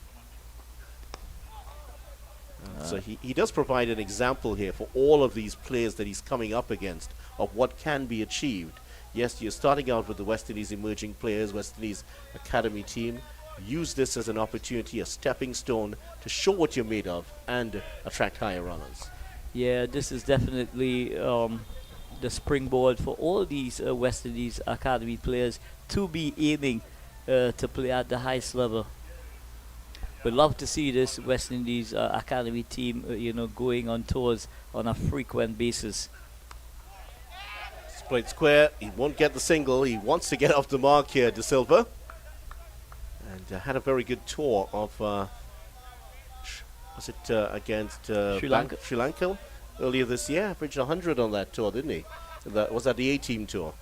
Yeah, he loves playing against the spinners, and he just keeps continuing to do whatever it takes to improve his game as well. In the meantime, Ford is racking up a good spell here. 1 for 8, last ball of his 4th over. Yeah, and I'm reliably informed that he's bought a spanking new bowling machine as well for that facility at St. Mary's College. So many thanks to Joshua De Silva, continuing to provide opportunities for young men. 7 overs gone, 43 for 1. I think I might have to try out that bowling machine at some time. 43 for 1 after 7. And here, will there be a change in bowling here? Pittman bowled the last over, but he's going to bowl, Young seems to have the ball in his hands now. So the skipper taking the responsibility, 9 Young. They've seen something in this young man, Vidya, that they're making a huge investment.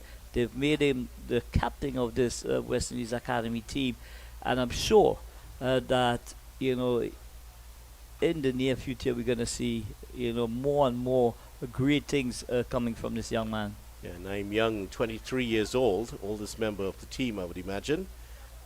Has also played for the West Indies under-19 team and was part of the Barbados Royal setup. Here he is on his way. Yeah, starts off with a wide. Like all of the bowlers so far, they've started off with a wide. It just seems to me that the faster bowlers just seem to be struggling a bit. I don't know what it is, Vidya, but they just seem not to get their reader immediately when they come to the bowling crease. Well, the whispering is among some of the bowlers is that they're struggling with their run-ups here. They're talking about the run-up maybe a little bit sandy. And there is some evidence for that, because there have been some football competitions played here. As you can see, there's still some lines from those make-up football pitches, and there's a fair amount of sand around, and one or two of the fast bowlers are complaining about tightness in the thighs after running on this, because it's maybe not quite as firm as they are used to. Well, it's something that we could possibly expand and maybe get some more information in terms of how it's affecting them in terms of their confidence, when running in. That was hit solidly. Really good, well-timed shot there by Webster, but straight to the fielder. Wickham was in the way. And how well this young man would want to do in this game and throughout the rest of the tournament. I honestly believe that, T.N. Webster is one of those youngsters just on the horizon of exploding onto bigger and better things with you. He's faced 19 deliveries so far. And can he carry on here and produce a score of substance? Hits that into the gap for 4. Picked the gap nicely between mid-wicket and wide of the mid-on fielder. And that's another imperious pull shot here from Gian Webster. Yeah. Young going into the pitch there, but as we had alluded to earlier on, the ball now, when you hit it into the pitch, is basically just sitting up, and he's got loads of time to play that ball wherever he chooses to, but he's access acreage of space on the leg side, and he helps himself to another boundary.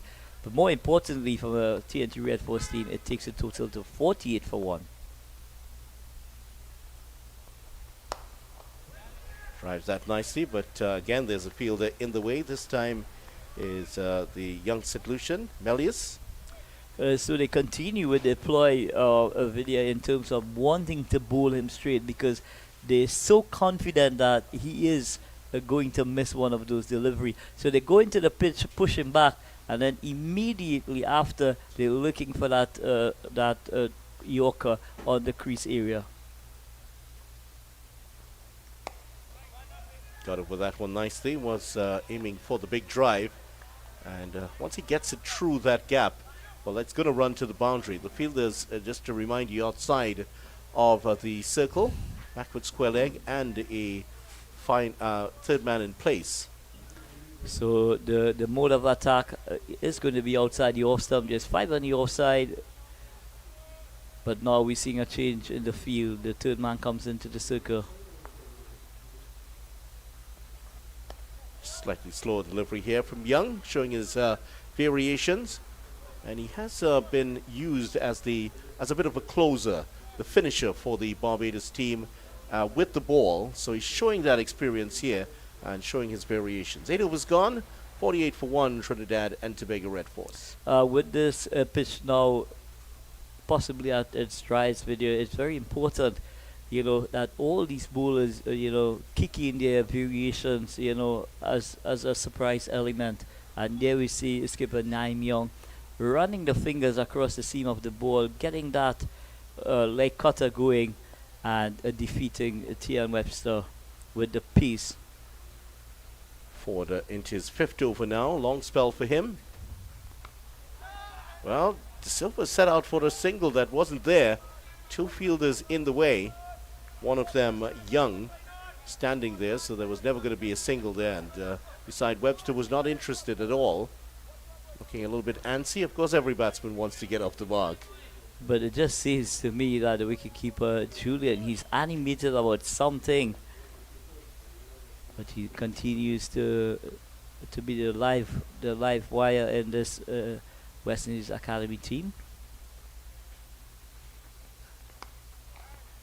Yeah, well, the keeper is often the rock star in the team, aren't they? The wicket keeper, very much the barometer of the way things are going out there. Yeah, they normally charged with the responsibility of keeping the unit together through whatever information that they want to disseminate, whether it be having just a friendly banter with the players' pants, or maybe the shirt that they're wearing, or maybe the bat they're using. Something like that. They usually find something to talk about.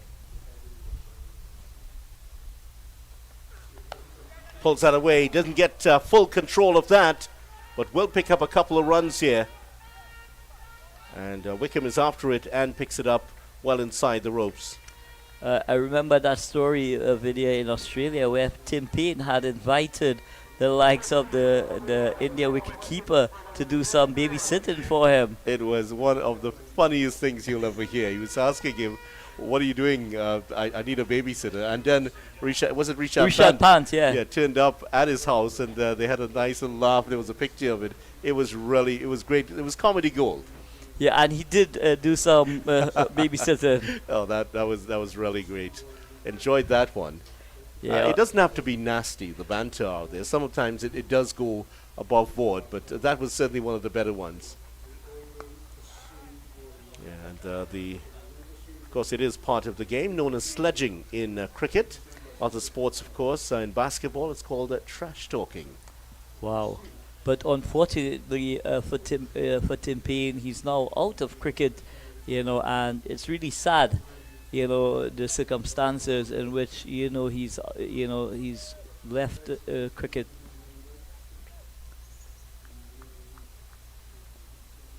For 2 balls away, possibly from the end of his spell here. May get a next over. They will get the single here. This could be tight. Oh, that's a good that's good work. Well read between these two, and De Silva getting his continuing to put on the pressure here. They've tried to put the pressure on him, and he's had now 3 off 11. Tian Webster 27 off 24. So the 50 coming up in the 9th over. TNT Red Force team 9 away from getting to that elusive figure of 60, which will give them the opportunity to have that batting point. And coming down at the back end of the tournament, all these bonus points that are located to these teams possibly could have a significant contribution in where the team ends up. Flicked away into the gap. There's a fielder out on the boundary. He is going to cut this off. Will be a couple of runs here for Webster. And I think De Silva collected a blow as the ball was returned there, but another nice looking shot by Webster. Ends off the over here from Matthew Ford, and Ford has now bowled 5 overs in a row. I don't think we'll see him coming back. Would you be tempted to offer him another over? No, at this stage, video haven't gotten through 5 overs. You need to, as a captain, you need to preserve him in terms of his energy levels and all that, because it's extremely hot out in the middle, and these guys, it does take a lot out of them, to go out there and bowl fast.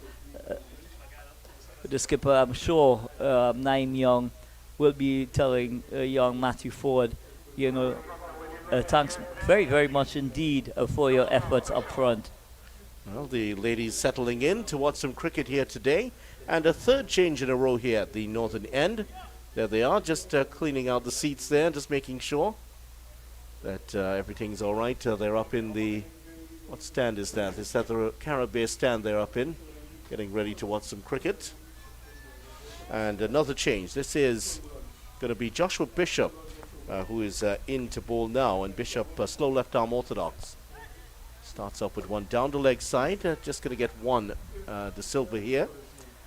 That single takes the score to 54. That Joshua moves up to 4, but it does bring Tian Webster, who is shown to be in sublime form here today at the Queen's Park Oval. He's on 29. Well, they seem to be having an issue here, the West Indies Academy, of getting someone to bowl a block of overs at this end, because so far at this northern end, Clark has bowled only a couple of... Clark has in fact bowled just 2.2 overs. Oh, that's true to fielder. That'll run away for 4. Just an awful little bounce there, but he never really got his body behind it. And that's the first boundary for Joshua De Silva, and the woo-woo Zellas in the stadium have gone up in celebration of that boundary. Yeah, short and wide. Joshua De Silva rocks into the back foot and played a sumptuous back foot drive, and it eluded the fielder at a point, and it goes into the boundary. So that takes the score on to 59. Just one run away, Vidya, from getting to that 60 mark total. And 3 balls to get it. And up at this end, we've had 2 overs from McKenny Clark, 1 from Pittman, 1 from Young, and now Bishop is in the attack here. So it's an unsettled display at this end. And that's another wide. And we've seen most of the runs actually come from this end. So there's obviously something wrong here. We saw Terence Hines also bowl not too well from this end. Well, I would love to come back to that conversation in just a bit. Please do, sir. 60 for 1. There it is. Yeah, Terence Hines, having looked at him at the back end there in the 49th over, just seemed to had gone away from his strengths. Straight to the fielder this time. Yeah, it didn't seem that there was a clear plan what he was going to be doing. Well, he's noted to be bowling the change-up deliveries, and he normally go for that searing Yorker as well, but he just seems to be not too clear in terms of what he wanted to do, and ultimately paid a very expensive price with Matthew Ford really taking into him. And even if he was clear, the execution was also an issue. 10 overs gone. Trinidad and Tobago 60 for 1. Thanks, Anil. And coming in to replace us will be the former TNT player Ruskin Mark, and Lester Casimir is going to be joining him.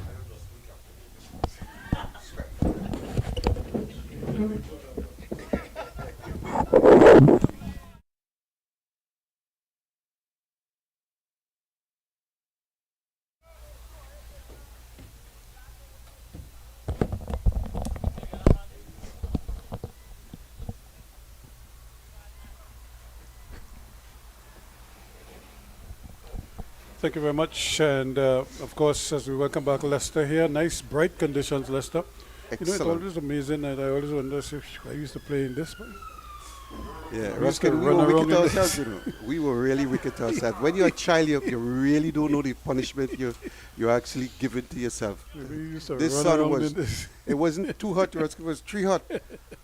Yeah, and we enjoyed it. And the strangest thing, Ruskin, is I opted to play without a cap for most of my career. And now I coach, and I insist can't on do my without kids, it, yeah. everybody must wear a cap.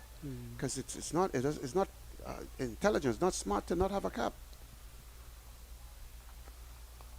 And that's going to be 4 runs. That's going to be a tough ask here. Can't get around in time to even make an attempt at cutting it off, as Kelvin Pittman takes over at the bottom end and leaks a run, a boundary. First ball, Nandu down here at fine leg had no chance.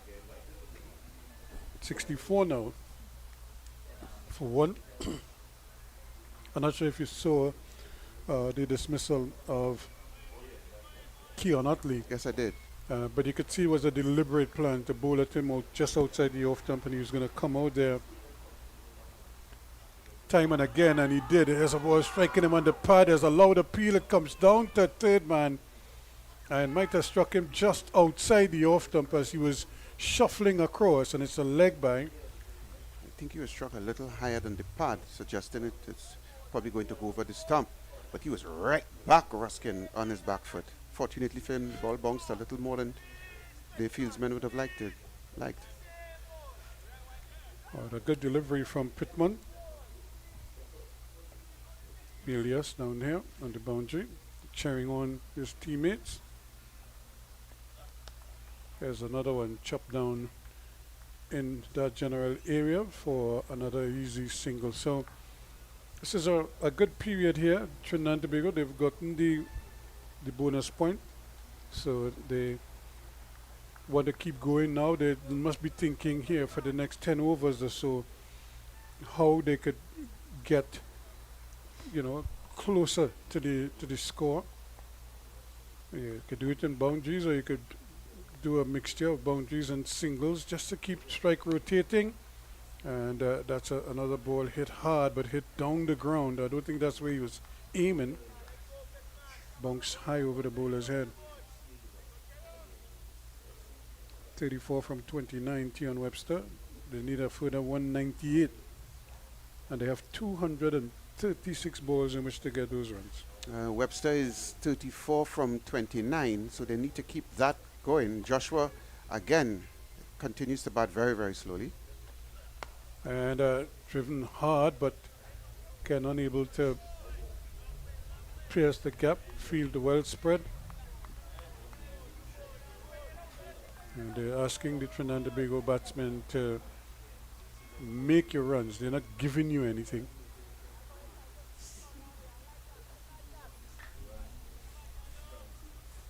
When you're talking about hot sun, I am convinced that the sun in Jamaica was hotter than it was in Trinidad. When we played then? When we played that new team, yep. Initially, it looked like he was going to go after him with another big booming drive.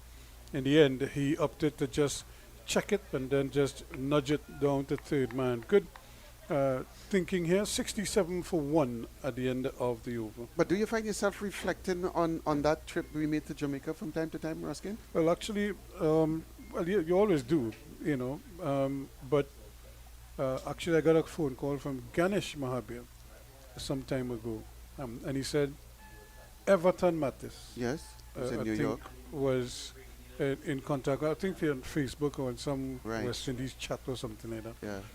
And I think Everton Mattis reached out to him and they were chatting on that as well.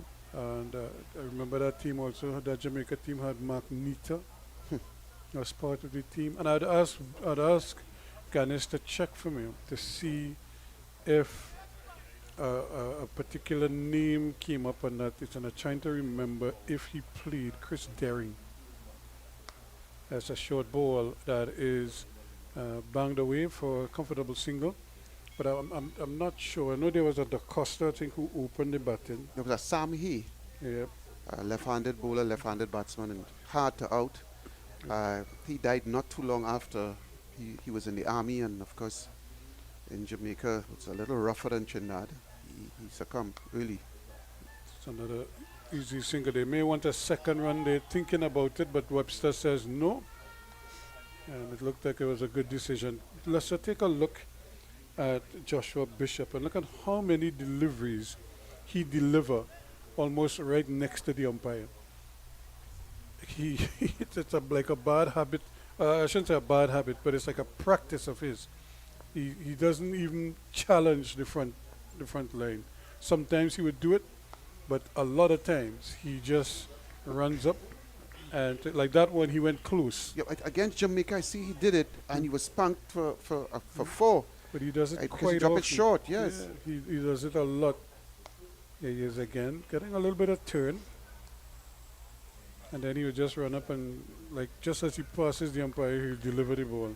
So it takes a little while longer to get to the batsman. That's right, that's So I right. think that's what he's trying to execute here. But if you do it too often, then you don't surprise the batsman Yeah, anymore. It, So it loses that element of surprise. I remember Arnold Oliver doing that a few times when we were younger, of course. You call in name they haven't seen Arnold Oliver in ages in his game role. Even Apple, Robert Neptune. Oh, Neppy. He was in Jamaica with us as well, our wicketkeeper. Lovely human being. Turned out to be an umpire. Excellent human being. Ended the over 69 for 1 at the end of it, 12 gone. Again, Trinidad and Tobago, I'm a bit surprised, and I'm happily surprised that they are not taking this academy team for granted, because I thought they were going to, looking to get them for 150, and they made 263, which is strange, Ruskin. The academy team went after 263 when Jamaica played them, and now it's the same set score. That CCC yesterday. No, I'm talking when they Jamaica played- played, when the academy the was academy, 263. okay. 263. But you can see these guys are appearing to take their time to get to the score.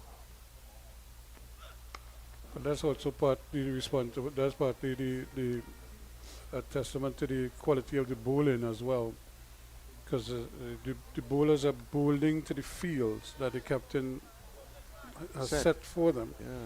You know, he isn't overly attacking, but he's trying to frustrate the Trinidad and Tobago batsmen and make life as difficult as possible for them.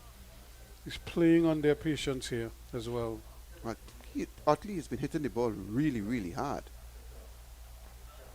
And they had a plan for Keon Otley, which was off stump outside the off stump, and eventually he fell into the trap. He's playing slip catching. Yep. I was surprised actually because he really is one of those guys who hit the ball. He's already scored 100, so I thought he probably might have been batting a little freer. But Well, actually, I think when they set that trap for him, he didn't he needed to adjust to the trap, that's right. but he never adjusted. He just kept playing that shot, and eventually he fell into the trap. And that's how unfortunate that is. The throw came in, the batsman gave up on the idea of a single, and Ford's effort hit the stump, and eventually the ricochet eventually went for a single. So they got the single. There's a new thing in cricket I've been noticing, even at the highest level in the World Cup. You look at it. Men are just throwing the ball, Ruskin, even though the batsman is in the crease. They're throwing the ball, and oftentimes it hit the stump, and it's an extra run. And when we come back, I'll be able to, I could probably say it now. There's a new thing. From the time you hit the ball, the both batsmen just running like they're crazy and running back like red ants back to the crease. I'm not understanding that. There's a lot of energy being expended for no reason. Because 9 out of 10 times is no, wait, no, and they're running and stopping. It's probably nervous energy too, and that's on the legs, and a chance here for another easy single. They never thought about a second run, and so they seem very content with the singles at this point in time. But I suppose too now the Trinidad and Tobago batsmen must be thinking, let's preserve wickets here and just keep rotating strike as much as possible. Don't give them too many free deliveries, or don't give them any chances of getting a wicket. Also, here's another short ball. You can see Pittman trying to bait Webster into the pull shot. This time Webster took up the challenge, but he didn't really play it as well as he would have liked. He got a single, and score inches won by 1 to 73 for 1. And there is our good friend Ralphie. Is Ralphie skiing? He seemed to be pushing the ski there. I'm not sure what Ralphie is doing there. But he'll be the first man on, for sure. And that's a wide delivery down the leg side. You could see him trying to push it down, trying to get it to in cut, and but he never pitched it on the wicket. So here's our good friend Ralphie. Did I tell you that Ralphie was officiating a football game one time? I was playing in Yarangwe Savannah. Yep. I was playing cricket, and then I went to play a football game, and there was Ralphie. Umpiring. Referee in the game. Refereeing. Cut in the air, but it's dropping one bounce down to the man at third man. And you could see Pittman hands go up, but then he was on his knees when the ball fell short of Milius down there at third man. It's the end of the over. 50-run partnership between these two, 75 for 1, 75 rather for 1 after 13 overs. And Ralphie and his crew will be coming on. So we'll take a break and come back with more. So after 13 overs, 75 for 1, the TNT Red Force chasing 264 for a victory.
Thank you very much. As we welcome you back here, the players are now getting back into position, taking a little while doing so, but that is understandable. It's very hot and humid outside.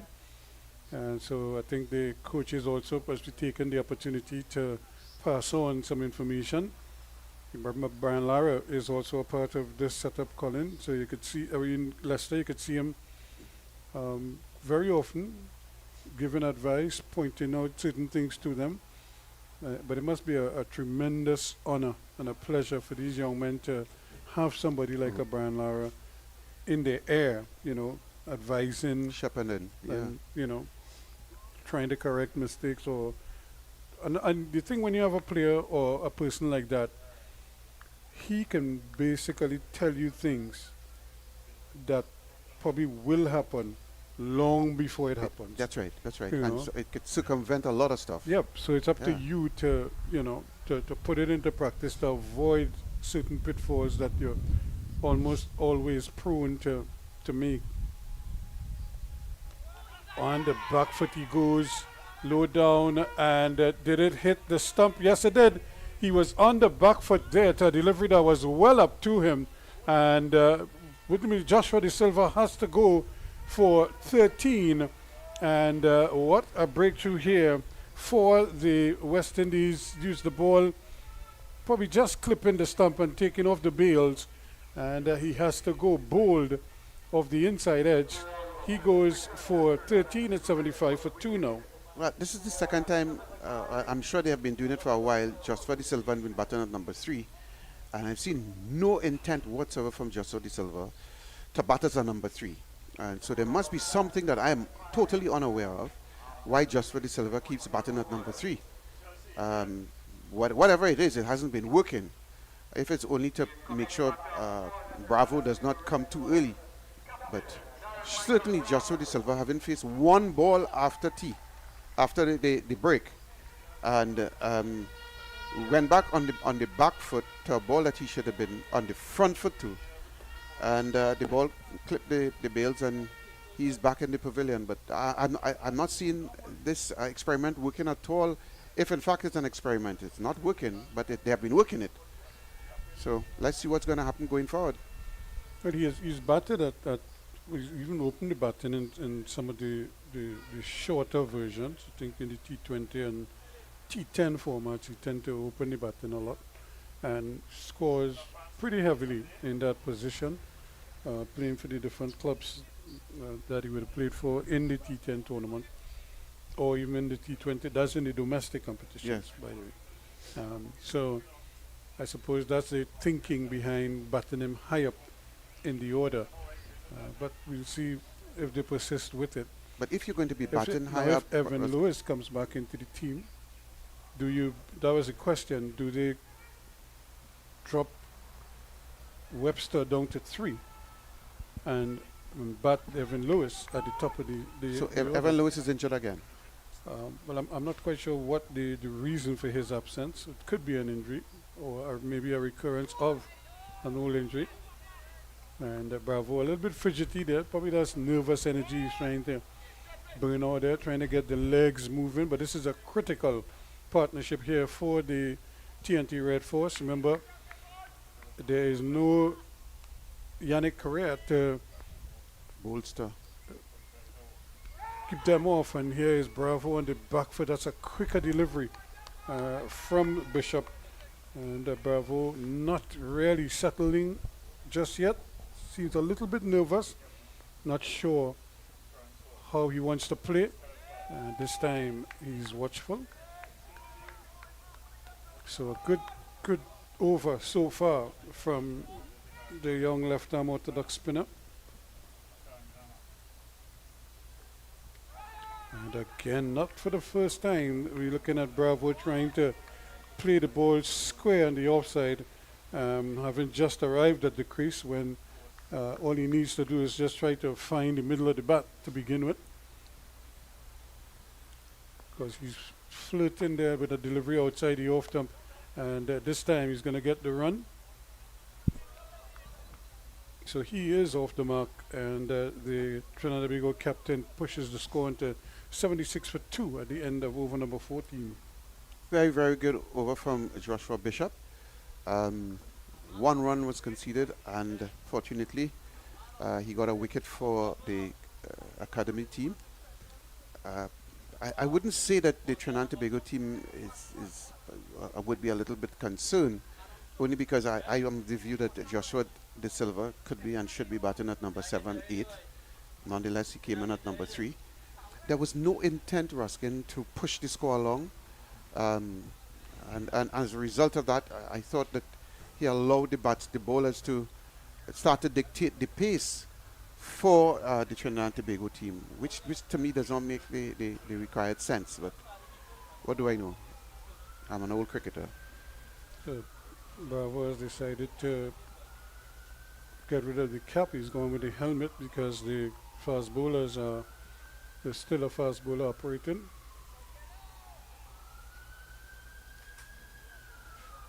So he's just gotten off the mark. And really now trying to get himself going here to try to build a score for Trinidad and Tobago. They need a 264 runs to secure victory.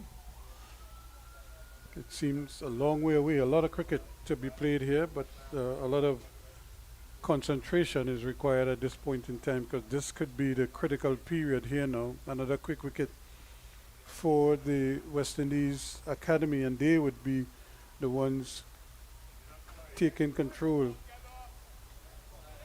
That's a good score, Ruskin, for players like Bravo and Tion Otley to settle in and come out with 100 plus and start to tell the selectors something serious.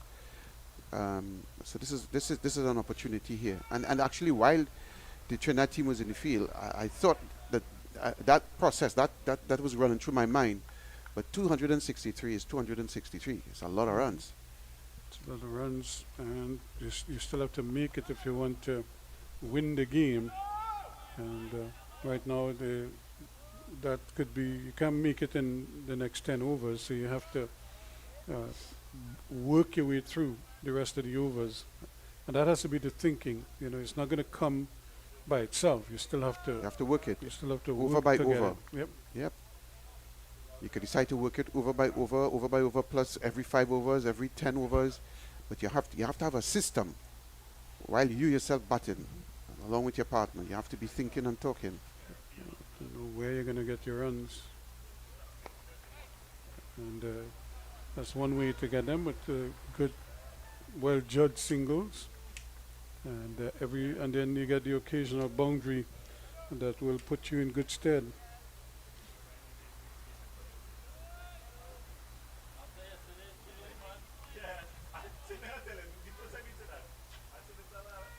And of course, all the Real Madrid fans are celebrating El Clasico victory over the heated rival Barcelona. 2-1, both goals scored by Jude Bellingham. Both goals. Both goals. I'm a Barcelonian myself. Mm-hmm. I don't like it when Real Madrid beat me, but I take it in its stride, because my turn often comes back, so I'm not worried.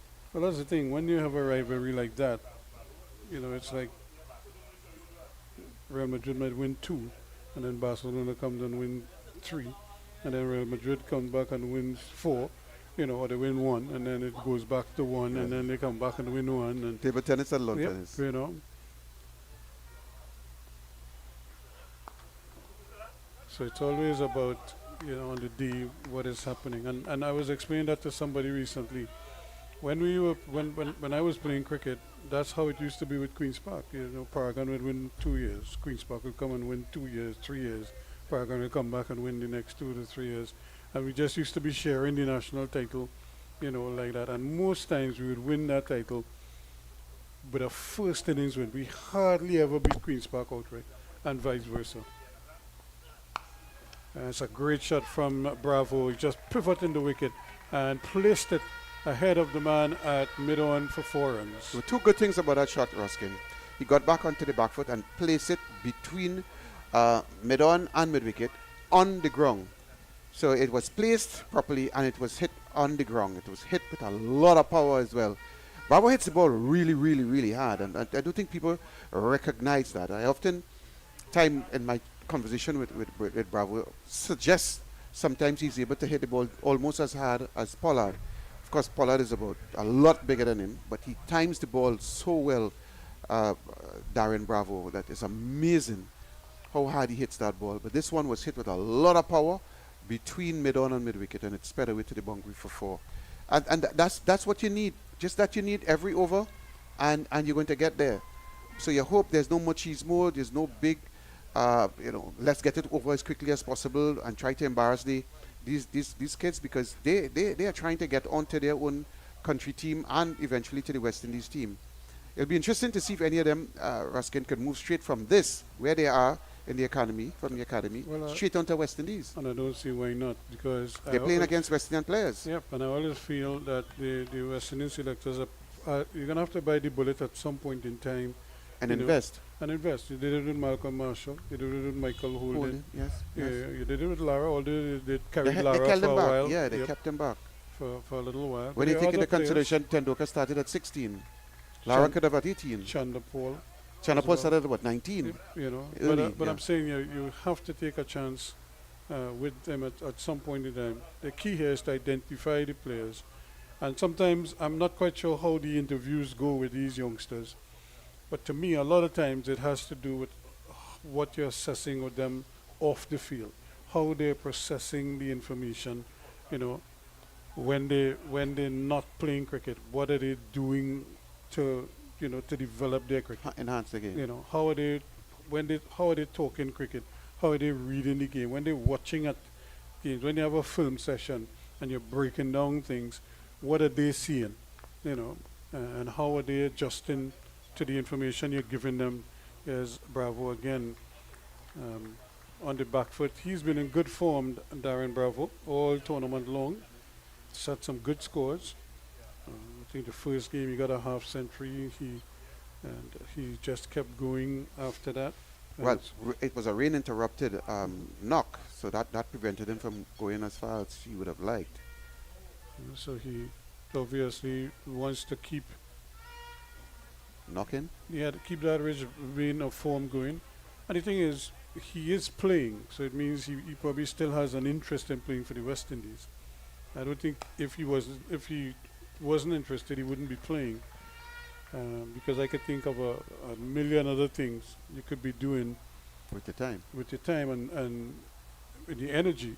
85 for 2 at the end of over number 18, or number 16 rather.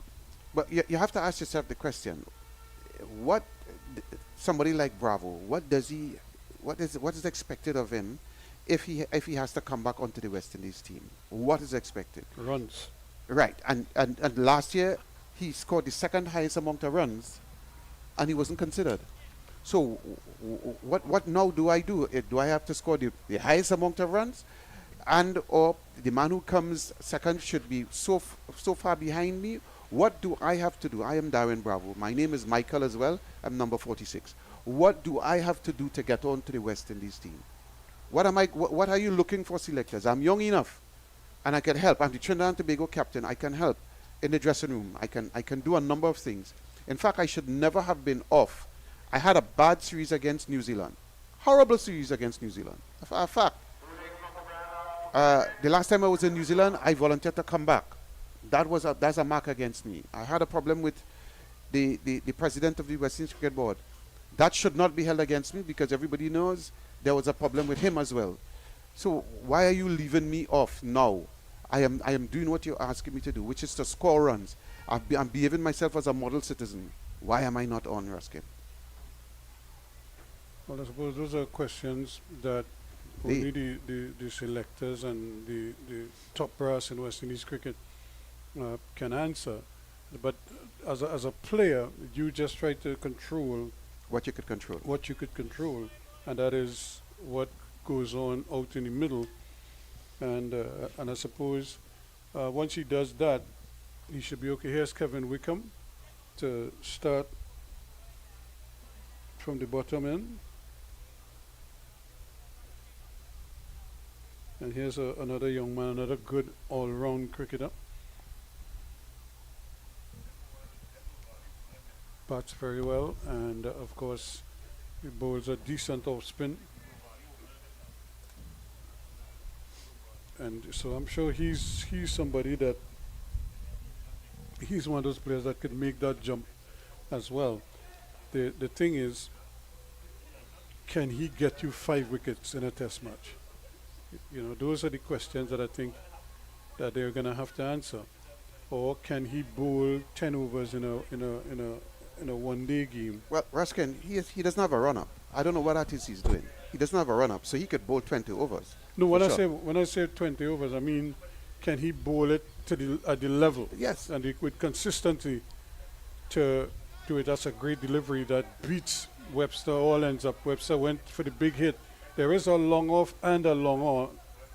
So I'm not quite sure why Webster might even be contemplating hitting that ball over the top. So it's almost like if he's tempting fate here. So there are singles to the right and or doubles to the right and left of long off and long on. So you need to probably look at the possibility of doing that.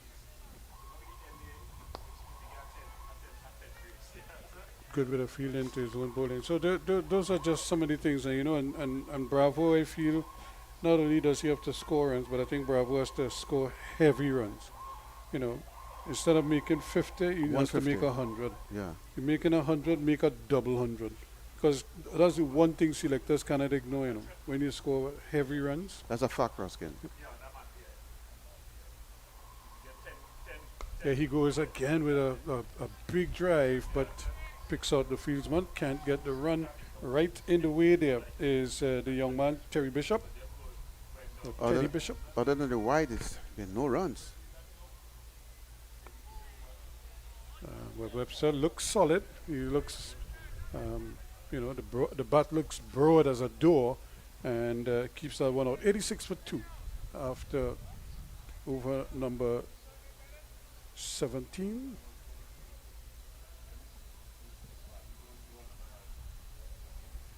Just a single coming from that over. A single run. Mm-hmm. That's the wide. Yeah, that's. But what you've noticed, I'm noticing here, Wickham and Bishop, their run up, it's a bit, I mean, it's a walk up they have, and there's no follow through. And so I wonder, where is landscapes? Where are these guys to talk to these guys about bowling off spin? There's no follow through. I remember not so long ago that they took the opportunity to castigate the best off spinner in the West Indies, Cornwall. Rakeem Cornwall, because he couldn't follow. He doesn't have a follow through.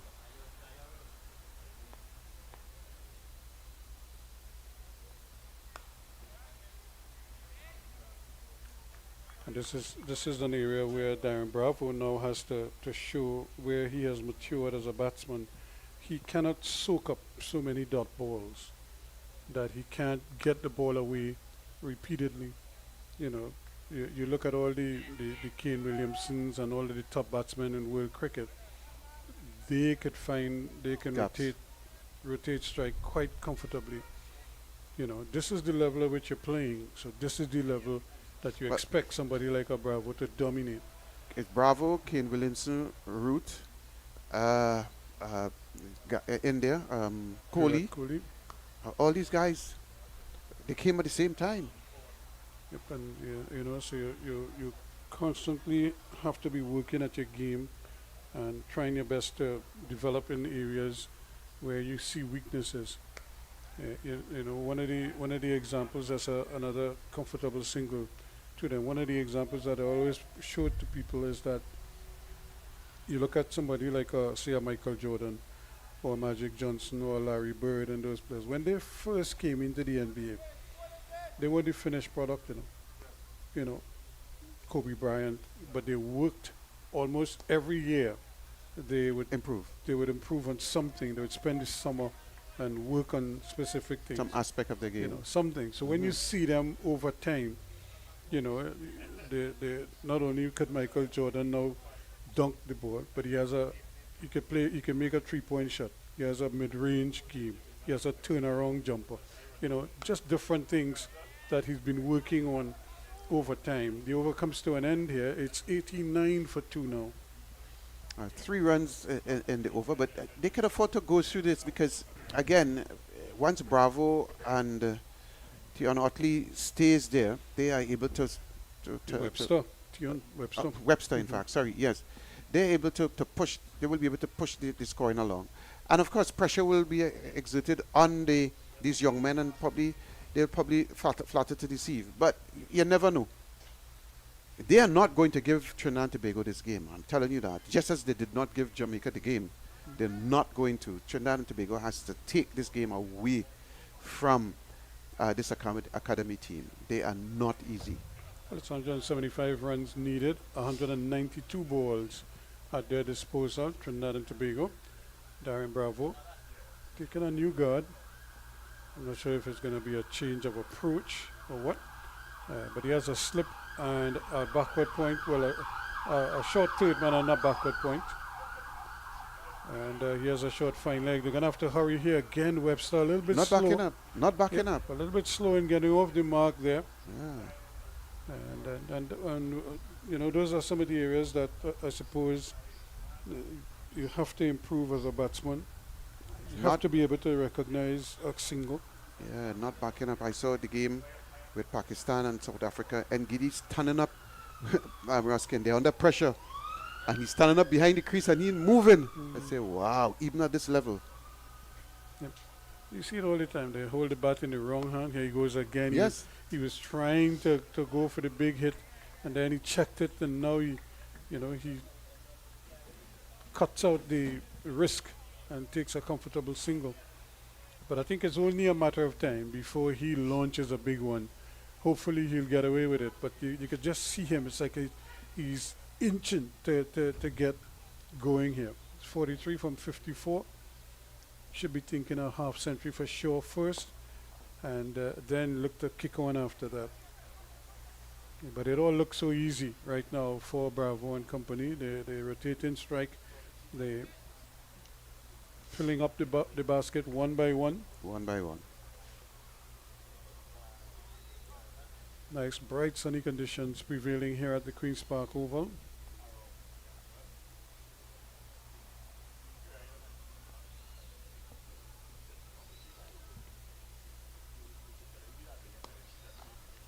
That's excellent. Good fielding there. Wickham is like this. I'm telling you, Wickham is such a good athlete.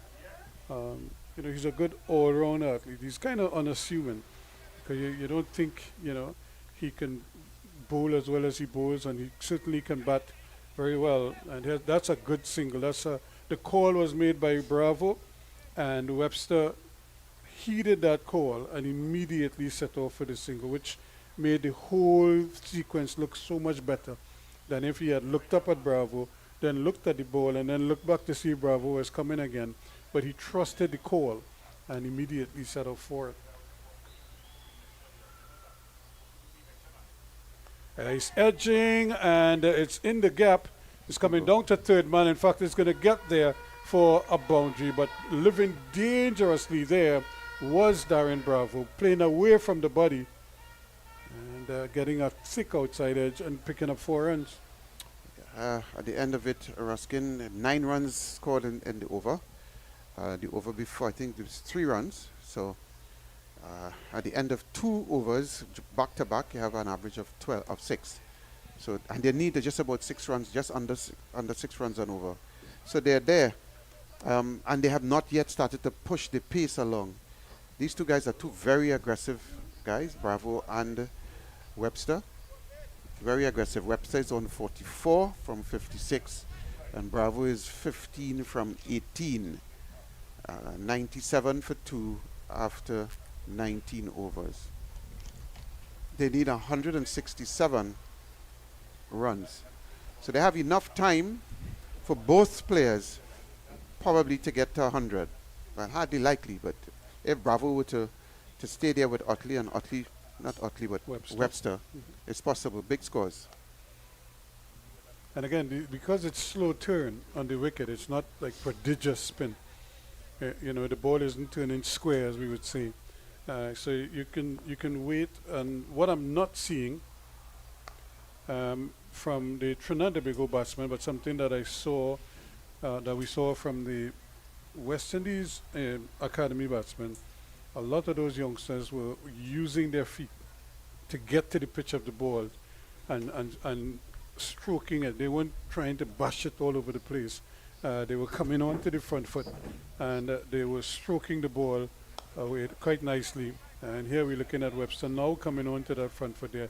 But we saw a lot of the youngsters actually using their feet, getting to the pitch of the ball and driving, but holding their shape even when they were playing the ball.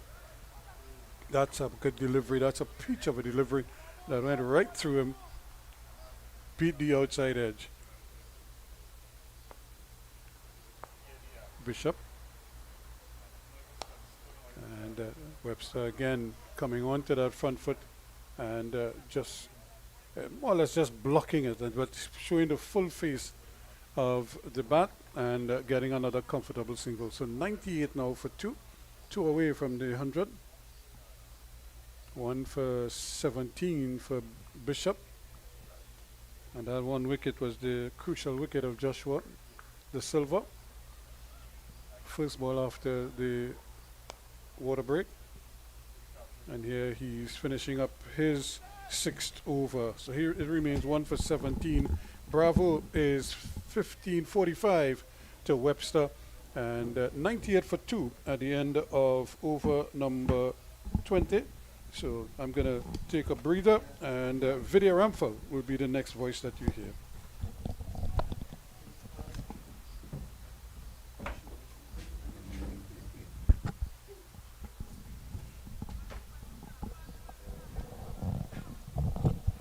Thank you very much, Ruskin, and Christopher Ramsaran, the CCC player, of course, beside me, left-arm wrist spinner, and he's enjoying the display here. Tion Webster 45 not out, and long forward to the next delivery from Kevin Wickham, who's bowling from the southern end.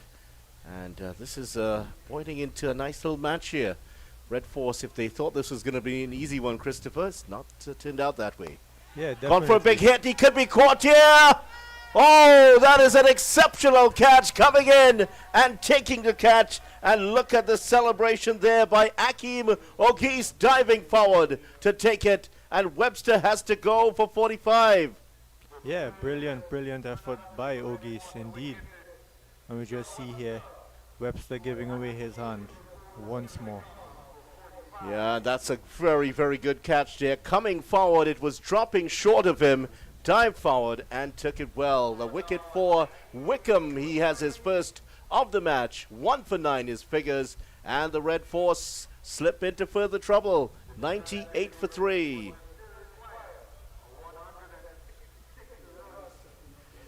So here we have it. So the Ford taking 1 wicket. And now the spinners have accounted for the second. Here's how it happened, Christopher. Yeah, just went down on the knees and didn't get the elevation.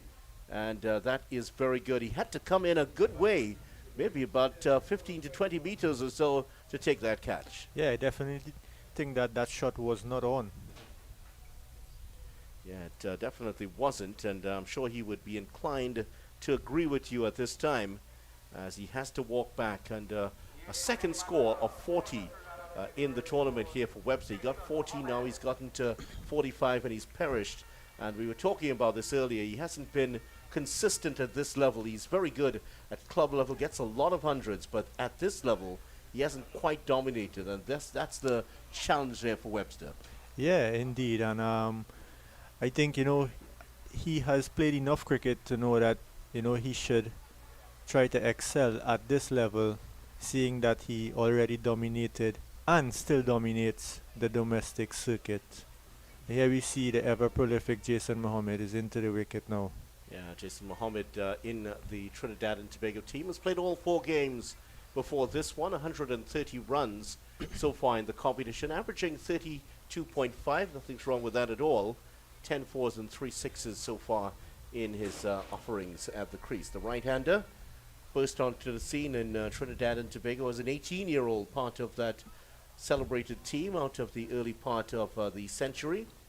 Yeah, I think no. they enjoyed that catch. Yeah, Yeah, they certainly did they enjoy it. did. They're still Indeed, bubbling yes. over that one. Yep, it was that good. Mm. Yeah, and Jason Mohammed brings that experience that the TNT Red Force, as they're a bit in a bother right now. So, he would be looking to consolidate with Bravo to get them back into things. Well, best of 43 so far for the tournament for Jason Mohammed, and he would want to. You'd want to feel that he'd love to get a bit more than that here. That's what's needed, as the Red Force 98 for 3. Current run rate, as you can see, just under 5, starting to slip up. Gets off the mark immediately, and a confident shot to get off the mark here from Mohammed. Darren Bravo, 15 of 19, and the Red Force had just a run away from 100 here. Yeah. And Jason Mohammed out of Barrackpore in Trinidad, South Trinidad. Vastly experienced in List A cricket. This is his 124th match. Just over 3,500 runs and averaging just under 40 in List A cricket.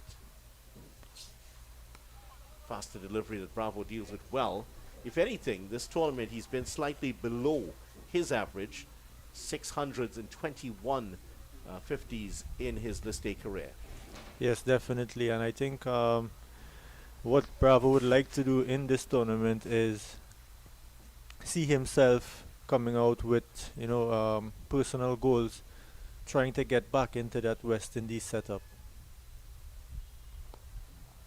Gets that one on the onside. Will pick up the single. Darren Bravo needs a score in this competition. Had a pretty good score against the CCC in the first game, but there's the 100 up for Trinidad and Tobago. 100 coming up in the 21st over, last ball of the over there, and that is 100 for 3. There it is. Bravo 16, Mohammed 1, and Wickham and Bishop, the last two men to take wickets.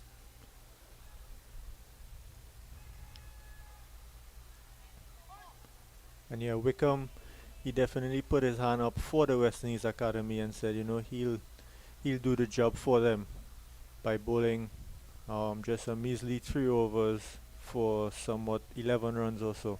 Yeah, he's done well. So 12, 45 and 13 the scores of the 3 batsmen dismissed so far. Bravo now 34, the man from Santa Cruz in Trinidad. And look at his experience. He has a lot of experience. Just he's just 58 runs away from getting to 6,000 runs in List A cricket today. If he does, when he gets to 58, that'll be the magic mark for him. Indeed.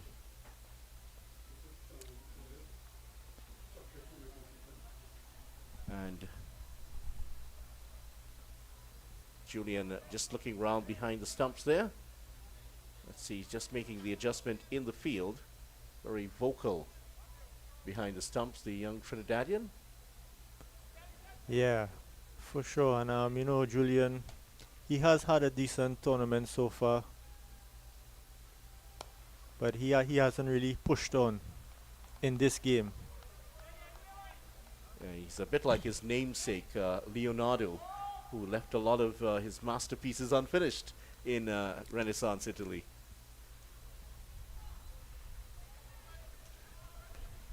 Joshua Bishop has bowled a pretty tight spell here so far.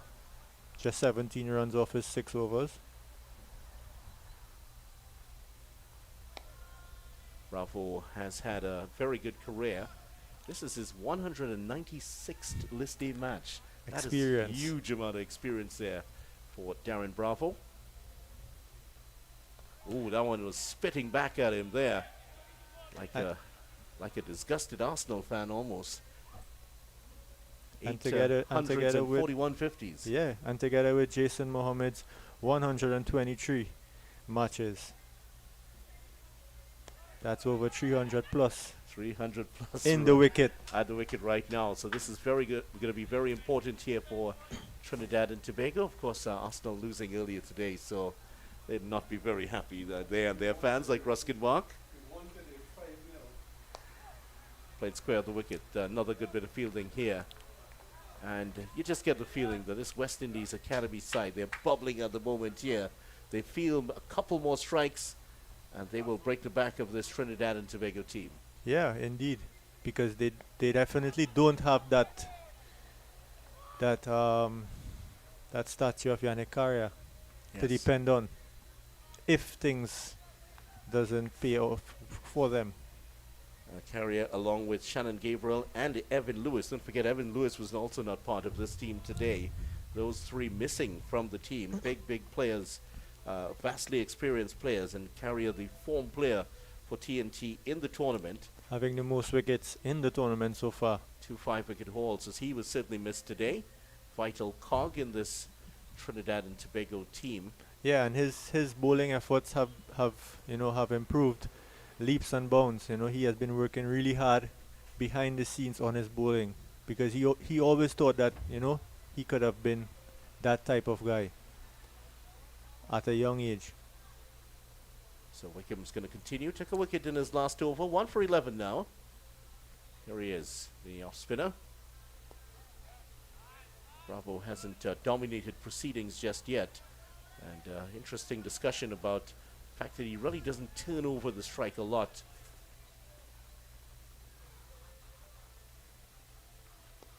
Maybe as much as modern players would do.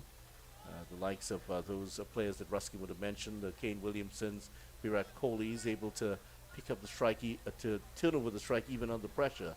That's been one of the weaker parts of his game.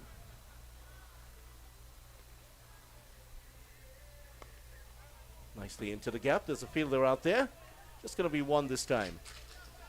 But we see really good bowling from this academy team. They're not giving anything to those Red Force batsmen. Yeah, you're not getting the regular 4 balls that we saw in the Red Force innings. And in fact, starved of it earlier. Webster decided to try to make one, manufacture one, and he hauled out for 45 in the last over from Wickham. Yeah, and it's Nice good. stop. It's good thinking by Naeem Young, the captain. I guess he seems to have his thinking cap on, knowing that spin is doing the trick for them. As you see, Matthew Nandu has been warming up his shoulders, so it seems as though he's going to have a bowl as well. Yeah, and Nandu can bowl a bit here. Off spinner also.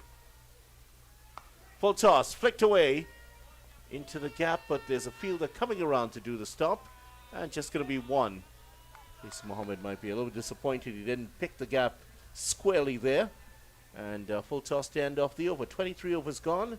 Trinidad and Tobago, Red Force, looking for 264 for victory, 103 for 3. Has turned out to be a really nice day. Yesterday we had 2 interruptions for rain during the Jamaica CCC game. Jamaica losing that match by 121 runs. Today it's bright sunshine out here. And look at that. That is beautiful. Beautiful indeed. That's the northern side of the ground. There's the northern range to the back of the Jerry Gomez Media Center end. Cyril Dupre stand, one of the media tycoons in business in Trinidad and Tobago on the right side.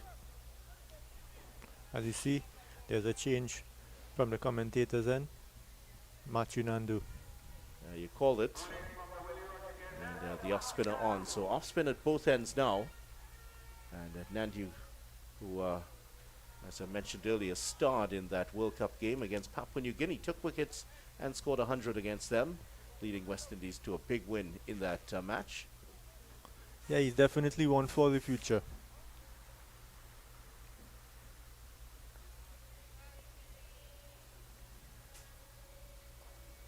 No ball to start off here. Inauspicious start from Matthew Nandu.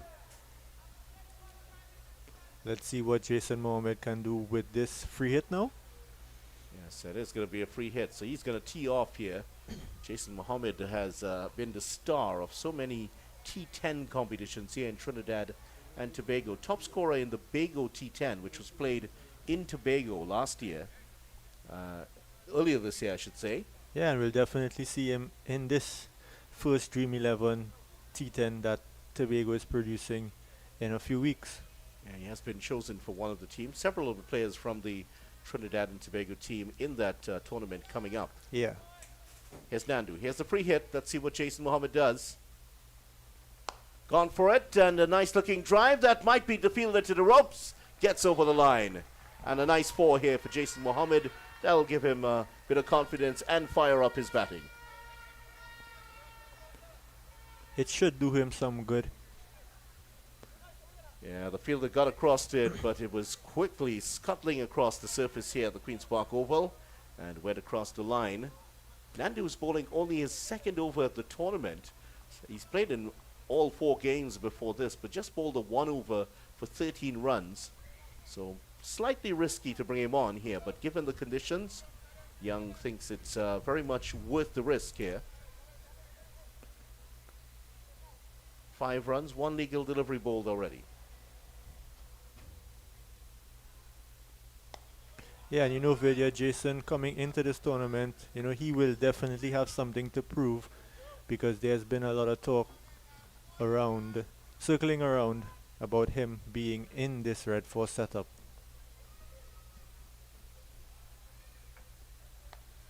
Cuts that away, straight to the fielder. There's a lot of talk, and it's maybe some hidden biases within the discussion about age.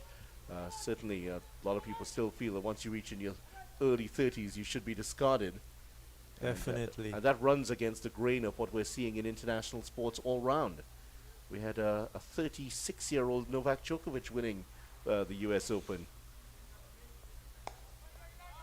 Roger Federer, Rafael Nadal, all of these players playing well into their late 30s.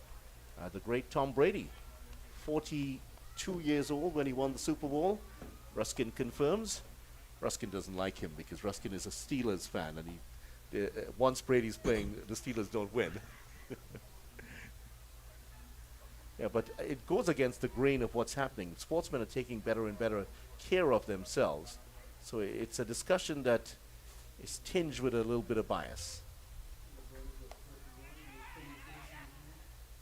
They get the single, and Ruskin's just reminding us that LeBron James is 41 years old in his 21st season in the NBA. And still plays like a champ. Yeah, he's a world beater still. 39, Ruskin corrects.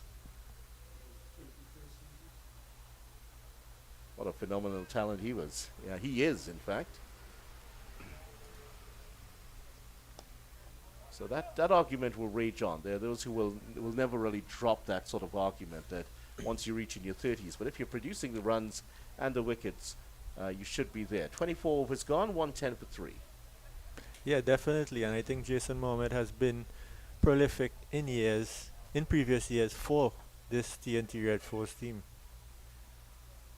Of course, they'll be looking at what he's doing now. There is the man they call Ralphie.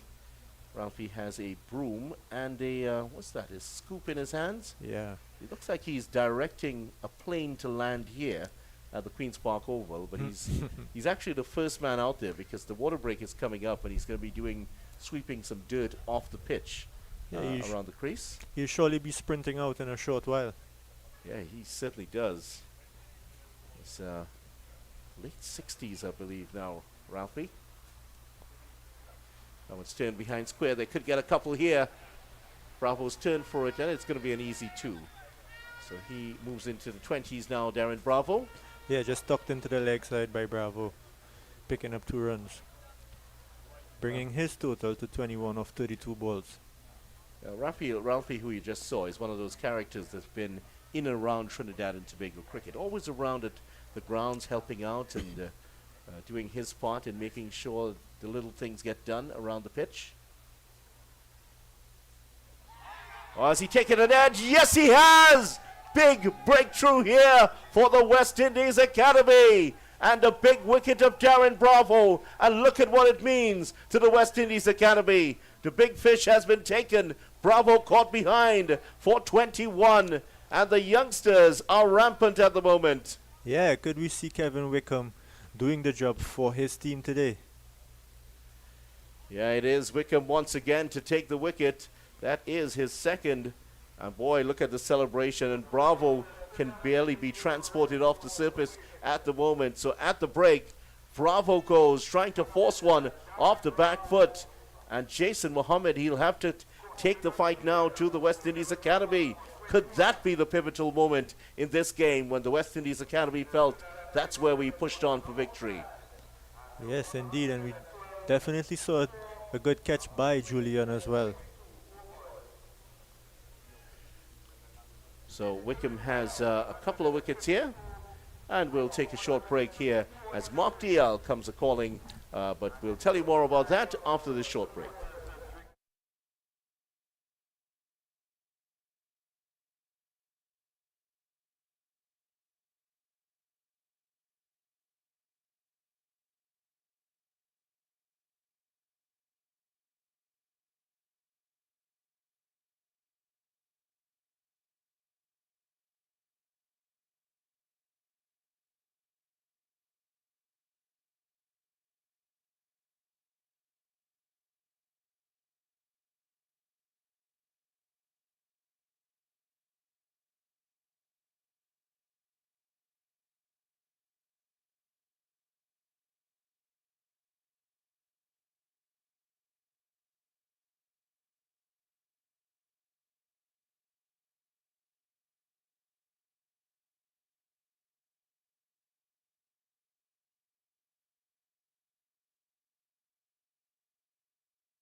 Welcome back. Trinidad and Tobago Red Force losing a wicket off the last ball of what turned out to be the water break.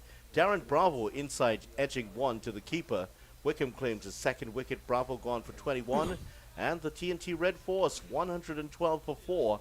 And suddenly that target of 264, Christopher Ramcharan, looks very, very far away. Yeah, it does. Now we see Mark DL into the wicket. He needs to come good for his team today. He actually is coming off a pretty good CPL tournament. He had some personal goals which he achieved. So could he take that form into this game today? And Christopher Ramcharan here with us, and DL is getting underway immediately with a run here. Made his debut at List A level in the last game. Actually, he was given his cap, wasn't he? Yeah, he played his first game for Red Force. Red Force, that Previously, is, yeah. he played for CCC. I think back in 2015, together with me. Yeah, that's right. Debuted against the Leeward Islands at Bastia, 2016, January 2016 to be exact. Yes. You've been around for a while, haven't you? Yeah, of course. I've played in a tournament that much people never played in this current age, which was Caribbean T20. Yes. That was the CPL off. For the nations, actually. Yeah. That was just before 2010 to 2013, 12 around there. Yeah. And then CPL came around.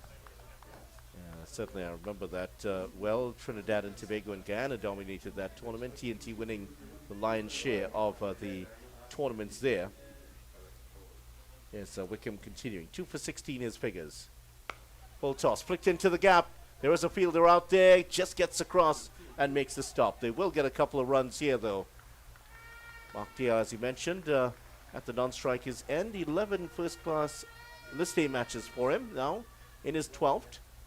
And just averaging under 17, so still very young into his career, playing only his second match for the Red Force. Yeah, definitely. And what we want to see here from Kevin Wickham is, he don't let off the gas. He let it just keep going. Cuts that into the gap, and that's going to run away for 4 runs. Very short delivery and a lot of width on offer. And a player of the quality of Jason Mohammed doesn't need a second invitation to put that away.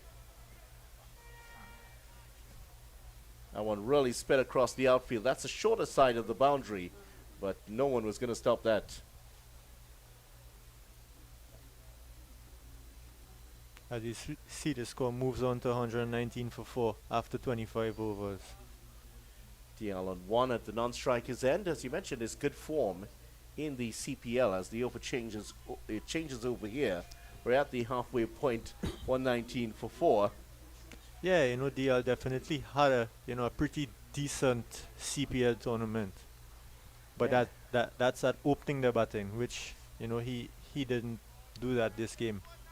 Yeah, he got 37 against the Amazon Warriors, the eventual champions at Providence. In that game, the Trinidad and Tobago won. And also got 57 against the St. Lucia Kings at Taruba, an innings that she really enjoyed.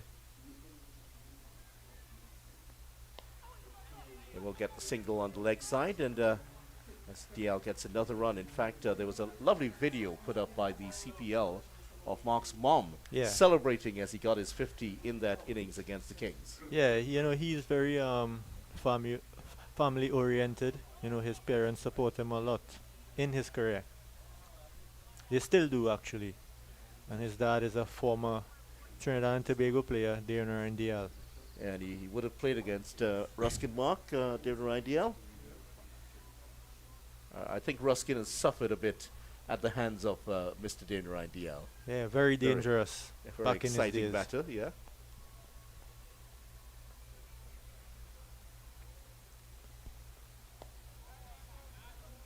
And it was well thought of, and of course I'm sure he's very proud to see his son carrying on his aggressive intent here.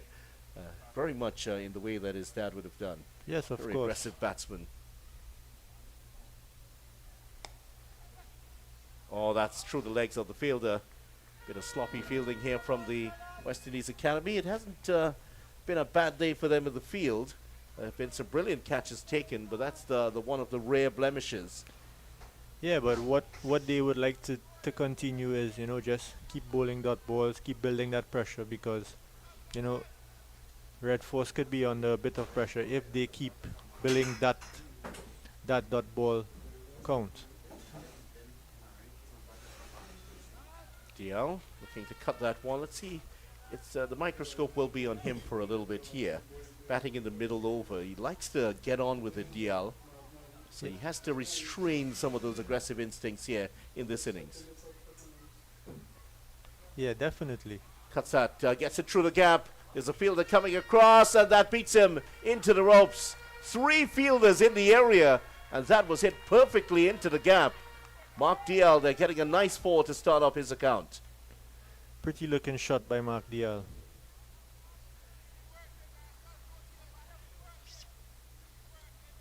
Gorgeous shot there by DL. That his first boundary, 6 of 4 deliveries. And the Red Force will need a few more of that if they are to get back into this one. Definitely it is the West Indies Academy that have their noses in front here. Another dot ball to end the over. 26 overs gone, 125 for 4. And just in case you were wondering, Arsenal winning today, 5-0 at Sheffield Wednesday. I inadvertently thought it was Arsenal. It was Chelsea who actually lost, defeated by Brentford. It was a bit of a Freudian slip there, Yeah. Christopher. I want Arsenal to lose, much to the chagrin of Ruskin Mark. Bournemouth defeating Burnley 2-1 and Wolves and Newcastle drawing 2-all. So let me just correct that. Of course, the Arsenal fans are not going to be happy. 263 for 8. There's the match situation. Red Force 125 for 4. Definitely, if this were a football match, it'll be West Indies Academy 4, Trinidad and Tobago 1 at this time. That's the way it's gone so far. Yeah, we see Kevin Wickham to continue bowling. Oh, that's hit into the gap beautifully for 4. Jason Mohammed, top draw stuff from him. Pitched up. There is an extra cover in place and a cover point. Bisected them perfectly. Yeah, and that's the class of Jason Mohammed. Yeah, just didn't put everything into that. Just guided it into the gap. Nice, elegant shot. And Mohammed up to 18. So he's been going well. Dial is there. Wants to get on with it. If these two can get settled and start to form a partnership here, this could take on enormous proportions, very dangerous proportions for the Red Force team. Of course, the West Indies Academy team, they'd be very cognizant of the danger these two pose. But in noticing, from watching on for past few overs now, the academy has been letting off things because, we see a boundary every over. Has that an edge? Yes, it's gone past the keeper, and that might run away for 4. Fielder is after it and pulls it in. Melius is there to do the fielding and another couple of runs. Slip has been withdrawn. That may have gone directly to slip there, so Jason Mohammed escapes.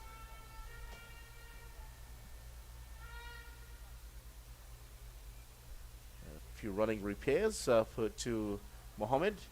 Seems to be something wrong with perhaps with the laces. Just putting them back into place. Well, Wickham could have had a third wicket there had there been a slip in place. And yeah, Wickham has, he has had a tidy spell so far. He's been the pick of the bowlers for the academy today. he has been the off spinner. Spoiled a lot of his deliveries from round the wicket here. Just trying to pitch it maybe about middle and off and get it to turn back into the right-handers. Trying to keep Yeah, it we see a slip in play now.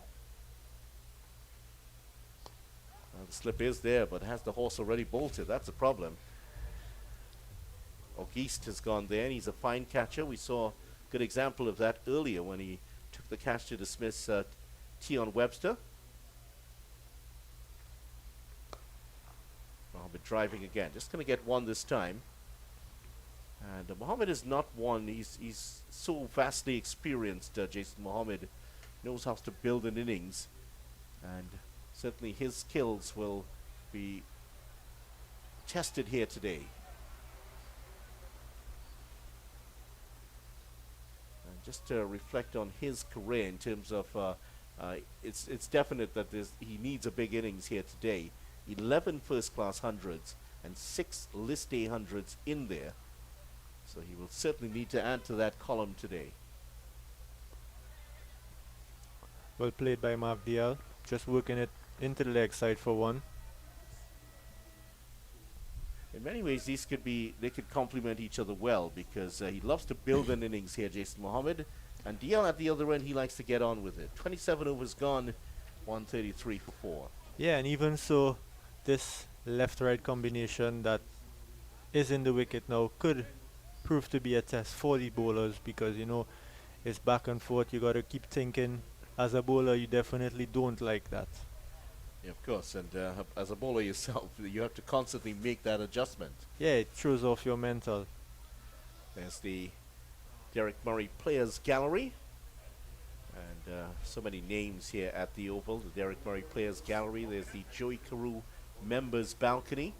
And all of those are, of course, located in the Brian Lara Pavilion, named after perhaps the greatest of them all. Down the leg side, and that is a wide. And, of course, the great man is here today part of the West Indies Academy team. Yeah. And the effect of that, these youngsters who have grown up seeing all about, hearing about this man, and suddenly he's there working with you. Yeah, it could definitely work for the youngsters, having their role model, their mentor with them. They would want to prove their worth to that mentor. Certainly.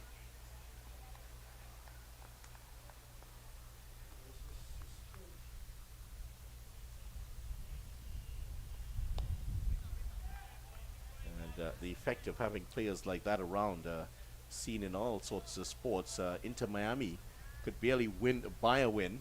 Suddenly Lionel Messi shows up and they're the hottest team in the MLS. It's the effect. It's the effect of those players on the other players. Those star players, well, he's still playing. Brian Lara has retired since 2007, but his presence, the advice, his ability to simplify things for the youngsters. Yeah, by just seeing him there, it would bring great motivation to these youngsters.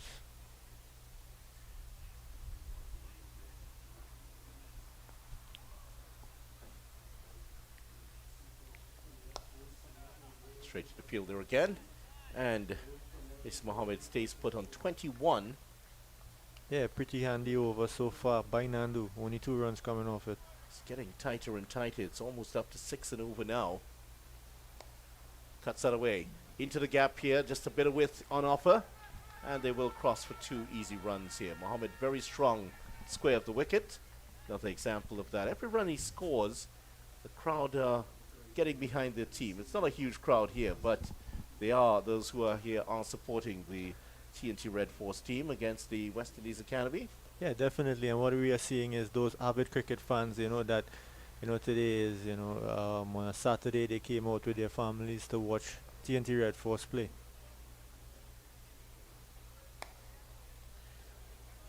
End of the over. Straight back to Nandu, who's had none for 17 of his 3 overs.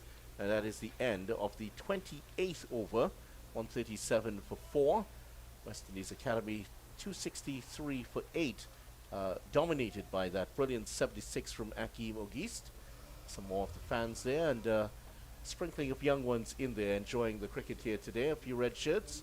Oh, there's a Barcelona shirt away to the left. I guess he's might be a bit disappointed today because Barcelona going down to Real Madrid in the El Clasico today. Jude Bellingham, he can't seem to stop scoring. He doesn't know how to stop scoring at all.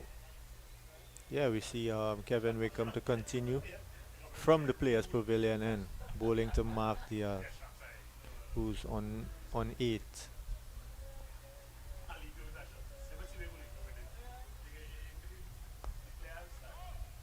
Nicely fielded. That was getting to him very quickly. Got across to it and made the stop. And Wickham, 6 overs so far, 2 for 30. And Wickham has 3 overs after this one. A decision will have to be made here. We could very well see Wickham bowl all the way, bowl out his overs here. Yeah. Why change?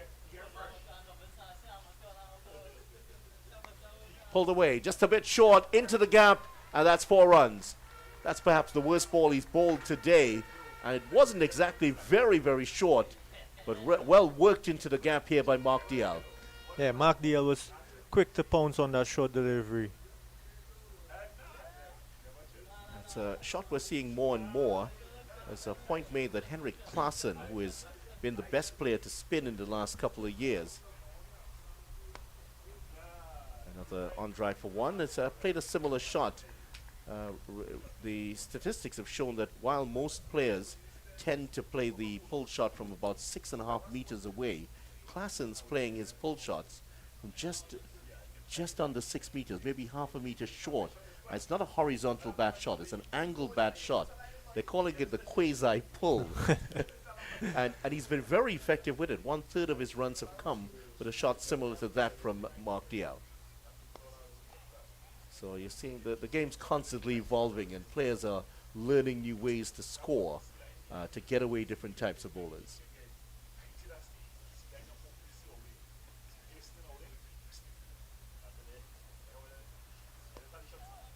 Hassan, of course, played in the CPL. We saw a couple of those shots. He's quite a difficult batsman to keep under control. 29 overs gone, 142 for 4.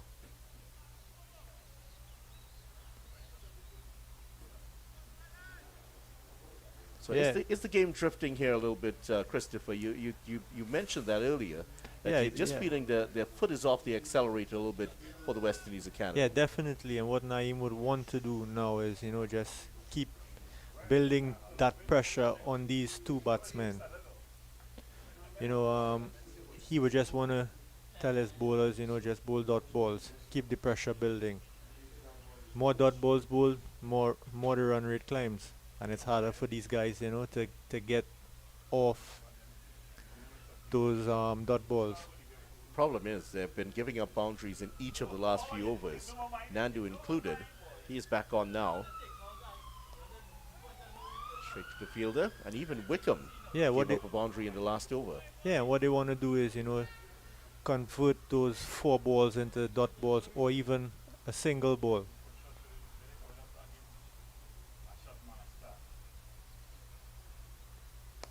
Oh, he's hit it straight back to the ball line. He's gone. Mark DL has gone here for 13.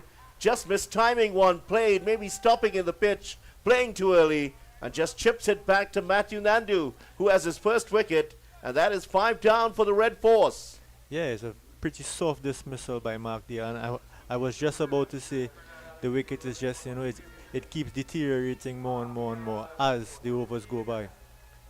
And another bit of evidence of that there. Mark DL mistiming one, just chipping it straight back to Nandu. Perhaps the easiest catch he's ever going to take. And the Red Force have lost 5 here. And shades of what we saw against the Leeward Islands. And against the Leeward Islands, they were definitely in some trouble. A carrier was here to pull them through, as well as a blistering innings from the Rhine. Now, they are a bit further away from the target. 122 away. And Akil Hussain, who does have a first-class 100 to his credit, he has to come big here today now. Yeah, he's definitely no slouch with the bat either. He started off his career as a batsman. That could have bowled. Well, he's now gone the other way, but that doesn't mean his batting skills have deserted him by any means here. So Akil Hussain hasn't had a lot of opportunities. He's only batted twice, but just the 15 runs in the competition so far. But here he is, coming in at number 7 here today. And when you consider that they do have still in there Carey Peer, he can bat. Terence Hines. Terence Hines has a couple of first-class hundreds to his credit. And then there's Sunil Lorine, who could have come in and perhaps given a bit of impetus to the innings here. But it's a little bit dicey with Hines at the moment because he's had such a poor spell earlier. It's no telling what sort of impact that's had on his mind towards his batting. Yes, definitely. But what I'll say is that he would come into this innings knowing that his team is under pressure, that they would really need him to bat if he's called upon. Hussain at batting at the southern end of the ground, facing up to Nandu, who's taken his first wicket, 1 for 17 his figures.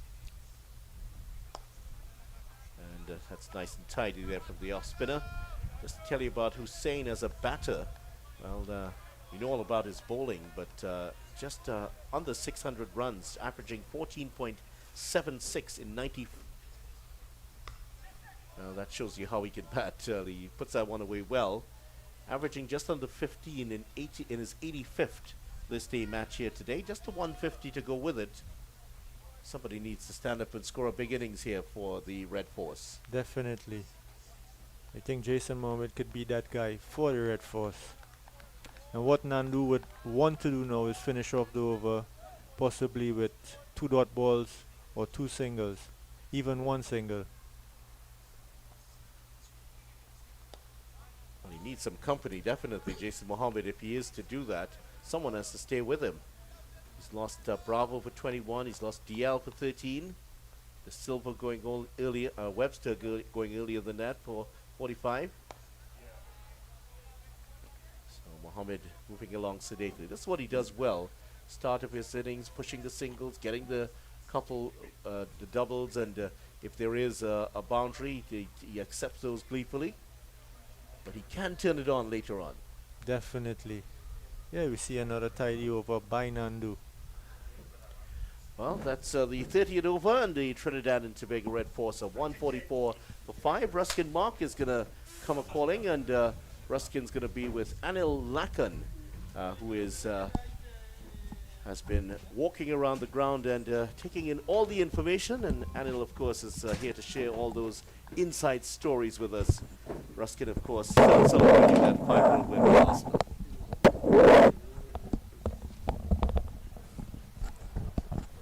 I think he went to have a word with Lara. Try to pick his brain. You never know, whatever works at this point in time. But it is Trinidad and Tobago in some bother here and leading a partnership of sorts to get themselves out. And I say good evening, good afternoon to Anil Lakan.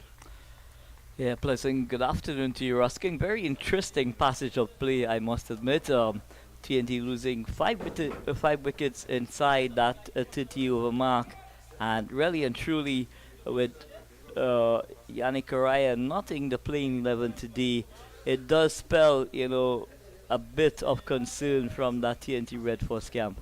Well, whenever one key player is out, it creates opportunities for somebody else to put their hands up and, to be counted, so to speak. We're looking at Jason Mohammed here. He's been scoring consistently, but nothing big just yet. Today could be his day. If you can get somebody to spend some time with him and allow him to do the heavy lifting, as they say. And again, that one goes right through the gap, and that's going to be 4 runs. I don't think he's going to get there. He tried, but in vain. But really, not for the first time. We've seen the ball elude the fielder at point. It went right through him and down to the boundary for 4 runs. So Akil Hussain cashes in. Yeah, a bit of unfortunate bonks there when that ball was getting to the fieldsman there at backward Joshua point. Bishop. Yeah, and he's getting a mouthful from the guys on the team, but I honestly think that it's not entirely his fault there. It just seems to be maybe a spot there where the ball, when it hits, get that. And again, he's on the back foot once more. So Wickham probably just, I don't know if he's getting a little fatigued or what, but his line is not, his length is also a little bit iffy right now. It's 150 on the board for the Red Force. They need a further 114 runs. So this partnership between Akil Hussain and Jason Mohammed is indeed a very important partnership in the context as a batting group. And Jason Mohammed, you get the impression, is the one who's going to have to really lead the way here. You will have to drop anchor here until TNT needs for Jason Mohammed to bat until the end of this innings. I think he has to really show his experience and show his determination. A lot of people questioned his inclusion in the team at his advanced age, but certainly the best way to chop it up is just a quicker delivery and just getting the bat down in time. But the best way, like I say, to quiet the critics is to score runs and take wickets. Yeah, let the bat and the ball do the talking. So at the end of the over number 31 is in the books. TNT Red Force chasing a victory target of 264. They are 150 for 5. Jason Mohammed leading a lone hand on this stage here. He's on 25, but with him the very talented all-rounder in Akil Hussain. Well, you need another 114 runs. So you want to believe, how are you going to plan to make 114 runs the rest of the way?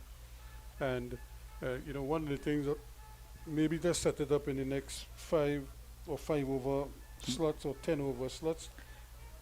So basically, Ruskin, there's absolutely no need in terms of panicking, because 19 overs still available. Let's just put it down to 100 run that's required. and you're still working in tranches of 10. Okay, you're still working in tranches of 10. Or even So- chances of 5, because if it's only 20 overs or roughly 19 overs you have, you want to say, okay, in the next 5 overs we want to be here. You don't want to lose wickets. That's That main would be the thing. key. That would be the key. But if you were to lose wickets, then Jason Mohammed must still be out there, deep into the latter stages of this innings. And very important indeed, Ruskin, that they continue to chip away at the runs.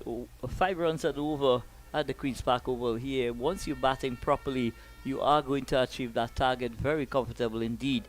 But someone needs to bat to the end, and it might just be the occasion where Jason Mohammed will take that responsibility, Ruskin. And Akil could relieve some of that pressure if he too spend some time with him and just allow him to express himself.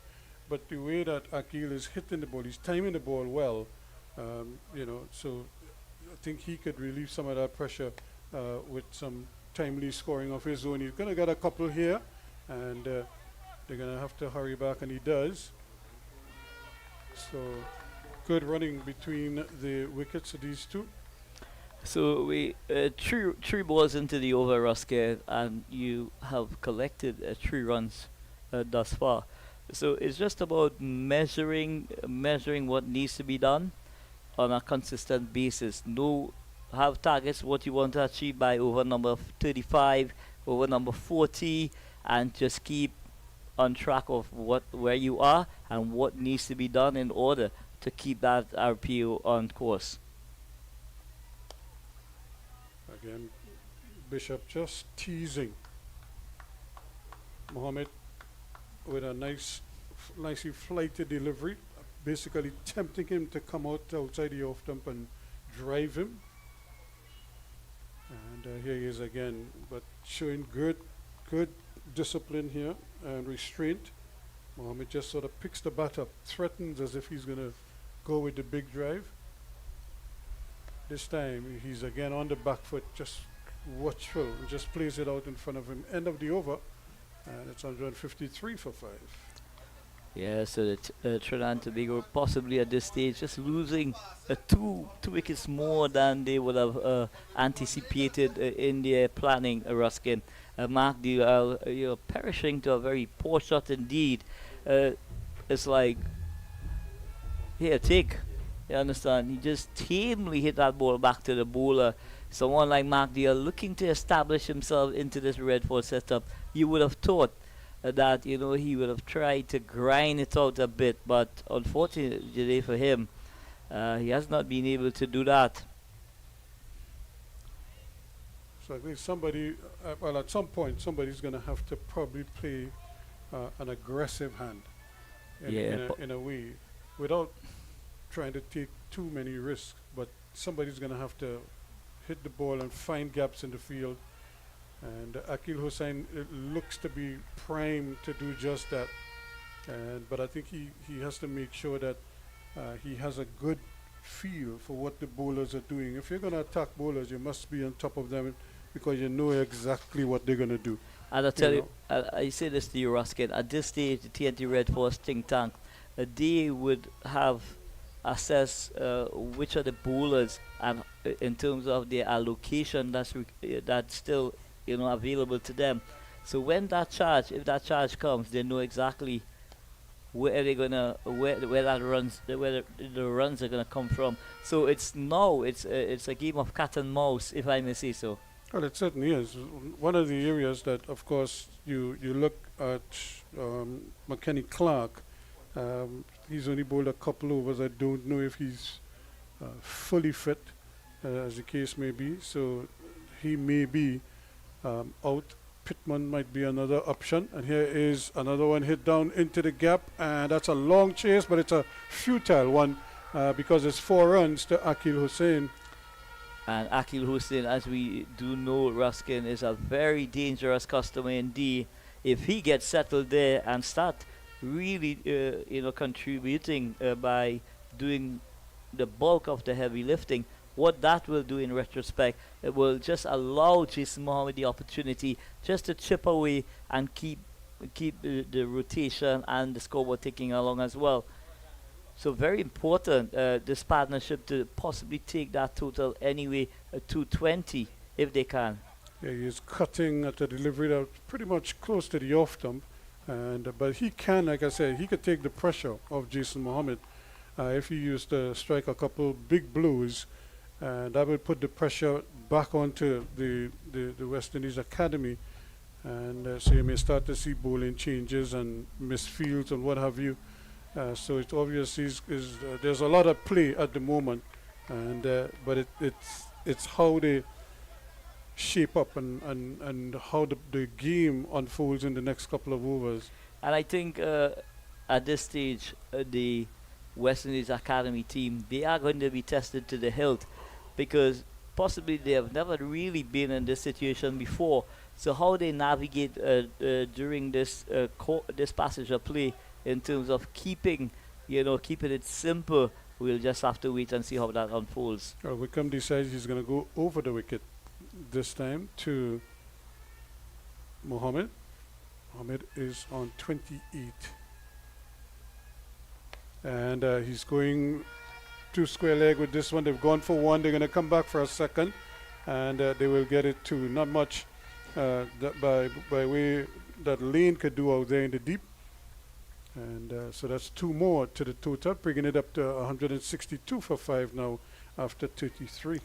Yeah, so just keeping, what is required from a RPO respective there, picking up 7 runs in that over. So they continue to go along steadily at just about that 5 runs and over, Ruskin. And they need to do this for an extended period of time. And the team that loses its nerve is the team that's going to go down here today. It is, because the game is so nicely poised at the moment. Well, it's on a knife edge, if I were to say that to you, Ruskin. See, Pittman is loosening up, because when these bowlers come back, that is going to be a big part. And here again goes Hossain right across the ball, plays it down to deep mid wicket. I think he looks poised to probably do something special here, but the question is, can he sustain it for an extended period of time? And I think that is what Trinidad and Tobago will want, is for him to really keep striking the ball and do it for a fair amount of time. Yeah, they will need him to continue to play in this mode at this time, possibly for the next 10 overs or so, and really launch if they need to at the back end. But what's required at this stage is intelligent cricket, intelligent planning in how you're going to execute. And you have the seasoned veteran in Jason Mohammed out in the middle. Well, Trinidad could never ask for a better equipped batsman to help them through this difficult period. Like I said, Yannick Correa has done it for them time and again. Has he been dismissed at all in the tournament? I don't think he has. And here is the sweep shot, but to no avail. Pittman right there and able to cut that one off. So you take away a tremendous asset from your lineup, and now you're asking somebody else to fill that void. It's not the easiest job to do. No, and especially when someone like Yannick Correa has been doing it consistently. And I tell you what, Ruskin, this TNT Red Force team is going to be tested to the hilt. It's going to show how much depth this team really does have. Well, they're going to have to really dig deep here, because they're getting a good examination by the youngsters. 164 for 5. After 34 overs, to do a quick comparison, after 34 overs, the West Indies Academy were 139 for 4. So they were some distance away, but then remember they got those two massive overs that changed the whole complexion of the game. And one would expect something like that to happen at the back end of the innings, Ruskin, because wickets in the shed, it really does provide the license for those guys who have ball striking ability to take the bowling attack apart. And right now they're just picking off the singles, keeping the scoreboard ticking over. And with every run, the equation comes down just that little bit. And what I like about this West Indies Academy players, they just seems to be so fearless in their approach. It doesn't matter who they're playing against. They're going to back themselves to the hilt, to take their team over the line. Well, they should be positive about their play. And no doubt they should be given that confidence by their coaches. And the fact that they have more or less all excelled at some point or the other, and they've all done well for the team.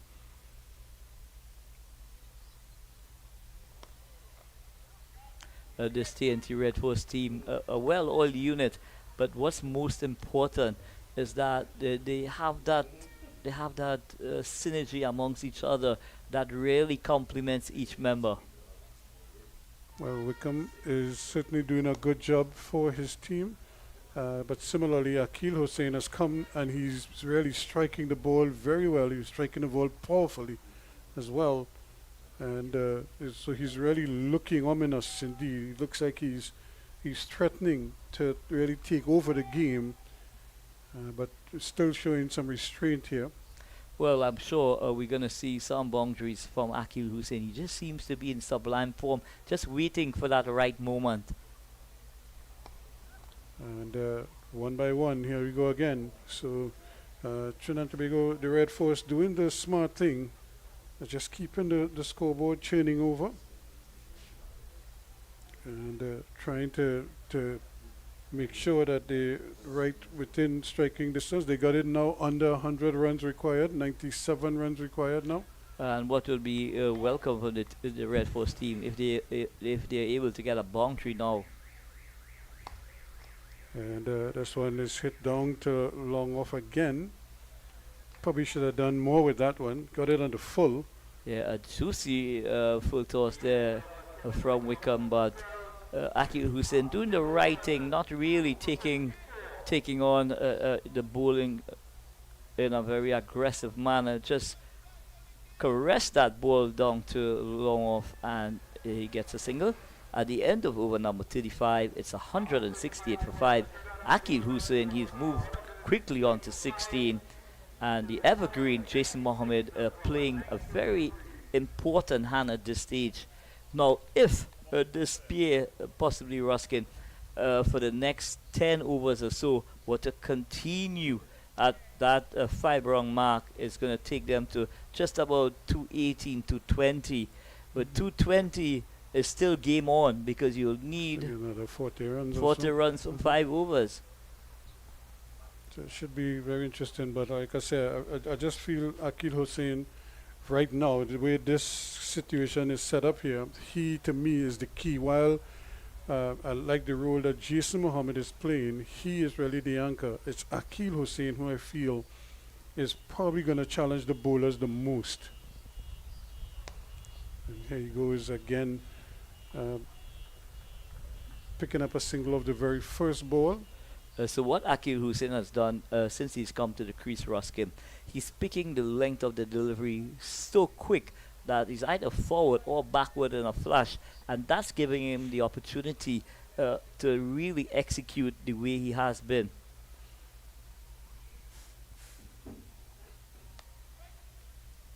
Again, how often have we seen that shot there? But it's not a productive one for Jason Mohammed because the gap is plugged. There was a short third man fairly square and a backward point close to him. And then when he tries to hit it forward of square, there is an extra cover in the way. Well, there's absolutely no secret that Jason Mohammed is very strong a square of the wicket. This time he's able to get it through. the delivery before, I thought he was just guilty of wanting to overhit the delivery rather than just caress it through the gap. But the following delivery, he was able to make that adjustment, that subtle adjustment, and got the rotation. But it does bring Akil Hussein, and he just seems, Ruskin, he's ready to explode. Well, 94 from 84 balls, is that what it is? There he goes, that's going a long way, that's 6 runs. Just over the head, there's a man right there at deep mid-wicket in front of the Trini Posse stand. And if we had a crowd in there, Lester Casimir probably would have been stretching over the banister to try to catch that from in the Trini Posse stand. But an excellent I don't know if he would have seen it, but he would have been trying. they're trying to see it. More runs again. So Akil Hussein really here playing a beautiful hand for Trinidad and Tobago, but they will need him to stick around a little bit longer. 36 overs completed. Now it's 177 for 6. So doing the right thing there is Akil Hussein, and we just knew, Ruskin Mark, that he wants to break the shackles, and that sublime strike over deep mid wicket was a welcome 6 to the addition of the score. So 36, 87 runs, 84 balls, Ruskin. Not really much in it at this stage. When we look at the beautiful weather conditions here at the Queen's Park Oval, there's a clock. I'm happy to say that it has both hands. We've been here in the past when it didn't. And so thanks to Colin and the members of the Oval Committee, they were able to secure they were able to get the hands working. Well, I'm sure he's not going to be very kind to you, Ruskin Mark, the next time he bumps into you. Well, he did tell me that they were sourcing the part for it. Yeah, but very good indeed, to see, to witness the clock back up and running, There it is. But they're gonna not quite the Big Ben, but it's big. But it's gonna be it's gonna be Kelvin Pittman. Yep. So what we recognize over the period of time we've been at the Queen's Park Oval, once the seamers come back, scoring just seems to accelerate. Is there anything that we could put that to, Ruskin? Well, because fast bowlers have kind of toiled here in this tournament a lot of times, and these conditions are tailor-made for spinners mostly. If you're a fast bowler, you have to find a line and a length quickly, and that's the line and the length that you feel you could work with. Even if they get singles off of you, but you cannot be bowling 4 balls or 6 balls too often. And Yeah. that is what I think Terence Hines suffered from, because he produced so many loose deliveries and a series of wides. Yeah, he did give away a lot of boundary options.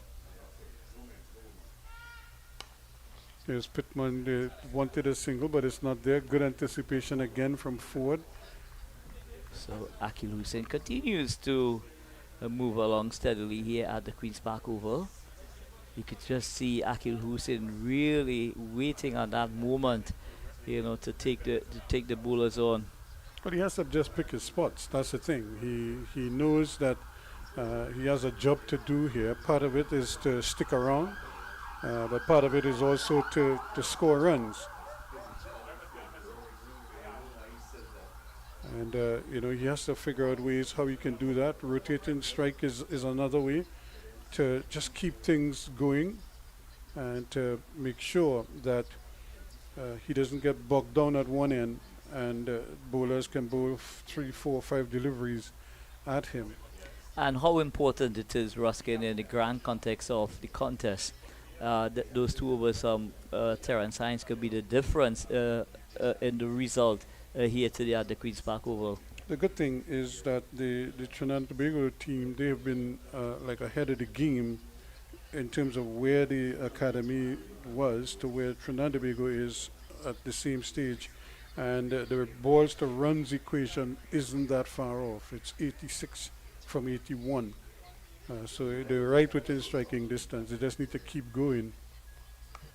And once Jason Mohammed can stick around, he will be the anchor, and it's the others playing around him. But like I said, they just need to keep rotating strike as much as possible. Yeah, it just needs to keep it very simple indeed. Play the ball down in the V's, and keep the rotation of the strike. And when that ball sits up on the surface, you've got to be prepared to take it over the boundary. And there's a saying: you take what the opponents give you, and that is what you have to do. Hussein was going for the big one there, and but it never came up, and that's part of the problem why the faster bowlers are having difficulty getting wickets, because the ball, it's a soft ball now, and it's not, the bounce isn't as consistent or as high as it was earlier. But Rusking, it worries me that we want to set international standards, during our tournament. But yet we are playing with a second-class ball. We're not using the elite turf ball. Here again, they want a single, but it's not there. What's being used at the moment is the regulation ball, which is like the second grade ball. Right, well, it's the end of the over. Ralphie is sprinting out to the middle. Obviously, he has work to do, but it's 180 for 5. So we'll take a breather and come back with Akil Hussain not out on 26. Jason Mohammed is on 35. Trinidad and Tobago need a further 84 runs, but they have 74 balls in which to do so. We'll be back in a short while.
Thank you very much as we welcome you back here to the Queen's Park Oval, a bright, sunny Queen's Park Oval. An indication, a little bit of breeze. You can see the flags fluttering in the distance. And again, the Queen's Park flag is flying. The Trinidad and Tobago flag also looking pretty good out there. So an indication that we do have some breeze. And in the background, you can see the towers for the National Flour Mills, which will be a very important establishment in this Christmas period because a lot of people, even in Diwali, a lot of people doing a lot of baking and stuff like that, and flour is and rice and major staples at this point in this time of the year in particular. You can't have cake without flour. But at this juncture in this contest, Rusking, both Evan Lewis and Yannick Araya was out in the middle having a conversation with both Jason Mohammed and Akil Hussein. So I'm sure that they've worked out within themselves, within the team, how they want to go about this 13 overs. And I'm sure at some stage, one of these guys will have to have a move on. More than likely, that responsibility is going to be in the hands of Akil Hussein. It has to be selective because two things. We just had a break, and we saw what happened the last break that we had the last time where Joshua De Silva departed the very first ball after the interval. So after that break in play when we had a water or a refreshment break. So that's the first thing he has to look at here. The second thing, though, is Ford is back into the attack, and he has been a little more consistent than some of the other fast bowlers, so he may not be as easy to get away, but he will have to try to at least rotate the strike as much as possible and not let him plug away. So immediate Ford hitting his traps there, going into the leg stump. Not much Akil Hussein could do with that delivery. Just trying to tick him off. There was Akil Hussein, but finding the mid wicket. So Akil Hussein, a lot, is going to be dependent on Akil Hussein in this partnership, especially. Let's see for the next tranche of 5 overs, Ruskin. Yeah, let's see how they do. If they can get another 20, 30 runs in that span. That will make life so much easier. They go for the quick single and they get it too. And I think that's how they have to look at it. They probably would set a target. If we can get 25 to 30 runs in the next 5 overs, they'll be past 200. And then the equation, you could kind of see it a little bit better now. It becomes a lot clearer and it doesn't seem that far away, like how you have 83 from 76. That is very gettable. But what I'm thinking, Rusking, as well, 19 runs required from 2.4 overs. If they're able to get to 200 by over number 40, then it means to say that they will bring down the equation. Yep. So that's what they have to look at, areas where they can cash in. And nibbling at one outside there is Jason Mohammed. Yeah, Jason Mohammed just flirting with danger there, just trying to play that ball as late as possible down into that third man region, but Ford going past the outside edge. So ominous signs here. Matthew Ford outfoxing Kean Otley this morning with some brilliant bowling indeed outside the line of the off stump.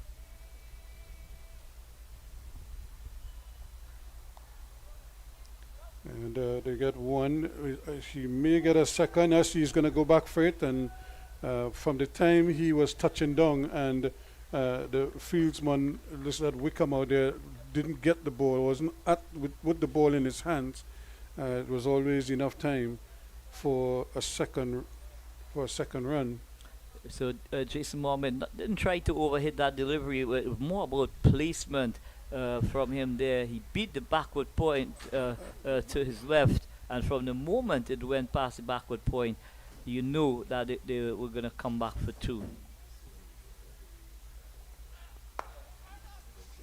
And a lovely Yorker there indeed for Matthew Ford. That was on the crease area. Nothing he could have done with that delivery other than to squeeze it out to cover point. and there's no run. So Matthew Ford into his sixth over, bowling five overs, one wicket for 13 runs. So a lot is going to be expected from these seamers, Ruskin. It is, and I know I was making the point. I'm almost certain that the reserve keeper was on Tuckett. Now I see Julian is back on. That's a good shot. That's 4 runs. That's brilliantly played by Jason Mohammed. He just came onto the front foot, stroked it, didn't try to hit it too hard. He just placed it well and picked up 4 runs. Almost took Akil Hussain with him. But he got 4 runs in the process. 187 now for 5 at the end of the over.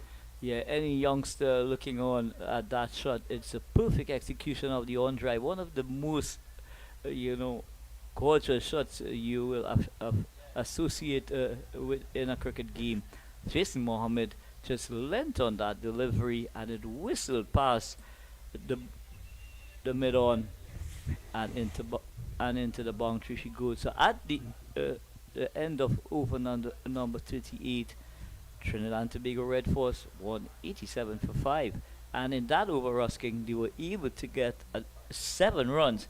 And if they were to maybe between now and over number 40 to get to that 200 mark, I think it would be a good achievement. That's a wide delivery. Yep. And I was making the point that I know Colin Tuckett was on the field because I was watching at the number 10 and I'm saying, but and he looks smaller than Julian does. Now Julian is back out on the field, so I think he took a knock earlier. And so he might have been getting some treatment or something. Or maybe it's just a case where, the management of the team does have an arrangement where both these young men could share that wicket-keeping duties as well, Ruskin. I'm not too sure about the arrangement, but if that is the situation in terms of allowing both youngsters to have a fair share of the spoils on the field, I think it's a win-win situation. Well, I suppose it's something that the coaches can work out. I'm not sure. Is it a bail they're trying to change or something? I'm not quite sure what the delay is. Yes, it seems like the reserve umpire, the third umpire, Mr. Cowlisa, has brought out a bail. And, I want to just explore an option with you, Ruskin. How do you feel about having the zinger bails, on those stumps? Well, I've seen the zinger bails. Well, the stump is what you're probably really referencing here because the zinger bails are so heavy that they fit in the groove. And I've seen the ball hit the stump and the bails don't come off, or they just jump up and jump back down, So you want to make sure that if you're going to hear is Akil Hussain pulling this ball, and that's gone a long way. And that is what he is looking for, a short ball, and he got inside the wicket, swiveled nicely, and cashed in 4 runs. So very dangerous times indeed for this West Indies Cricket Academy. It's important now that they keep their heads level in terms of how they're going to execute. As I said before, they're going to be tested to the hilt here in terms of how well they could maintain their composure when they're executing. 192 for 5. He goes again, and there's a man out there. Can he take the catch? Yes, he does. So another short ball, and the trap was set, and Akil Hussain not getting full contact with it, but he did get enough of it that he hit it straight down the throat there of the young man at deep square leg, and he gleefully accepts the catch. Clark was the man looking down there, deep square leg, and Hussain goes for a well-played 31. Yeah, very good innings indeed from Akil Hussain. Really needed to continue maybe for another 5 overs, but it's not to be today. TNT losing their 6th wicket. It's 192 for 6, and Jason Mohammed is batting on 41. So that is a big blow because you could see Akil Hussain looking in the mood, so to speak, to scoring some important runs, not and also to score them quickly. So it really was a scenario here where they needed him to. At this stage of the innings, Ruskin Mark, you being the captain of the TNT Red Force team, would you have sent out Sunderland, the dangerous Sunderland at this stage? Well, you could, but then what you're asking him to just come and hit the ball, or because you're certainly not asking him to play a long innings. Well, maybe at this stage, a cameo, if someone of those batters were to get a quick fire at 25, that could be just what the doctor ordered. You see, but I suppose that's kind of like the role that they're probably going to ask Terence Hines to play here now. But still 11.4 was available. So, still a very long way to go in this innings here. What's needed is for a partnership to immediately be put in place here by both Jason Mohammed and the likes of Terence Hines. We do know of Terence Hines' ball striking ability. Will he be able to curtail his aggression? Well, they just got a 50-run partnership for that 6th wicket. And so it's a ball that just nibbles at it and it goes past the keeper wide. So 5 of them for the TNT Red Force. A delivery right up in close up to him, but just seaming away and continuing its merry way down the leg side. And Julian couldn't get across to it. So really giving it away. There was Pittman having done the excellent work in getting rid of the dangerous Akil Hussein, not finding his line there, but profiting this TNT Red Force team with 5 valuable runs. So let's see how Hines shapes up. He's yet to get off the mark. And that has been changed as he picks up a comfortable single and keeps the scoreboard ticking over. 198 now for 6. So 66 runs from 69 balls. So it's about which team here Ruskin Mark is going to hold their nerve. As a batting group, I honestly think that you could practically walk yourself to victory here by doing the basic things right, which is playing situational cricket and applying the fundamentals of the game. So that I don't disagree with you, but I also feel you take what the bowlers give you, and they will try to work with that. And if they're going to bowl short balls at you, then you're going to have to find ways to punish them for it. So what we've seen from Pittman is that he just seems to want to go into the pitch more often than not. Maybe at this stage, that slower bumper, a cutter ball that they bowl that goes into the pitch might be very handy as well, going into the back end. But he has to be careful. Jason Mohammed is a vicious cut of the ball, and so he has to be very careful with that. This time he's just guiding this one down behind square for a comfortable 2 runs. And that will take the Trinidad and Tobago total up to the 200 mark. So 200 for 6 now. So you could officially start the countdown now as they look in terms of 64 more runs to get. And when you break that down, Ruskin, into let's say 10 over tranches, okay, you realize that by over number 40, if you could get maybe to 207, 208, you're really looking for 60 in the last 10 overs. And they could see Jason Mohammed kind of jumping and not really setting his feet so he can make the attacking shot. It's the end of the over. 200 for 6. It is 39 completed. So 39 overs completed in the books there. And, we have to, just reflect back on that innings from Akil Hussein. He was really taking on the bowlers and, more importantly, just relieving the pressure from Jason Mohammed. Unfortunately for him, he didn't get the connection that he wanted and holding out a deep backward square. But a very good innings in the context of the game. Well, it certainly brought Trinidad and Tobago, it kept them in the hunt, and it kind of gave them, brought, if anything, brought them level. Now it's up to the batsmen, the rest of the batsmen, to take them home, including Jason Mohammed, who's on 43. But Hines has a role to play here now. And he's going to get a comfortable single. I don't think he wants to chance a second one just yet.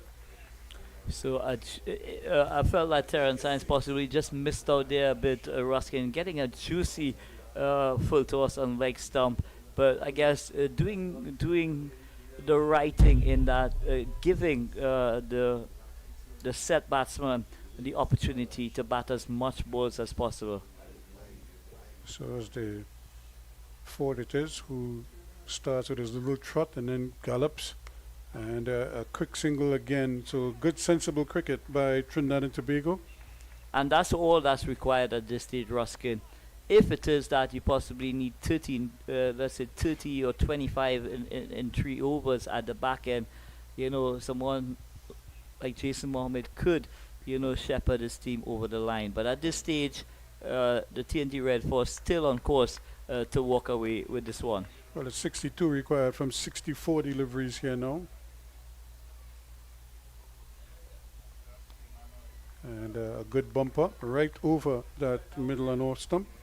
And is where you want to bowl your bumpers. This pace will not frighten you in terms of it doesn't have that kind of pace that will hustle you, but you still need to get out of the way when it's line up on that middle stump line. For that end, who wasn't happy that the umpire called that as a short ball. He thought it was a good lift in delivery. And that would be the second one in the over. And so the umpire will signal to him. Well, they worked out brilliantly how they're going to bowl to Terrence Hines. They know that they can't bowl a full length to Terrence Hines because he does have that ability to play that inside out a shot that goes over extra cover. So they're going to pepper him. It's clear that they're going to pepper him with some short stuff. We'll see if he will flinch or go after one that he has no control over. So Ford revs it up at the spot and then he takes off. And that's a good deflection there on the part of Hines, and that's 4 runs. So crucial indeed. And Ford, as you could see him bending over on his knees there because he knows he just gave him a gift there. Nothing that Julian could do about that as he went diving to his left. 206 now for 6. With the fine leg inside the circle, once you get past the fine leg, Ruskin, there's only one way it's going to head and into the boundary. But a very good shot indeed from Terrence Hines. It's what I would refer to as the old-fashioned leg glance, Ruskin. Yep, but it's a gift because it was outside of his legs, and he just had to get some kind of contact on it. And this time he keeps it out to end the over. 40 overs completed. It's 206 for 6, so they're right there. Just to do a quick comparison before I welcome back Vidya and Leicester, they were 169 for 5 at the time, the West Indies Academy. So Trinidad and Tobago well positioned. They need 58 and they have 60 balls to get them. Leicester Kasumi and Vidya Ramphal coming up next.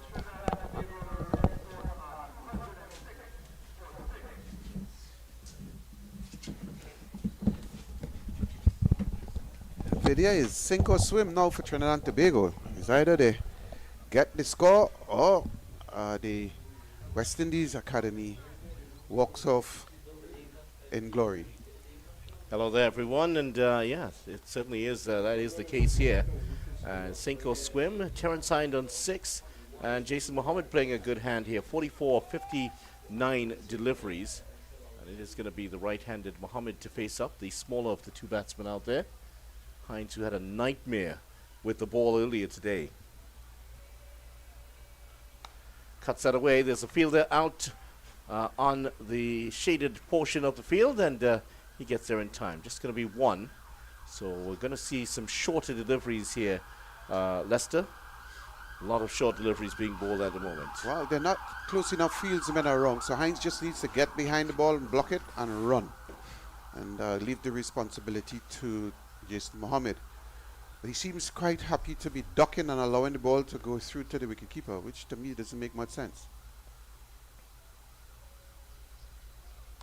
Cuts that one away, but that will go straight down to third man. Just a one. Couple of bounces to third man. Melius, Kimani Melius, the young St. Lucian, is out there. This one, 57 or 59. Just about a runner ball here for Trinidad and Tobago. And despite the loss of wickets, the run rate required has stayed about the same. It hasn't gone away from Trinidad and Tobago throughout this one. It's been 5-5 thereabout. Yeah, it's just been right around that area. But the wickets have been the problem for them.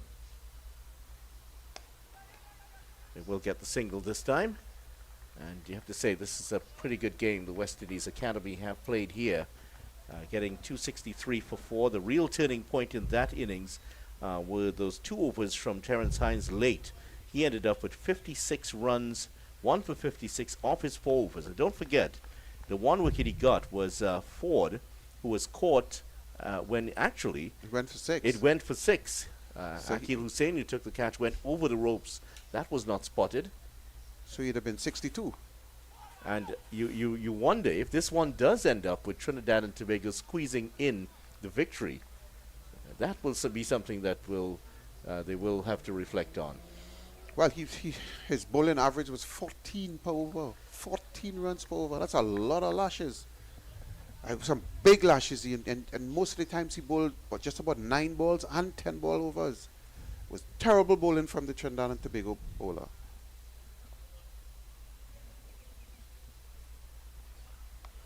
Cuts that straight to the fielder again. Misses out there because either side of him he could have picked up at least a double. That Terence Hines bowling 4 overs, 1 for 56.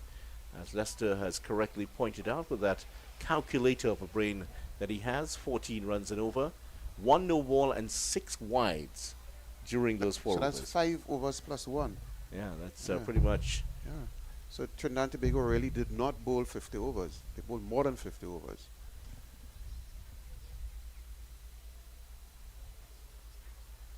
Again, down the leg side, coming off the pad this time. And when you put that against how the Trinidad and Tobago team did in terms of extras, Hines had 1 no ball, 6 wides, TNT in total, 3 no balls, and 8 wides. Yeah, but what is strange is that those balls that had to be bowled over were hit from massive sixes. Yeah. Some of them. That was the and there problem. were full tosses, many full tosses that all went for 6. It was terrible, terrible bowling. Has a chance to make up here with his batting. So far, so good for him. 8 of 10 deliveries for Terence Hines. And the over has come to an end here. 41 overs gone. TNT 211 for 6, and they're looking for 264 for victory. So it is getting tighter and tighter here. A couple good overs for the West Indies Academy, and they'll be hoping. And even in this over, you saw the 5 runs still being obtained here by Trinidad and Tobago. So the scoring rate, the required run rate, stays under 6. If the Trinidad and Tobago team expects this academy team to go away, they will not go away.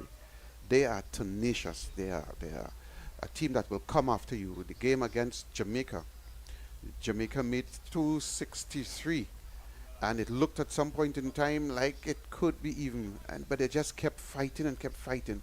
In fact, I think they just lost about 3 wickets or 4 wickets.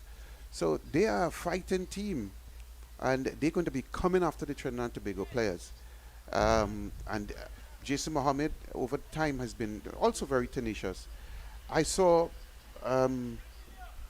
Hines last game. He just didn't look the part as a bowler, as a batsman, certainly. So we wait to see how he's going to measure up today. Kenny Clark back in action. This is only his 3rd over, 2 overs for 17. It was a bit expensive earlier. Now with that rather unusual start Hop, to his skip, and a run-up. jump. Here's the jump, and here he goes skipping along.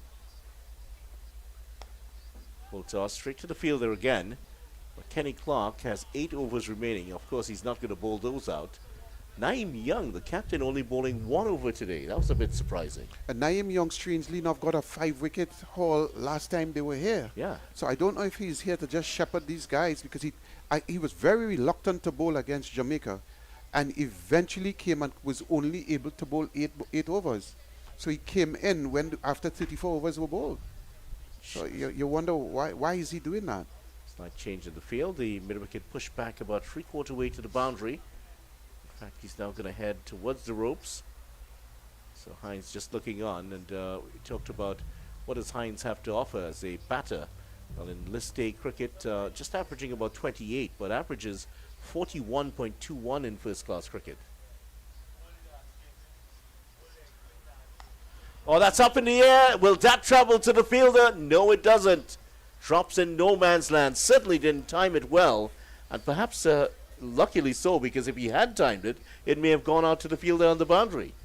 I don't know. There's no point in hitting the ball in the air. Certainly square of the wicket. Play the ball on the ground, and there's spaces. They have a point, the man at point, and you can hit it to the left or the right of point, and it will go into the boundary. He's a big man, eh? He's not a little guy. He's a big man. But he's not batting properly again. So we wait to see how things will pan out. Wide of the mark here from Clark.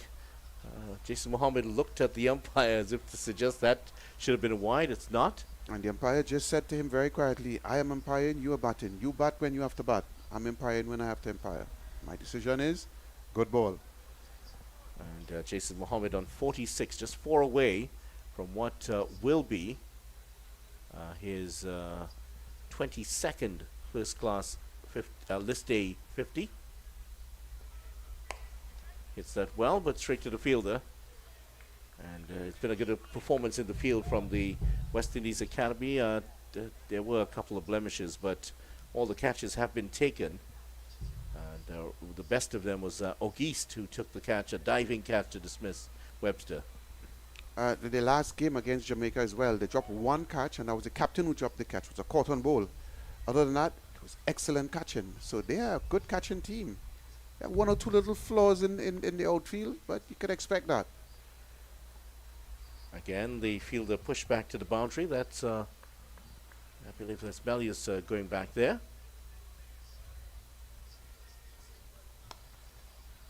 And that would have been straight to mid-wicket and a dot ball.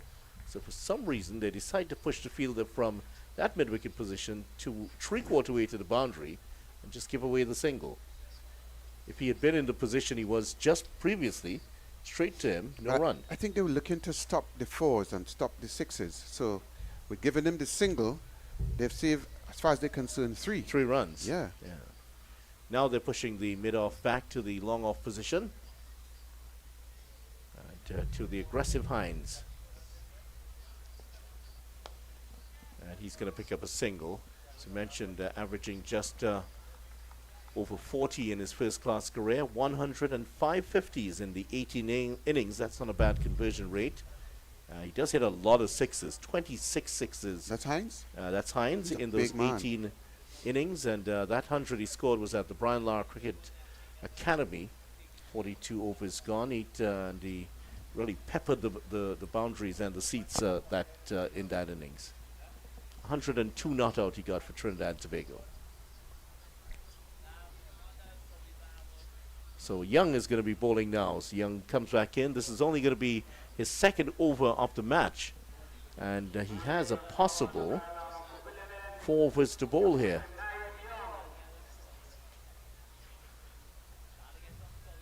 Now the run rate, for the first time in quite a while, the run rate has drifted over 6.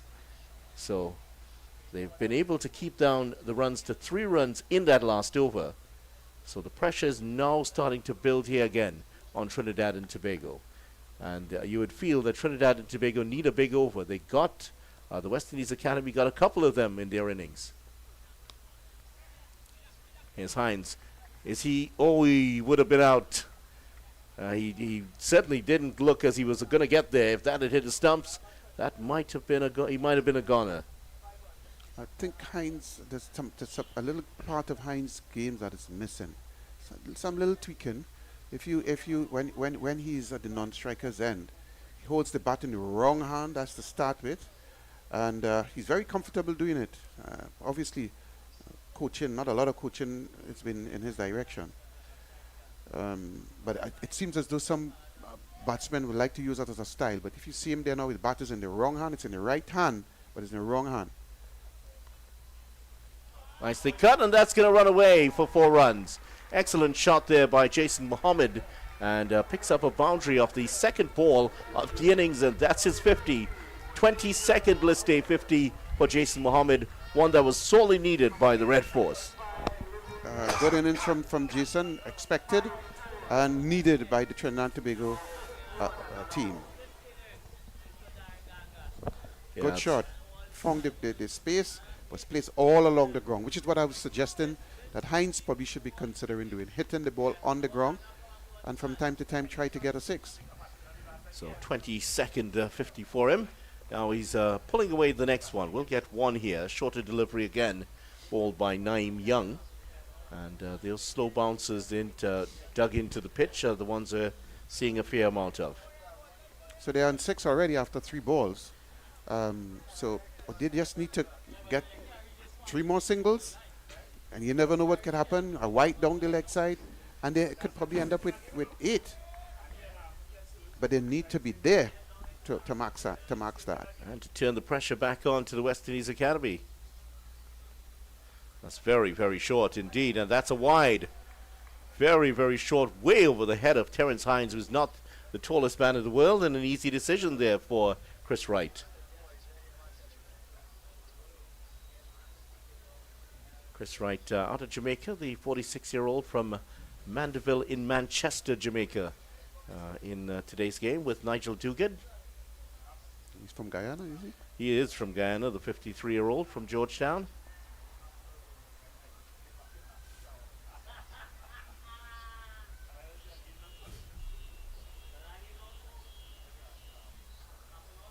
A little bit of a hold-up here as Terence Hines just taking his time to look around, watching 5 players on the ropes at the moment. And picks up 1. There's a vacant mid-wicket position, and that's where they could have maybe tried to force the field into getting 2. Now that one barely trickled outside of the 30-meter circle. We've seen international players pick up 2 like that. 30 runs, the partnership of 26. Good ear from Terence Hines and Jason Mohammed. Mohammed is on 52 from 66, and Hines is 12 from 15. And they've already collected 8 runs. Yes, it's turning out to be a pretty good over here as Naeem Young returns after bowling an over seemingly hours ago. Oh, that's another misfield. They don't go for the single there, and another miss here by Julian. It's not punished though. I think Jason Mohammed is intent on leaving the wides to be called by the umpire, and the umpire is not interested. Well, the double Nelson. I'm sure that our colleague Ruskin, who's a bit superstitious, might have his feet up at the moment. Yeah, he's jumping around in the back there, Ruskin. Like Shepard? Like umpire Shepard, that's right. Drives that nicely straight to the fielder though. Too much power in it, and it's easy for Bishop to pick that one up. So that will end off the over. Good over for the Trinidad and Tobago Red Force. And 222 for 6. They're chasing 264 for victory. Just about a run a ball will do it for TNT. But it's 6 wickets down, and the West Indies Academy, 1 wicket they feel. They could be in business here. 42 from 42. I've always said, Vidya, that the bat is broader than the ball, but 6 wickets have already fallen. So you never know what could happen. But if I were a betting man, and I'm not, I would almost always go with the bat first before I go with the ball. But they have 2 guys who are, I know that Jason Mohammed, for instance, he knows what he's doing. I don't have a clue what Terence Hines is capable of doing, except that I've seen him bat once and I was totally unimpressed. And I'm seeing him here, and I'm not sure what's happening with him. and we hope that somehow he could just make Trinidad and Tobago proud by batting properly. McKenny Clark has bowled a couple of short deliveries in the last over. I'm sure we'll see some more short deliveries bowled here to Terence Hines, who has 12 of 15.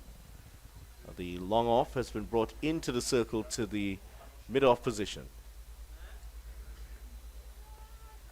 Or clipped away. There is a fielder down a deep, fine leg, so it's only going to be one this time. Previously, we saw a couple of those that he tickled round to get boundaries. This time, just one. And the fielders out on the ropes are at deep, fine leg, deep third man. There's a backward square leg. There is a deep cover. And there is a long on in place. Those are the 5 men outside of the 30-meter circle at the moment. Mohammed now, 52 of 68. A lot depending on the shoulders of the man from Barrackpore in Trinidad. Straight to the fielder. Couldn't pick the gap there. There's a huge gap between that backward point and the extra cover. And that would have been an easy single. And he's hit it straight to extra cover almost every time. That's the gap they want him to play into. There is a deep cover in place, so it's only going to be one, but not able to pick up the single here. Kenny Clark, just a run off the first 2 deliveries so far. Oh, that one kept low and almost took the off stump with it. How did that not hit the off stump? One more coat of blue paint on that, and Mohammed would have been castled. Well, I thought he was out. I thought he was bowled. I thought he was gone. The ball kept very low and he went across. He played across the line. And that is because the ball before, and many balls, he's been hitting the ball straight to the one man in the cover, which is really uncanny. And so he decided to go across the line of the ball, which, again, of course, he will not be doing that unless, of course, it's a short pitch to a bouncer. But it wasn't the ideal shot. And a wide. That one kept really, really low. That one almost hit the boundary, the white line. And Ruskin Marcus suggesting that should have been a no ball. It was very, very close to one, but maybe just inside that marking on the left, top left of the pitch. Mid-wicket has now been pushed back to the boundary, and the long off has come up into the mid-off position. That's the change here. So 2 men on the leg side. 2 men on the leg side on the boundary at the moment here for an attempted pull shot by Jason Mohammed. Full toss, and he's going to get one. So this is turning out to be a pretty good over here so far. Just the 3 runs off the 4 deliveries bowled. And this will be seven balls so far that will be bowled. So it being a wide.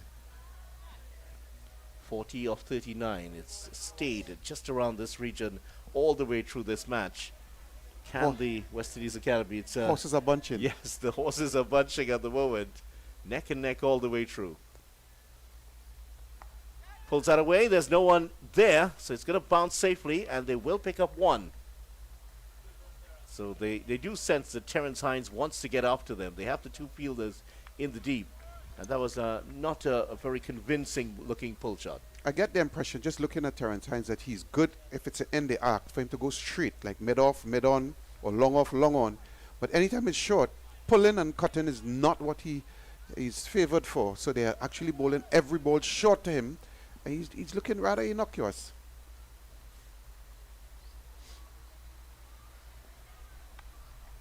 Going for the pull shot, bit more pace onto that one. Just going to be one here for Mohammed. And that was turns out to be pretty tidy over here from McKenny Clark. 44 overs gone. Trinidad and Tobago Red Force 227 for 6. 6 overs to go. 36 deliveries. And just over a run of ball from here will win it for Trinidad and Tobago. 37 runs, and this is the time of the match at the West Indies Academy. They'll be looking, they're hoping for a wicket by this time. Trinidad and Tobago, they're leaving it too often. They're leaving it to come down to the end. There's no Yannick Correa. The last game was Yannick Correa and Sunil Narayan. And Sunil Narayan. Sunil Narayan just took over and told Yannick Cry, you just stay there and just prop up your bat. He scored 33, I think, from 12 balls. Yeah, it was Amazing. a quick fire innings from Narayan. Down the leg side, well, Julian was appealing for something. Dropped the ball though. It couldn't have been a catch though. But made the stop, because if that had gotten past him, it could have gone to the boundary. And Naeem Young back for his third over now, none for 13. And I think he was bailed out there from just a slight deflection of the pads of Was going Jason for Mohammed. wide. Down the leg side. Goes for the pull shot into the gap. There are two fielders coming across. And that's a nice sliding stop. Oh, that'll go for 4. One fielder coming off his shin and beating the other one. That came off the shin bone of Ford, it seems. And look at this. Comes off and it's almost like an own goal. It's an own goal. It's an own goal. Harry Maguire like there. Oh, leave him alone. Leave him alone. Leave him alone. That's, well, we do have a few Manchester United supporters. So we're just, sorry about that. I don't know why they want to get rid of Harry we Maguire. were tormenting the other Manchester United. I fan realize here. that. Goes for the single and will get there easily. So 5 runs and 2 balls here. And a boundary was certainly needed. That one came off the shin of Ford and beat the other man who was trying to cover him. It was a good pass, actually, to nobody. Yeah. So the 2:32 for 6 now. We're inside the 45th over. And this was the point in the game when the West Indies Academy were on. Terence Hines spree. came in, and that's when the run started to flow for them. -6. So now, Trinidad and Tobago haven't had a lot of huge overs in this match so far. Hines was the guy who committed all of the flaws, so he's there now. Ruskin keeps saying that he would be the one to take Trinidad and Tobago home. Down the leg side, no call from the official.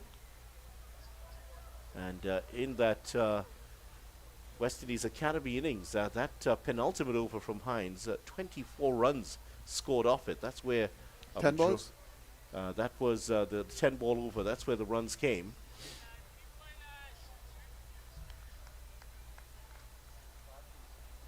You cannot be ducking at this time. You cannot be ducking. You have to block the ball and run. Straight back to the bowler, and that's another dot ball here, valuable here for the West Indies Academy. Trinidad and Tobago's best over was the 6th over, where they got 18 runs. Since then, the best over has been 13 runs, and that's quite almost 10 overs ago. It's been steady stuff rather than spectacular That's stuff when from Hussain was TNT. batting? And that's When when Hussain? yeah, and in fact he went in that same over, so that was the big change-up. Another one dug into the pitch here from Young, and can't do anything about it, so that's not a wide, and that is the end of the over. 45 overs gone, 24 extras given up so far. The total 232 for 6, and so far dominated. 45 from Webster, and the top scorer Jason Mohammed, 59 of 75. He's the man that you would feel will lead Trinidad and Tobago to victory if it does happen. If it does happen, that'll be nice. But there's something that is not happening.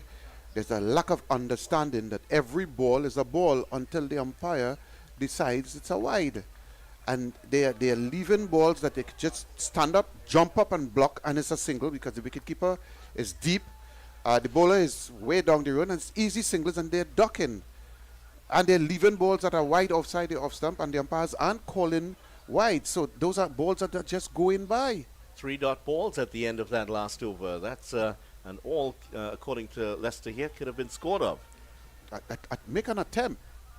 You know, it's not McKenny. happening. McKenny Clark will continue here. His 5th over. Naeem Young has done well since he's come on. A lot of deliveries, short, slow bounces at the batters. That's a short one, and no play, and no wide either. That was a good delivery, just outside of the off stump. The West Indies Academy bowlers have done well here. Gotten the tactics spot on. 32 of 29.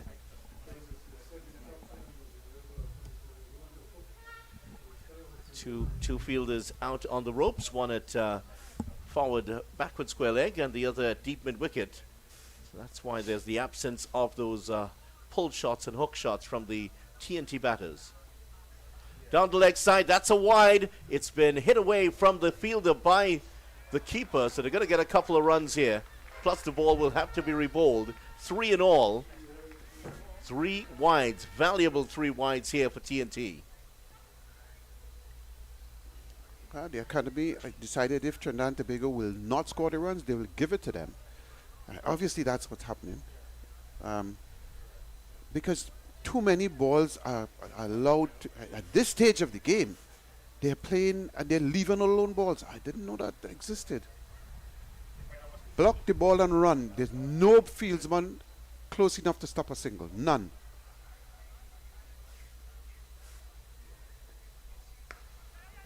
Now they get the single. This one, all the fielders are back on the edge of the circle. All 4 of them. That short, rather wide third man. There's the backward point, the extra cover, and the mid-off. All of them are right back on the edge of the circle.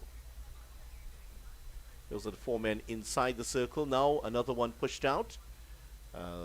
Mid-off has gone down to long off, and the fine leg has now come in to the circle here. So he can ill afford to bowl one down the leg side.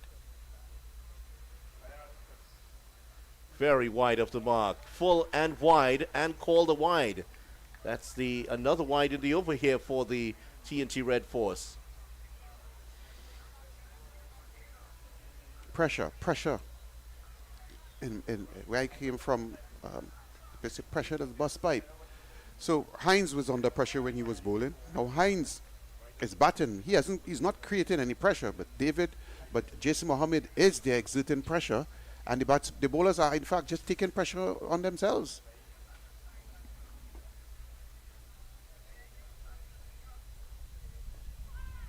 Slower delivery, good one, and just pushed into the gap, and a single. As easy as you like. That's what you wanted to see, Lester. That's it. There's singlers everywhere in the field. Everywhere you just touch the ball and run. That's it. And you will get to your 6. And they're bowling wide, so they're going to bowl 1 wide or 2 wides. You have 7, 8 every over. You don't have to worry. Just put bat on the ball. Don't even put any force. Just block and run. Jason Mohammed just doing some calisthenics, just getting those legs moving again. He's been there for a long time. 60 of 77.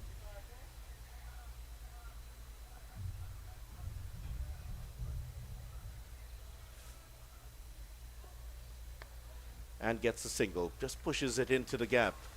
Fieldsman comes off the boundary quickly, and just going to be 1.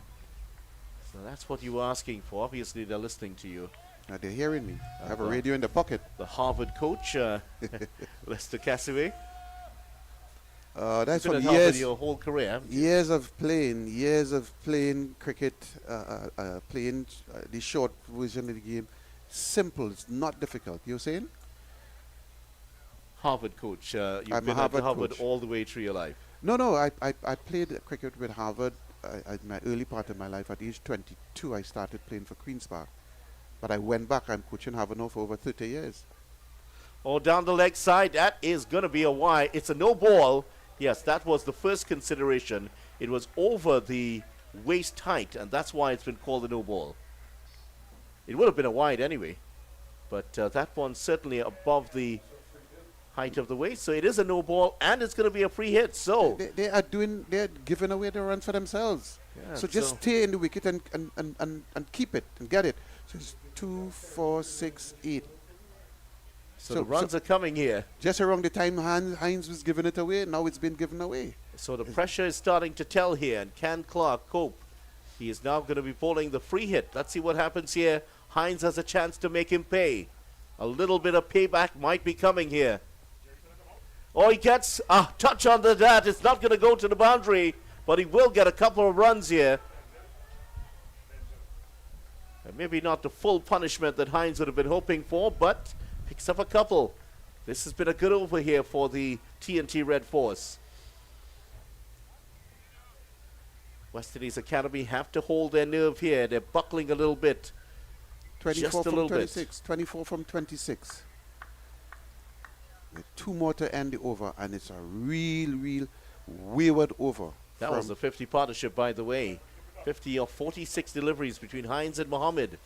Mohammed dominating the partnership. Hines 14, make that 15 runs out of it.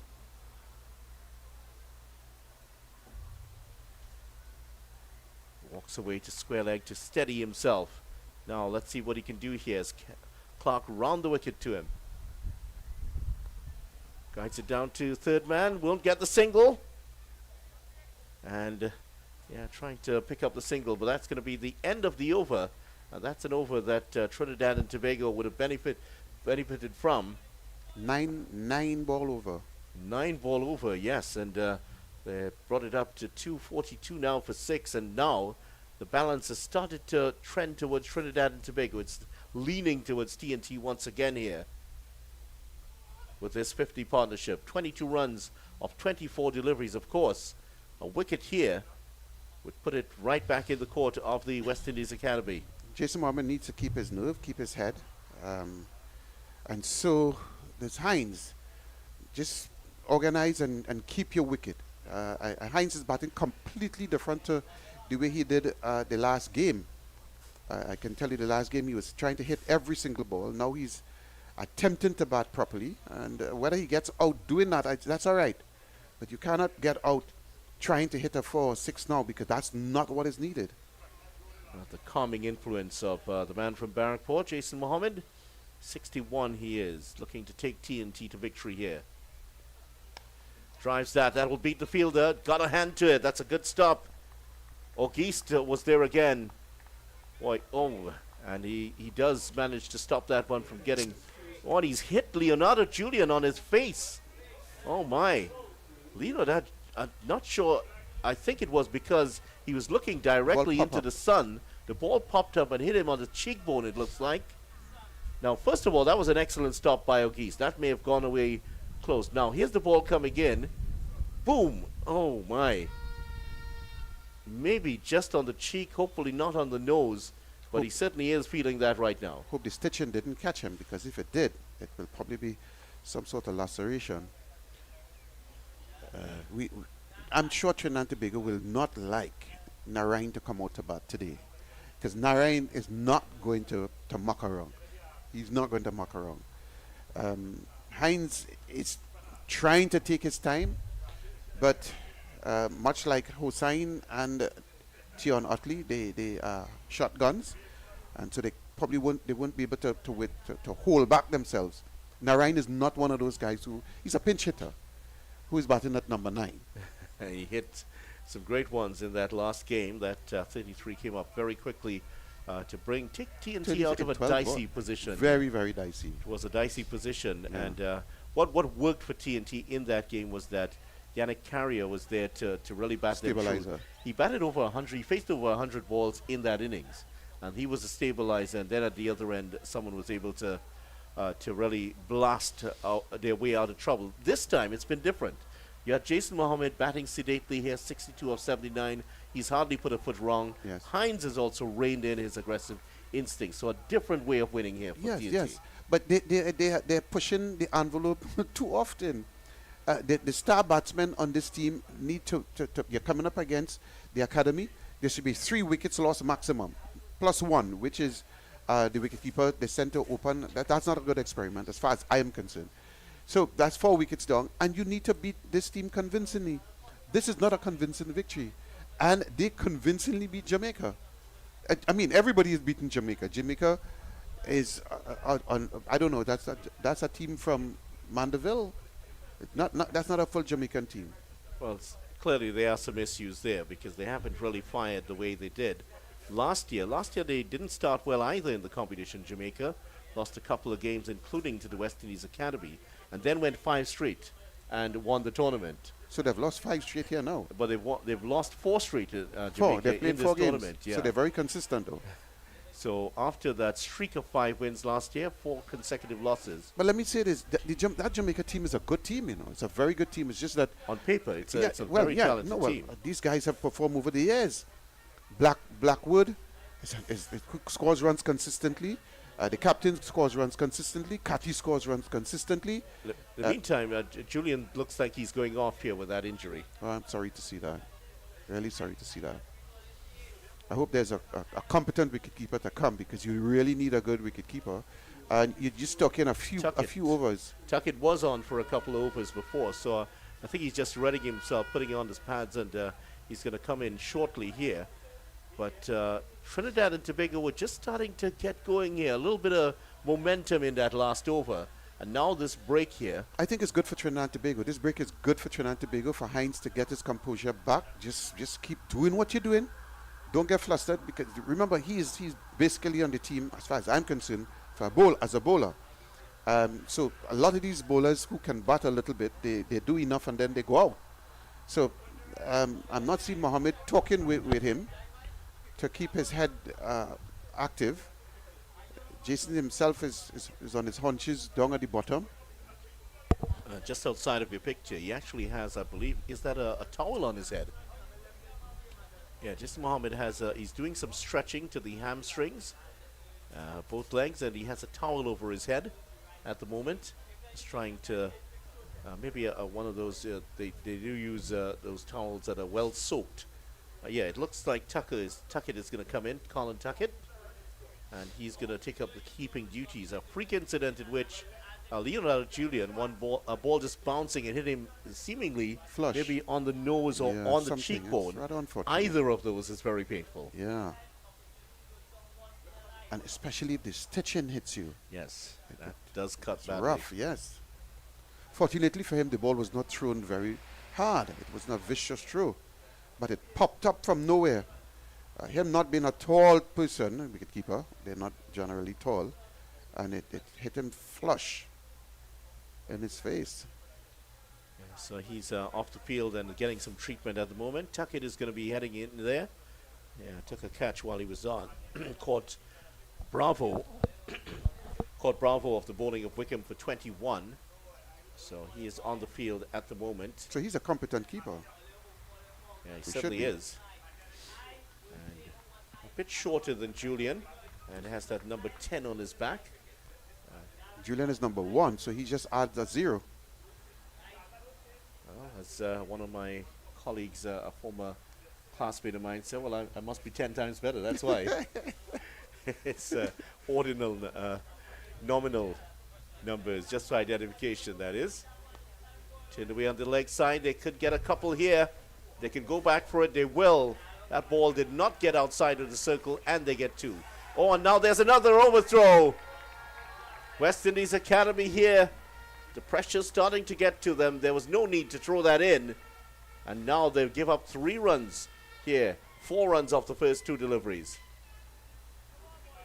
21 from 23. There's no mid-wicket. There's no mid-on. So it doesn't matter if he bowls the ball offside the off stump. You just tuck it to the onside and there's a run.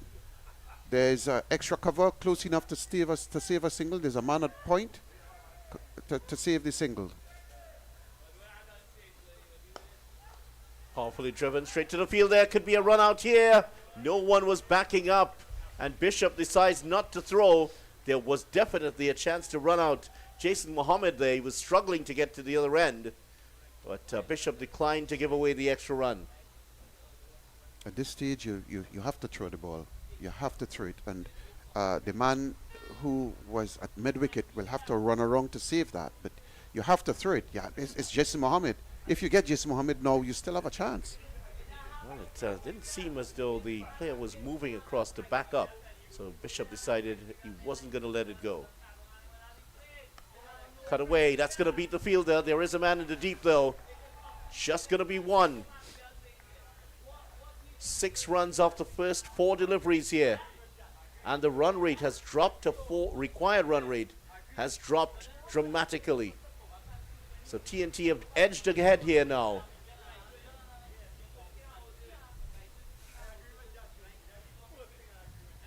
$16 from 20.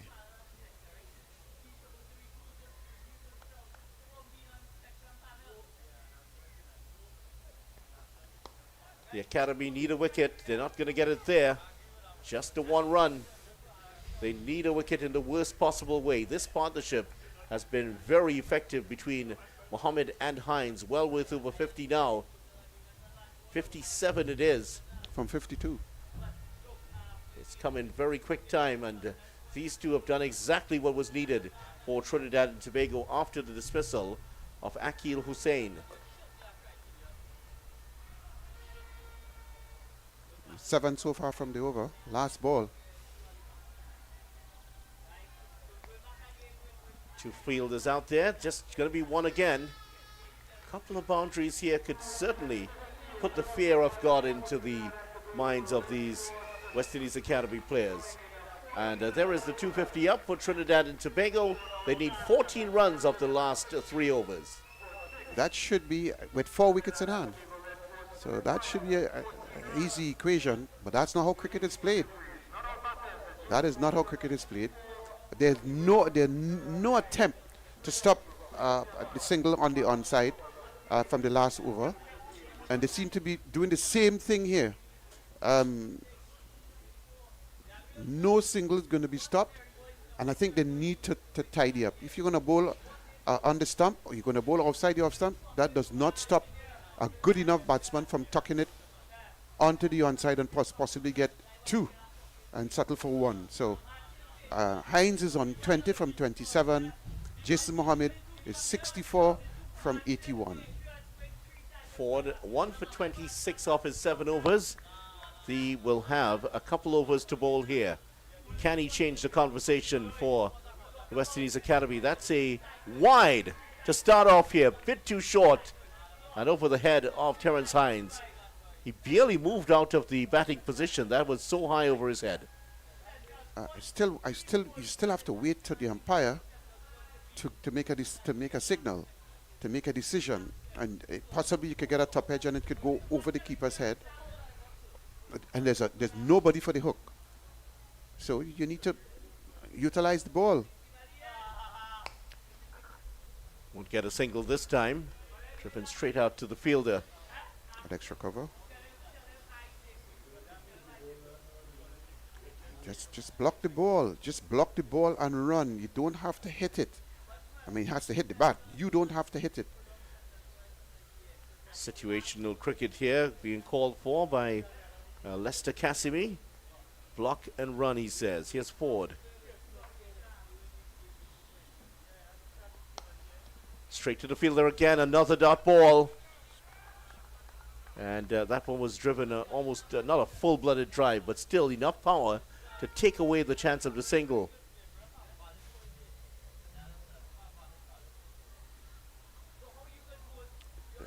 Hines is 20 of 29, and Mohammed is 64 from 81. And he's driving the ball straight to the one man in front of him, extra cover. This time he gets it into the gap, so he's going to pick up 1. He moves on to 21 now. And Trinidad and Tobago edge a run closer to victory. 13 of 16 balls.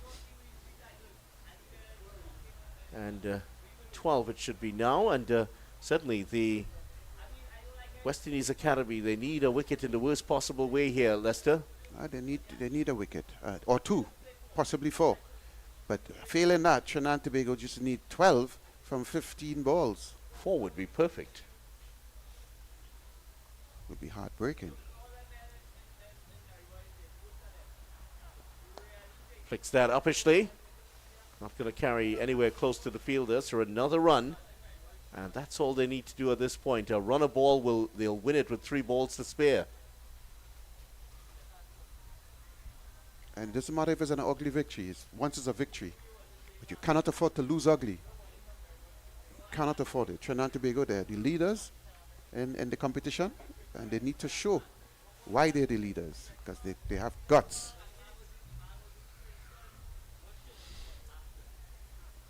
Down the leg side, that's another wide. Second wide in the over here from Ford. That time going for the quicker delivery, trying to spear in the Yorker. Got it all wrong, and Hines watched it go by safely.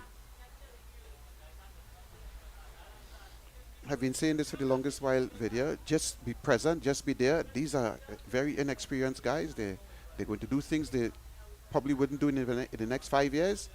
And so they're going to bowl and they're going to be erratic. But they're also going to bowl well in between. Gets an edge onto that wall. It could be run out here.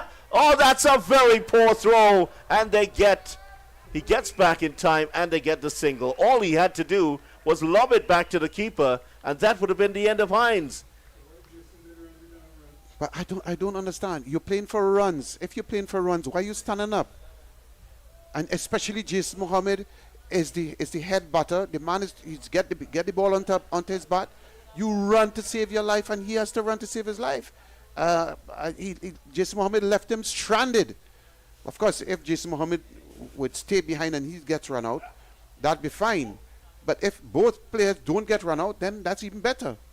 So Jason Mohammed, I thought what was at fault there. He should be running, or at least bowling loudly. Massive miss there for the West Indies Academy. 9 of 13 balls. Off the pad again. They will get the single. And Hines is home safely. End of the over. 2 overs to go. And 8 runs needed here. So this is looking like Trinidad and Tobago will get across the line here unless something remarkable happens from the West Indies Academy. I don't expect anything remarkable to happen, but you never know, this is cricket. They got 6 runs in the last over, 2 wides, so you're talking 8 balls, 2, 4, 6, 8. And you're going to be, it's 8 and a better. They're going to help you, and you can help yourself. Just bat intelligently. You need, the asking rate is beyond, is low. They need 8 runs from 12 balls, 2 overs. That's not too difficult. Even me at this stage might be able to walk through that. I don't think so, I'm just saying that. Well, Ruskin is saying you're being very optimistic. I don't think so. I just said that. That's your colleague, by the way, and your good friend. Yeah. So just 8 runs needed, and don't forget, the 6 runs that was not given, that would be 14. Would have been 14 from 12. Yeah, when that happened, those things have a way of coming back. Yeah. Naeem Young now, the captain, 4 overs, none for 26. Here he is. Oh, that's a wide to start off. Poor delivery here from Young to start off, and immediately, and the discipline that has been shown by the West Indies Academy has deserted them in the last 4 overs or so. But the extra count has gone up. It's expected. It's expected. These are young men in pressure situation. Jason Mohammed is an old veteran, and so he should know that this is likely to happen. Before the over is finished, he'll probably try to overcompensate down the leg side. You need to watch the flick, though, because there's a man waiting for that flick in the air. Looking for the single again, but straight to the fielder. Better delivery here, easily taken up there by Ford. And the West Indies Academy, their body language has changed here. You can see that the fielders know that this could very well be the last over if a boundary is hit. Very close to the line here, Trinidad and Tobago. Just 7 needed now of 11. 1 hit away from tying it up. Another wide. 2 wide off the mark, and that's the 2nd wide in the over.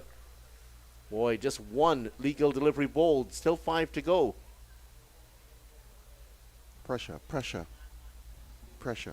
Naeem Young, 2 days ago, was really on point. A few days ago was on point. Today he's over-exerting himself. He's really trying hard, and in trying hard, he's overcompensating.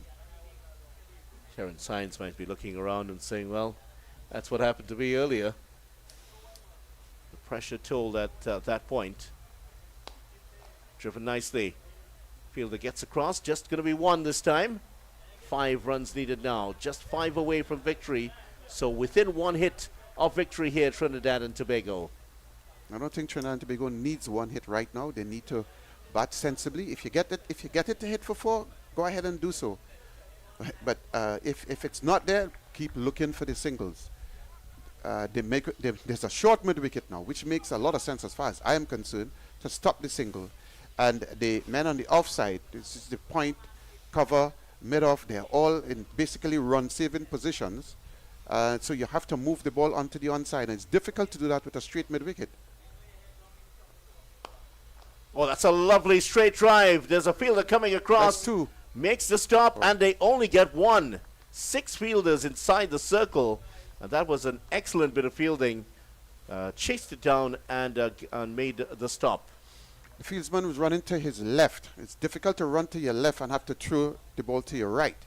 So I thought it was easily two runs. But again, they have been batting for a while. And they could be a little exhausted as well. But this is Trinidad and Tobago needing 4 runs. Pulled away, and that's it. Trinidad and Tobago have won by 4 wickets.